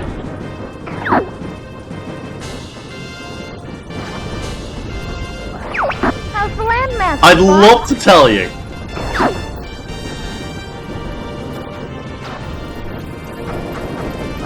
We just needed the extra firepower from a tank. Dang. Detach the rear vehicle. I guess the idea is that it's surrounded by so many other enemies from the air that, like, the ground support is needed so that the air support can just, like, be purely support and get rid of the enemies. Except I'm also having to get rid of enemies because this is a video game. I gotta be the main character.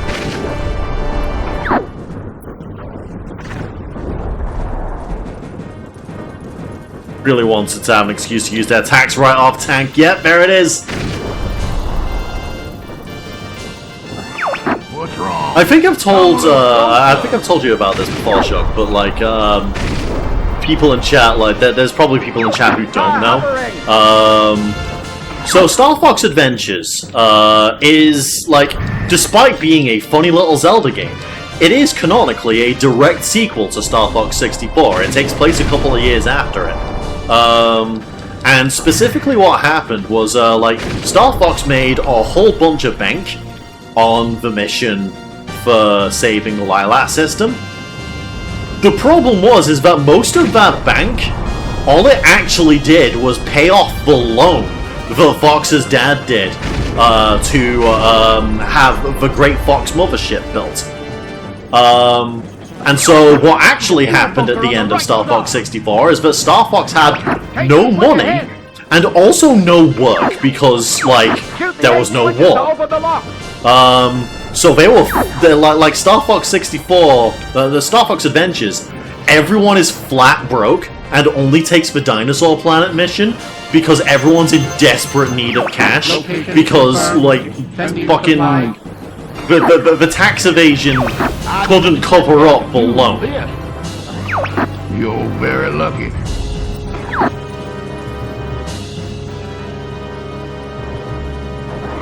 I'll lure these guys to the front. Enemy field analyzed.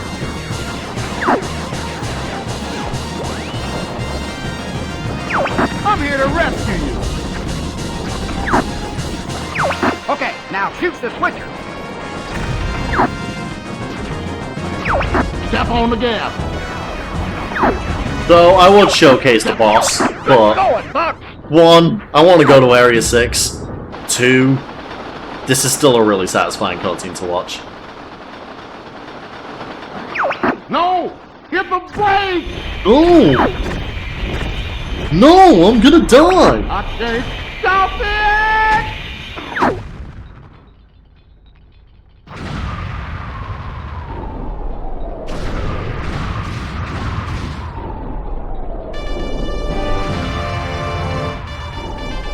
Get off. All aircraft report. I can see the look on their stupid faces. I'm sure we heard him this time.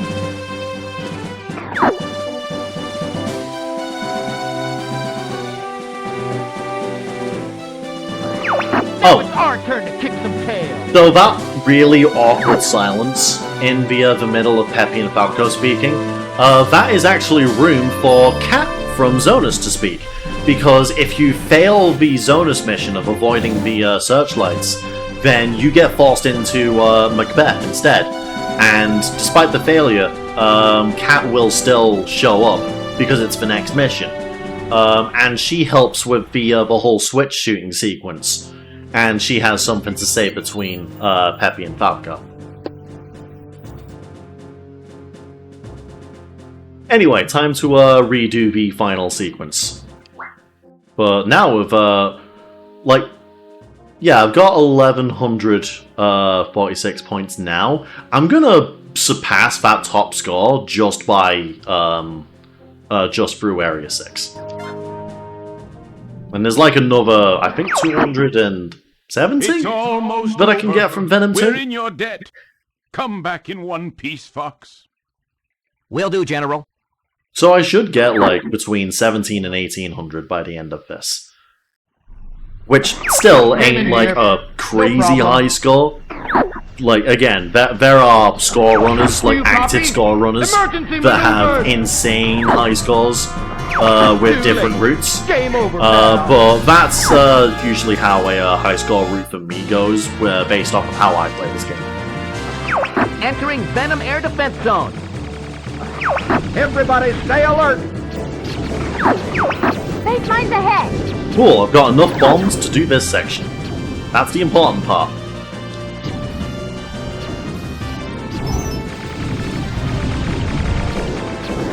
Bogey behind me. Am I getting slow?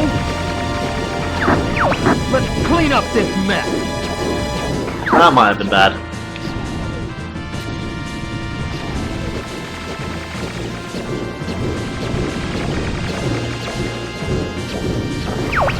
it off, Fox!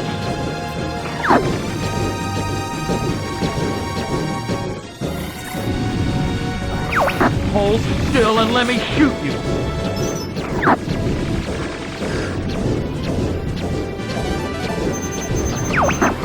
Great Fox will cover you.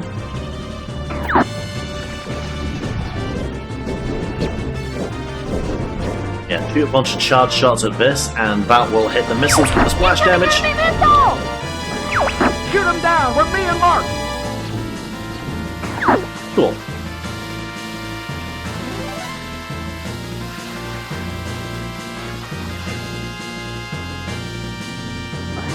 Did we get him? Did we get him? Not yet, sir. They're on me. I'm getting careless.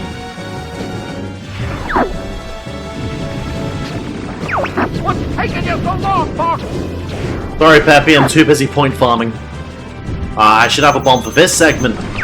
Ah, the son of Jim. There's now too many guys, and I gotta get rid of them, otherwise I can actually get shot to death there. Those tin cans are no mess for me. It's really unfortunate, because these things give out like 4 points. I'm looking forward to this.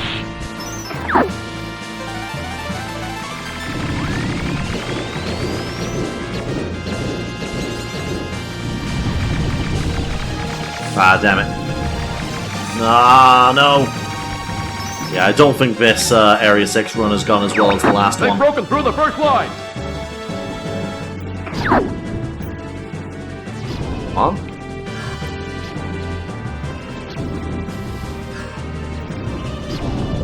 Ah, man. Oh, shit. We're gonna break through that fleet.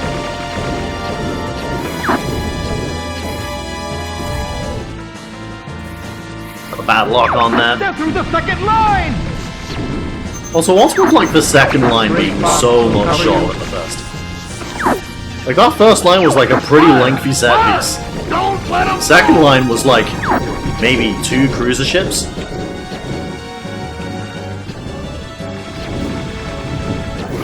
Venom's right there! Whew! That was... Location confirmed. Sending supplies. Ah, no! Ah, a bunch of stuff went wrong in this run compared to the last one. That sucks. The last line has been breached. These guys are crazy. Dang. Deploy it now. Still getting 419 before the boss. I'll take that. Enemy ahead! That's 430 if I can get the quick kill. Crud! We were so close to Venom.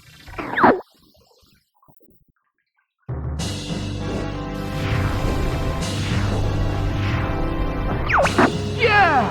It's working! Enemy shield analyzed.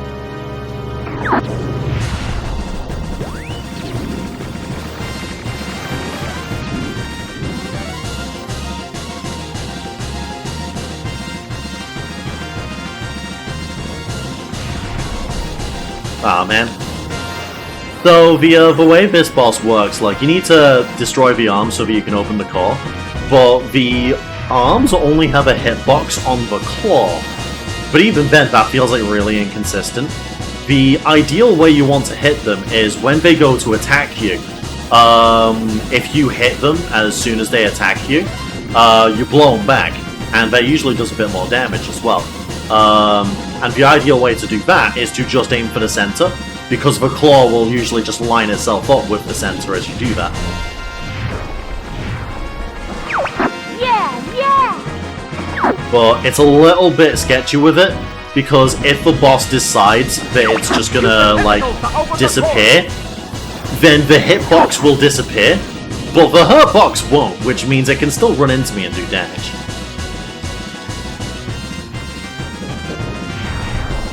There we go. Like, if you're wondering why I'm just kind of shooting into the center despite it not doing any damage, that's why. Anyway. Watch out, Fox! Seizure procedure.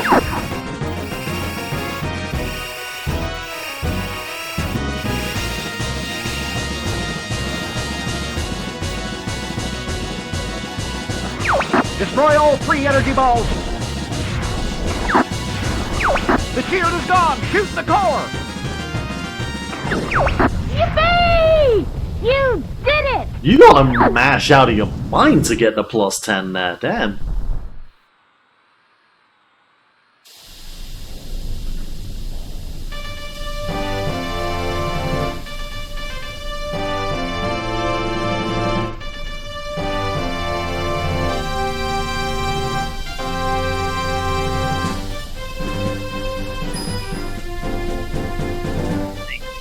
Yay.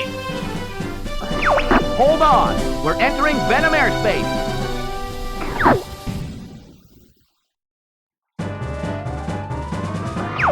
Say your prayers, Andros!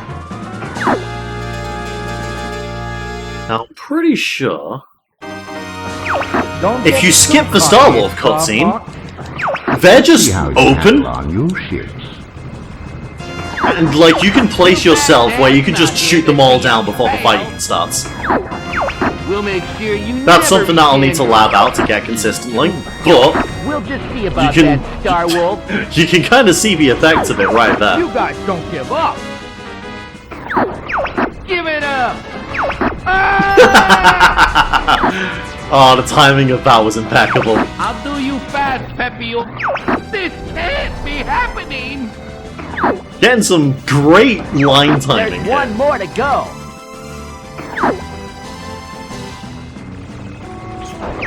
You're good, but I'm better. Yeah? Oh, he actually did a move. He did a move. I'm so proud of you, Wolf. No Die. way! I don't believe it! I'll go it alone from here. Though there is actually a potential bug with this. If you are in a very specific spot, the pathing that takes you to the center of that arena fucks up, and you just loop around it for like an hour.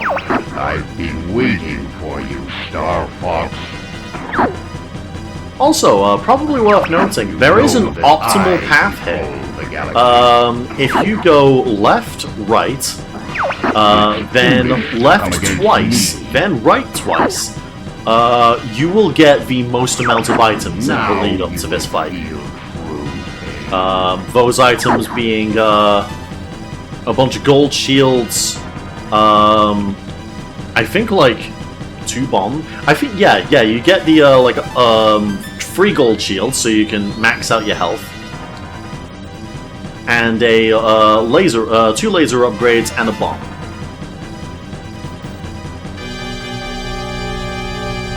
Anyway, it's your boy, Andros.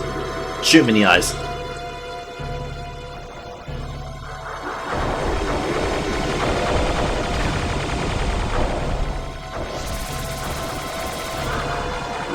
Where are you aiming, bro?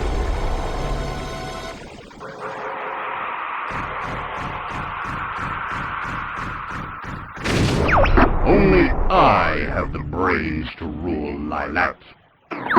Incredible. So, Andros, you show your true form. So, there is a strat for this. If I shoot a bomb now, and then U-turn... No! I didn't get the timing for it. The idea there is that, like, I get a bit of damage on all parts of the boss, and the eyes separate, which make them a bit easier to deal with.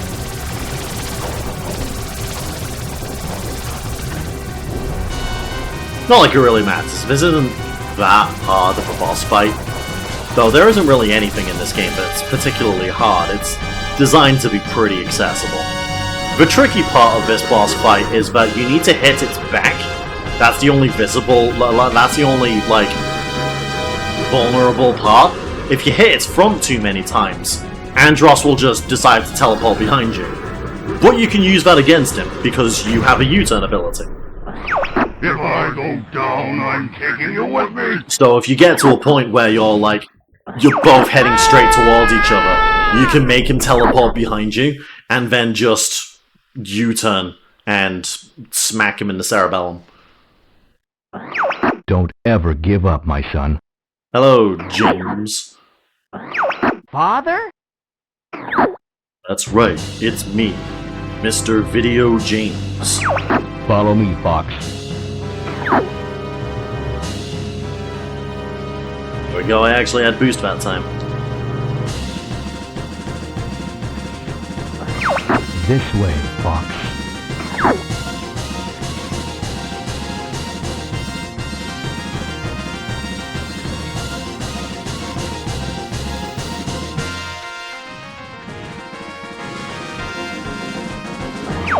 Never give up.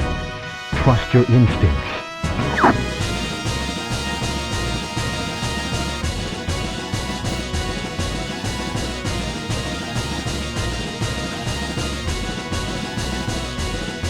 Nice. Nice and clean.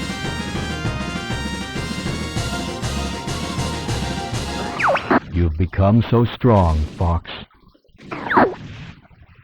Thank you, Video James.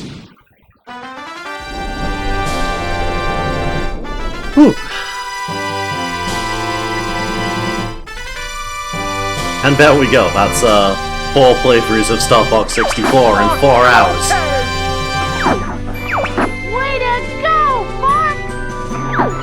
That's our leader. Even Falco respects us for being such a gamer. What's wrong, Fox? Nothing. Nothing's wrong.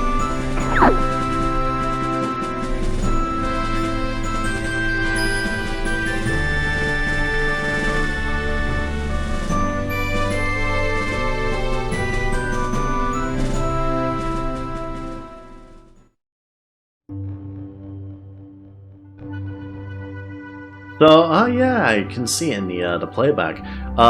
There is a cool detail in that scene of, like, it's left very ambiguous. Like, it's a pretty easy read that Fox was just hallucinating his father to get out of that final sequence. But if you might have noticed, like, a little shooting star in the very background as everyone was flying away. Like that can be read as like being Fox's dad in the distance. It's still left pretty ambiguous, but yeah, there we go. That is a high score of I nearly got 1800. Oh, if it didn't fuck up so many times on Area 6, that would have been a like really clean 1800 score, which would have been one of my best. Like this is still like pretty up there actually. Which is wild. I haven't played this game for like 3 years. A while. Anyway, it's over 115,000, which is apparently too much for the head of military, fucking general. Ugh.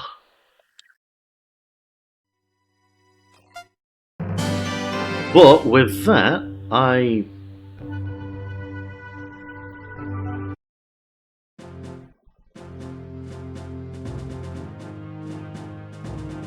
Oh shit! I didn't get a medal in Zonus! Ah, damn it! That's the one level that I'm missing, and unfortunately there isn't a stage select in this game, so I can't just like get it real quick to show it off.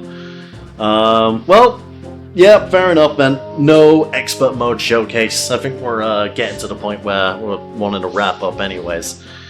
But yeah, that. Redo. Yep, no, I can't go through the whole game again just to get that one medal. I mean, I can, but not now, and I'm not gonna waste everyone else's time watching me do that when it's a run that I've already done before.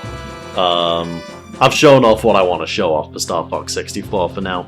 Maybe a while down the road I can revisit this and show off expert mode to you guys in full. Because expert mode is pretty chaotic. It's like nearly double the enemy spawns, as well as like more aggressive AI in the bosses. And again, a single hit to the wing clips them, which means you're way more liable to lose your power-ups. It's a really interesting mode to try and wrap your head around. They also, like, because there's so many more enemies, they increase the medal requirements as well. So it's a real fucking it's a real time. But Oh well, it is what it is. You got to see like pretty much everything that this game has to offer either way. And I think for a first stream in 2 years, I think it was quite nice to go back to something that I'm like really nice and familiar with. But yeah, I think I've mentioned this before, but I can like show it on the screen for a bit more detail, I believe. If I go into my Twitch channel,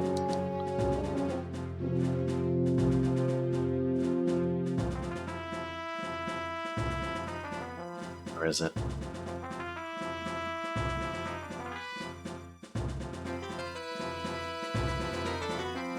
Where's the thing that lets me show my schedule? I swear I'm professional. Promise you. I absolutely know what I'm doing at all times.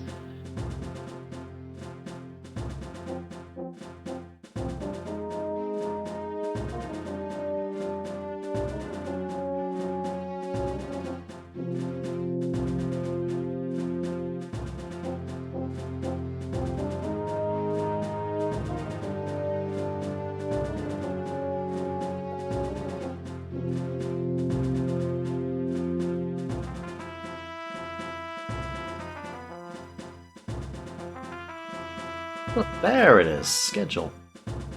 Also weirdly hidden. Anyway. So, this is what we've got planned for next week.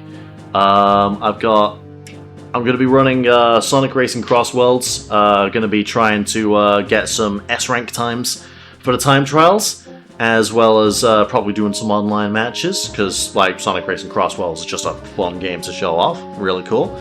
And then on Thursday, both Unbeatable and Hyrule Warriors Age of Imprisonment comes out, and I want to stream both of them, so we'll be streaming Unbeatable on Thursday, and on Friday we'll be going to Hyrule Warriors, and this is basically how my streams are going to be for the next few weeks until like one of these two gets beaten. Probably Unbeatable is going to get beaten first, because like Hyrule Warriors is it is a game of 2 hours. 2 spelled 200, too many hours. This is going to be in the rotation for a while. But yeah. Outside of that, thank you guys very much for showing up to this. I am really shocked that this got like a pretty decent turnout for a first stream in like 2 years, and I really appreciate you all showing up and shooting the shit with me, so thank you very much. Yeah, thank you very much for watching, and I will see you guys next time. Bye bye now.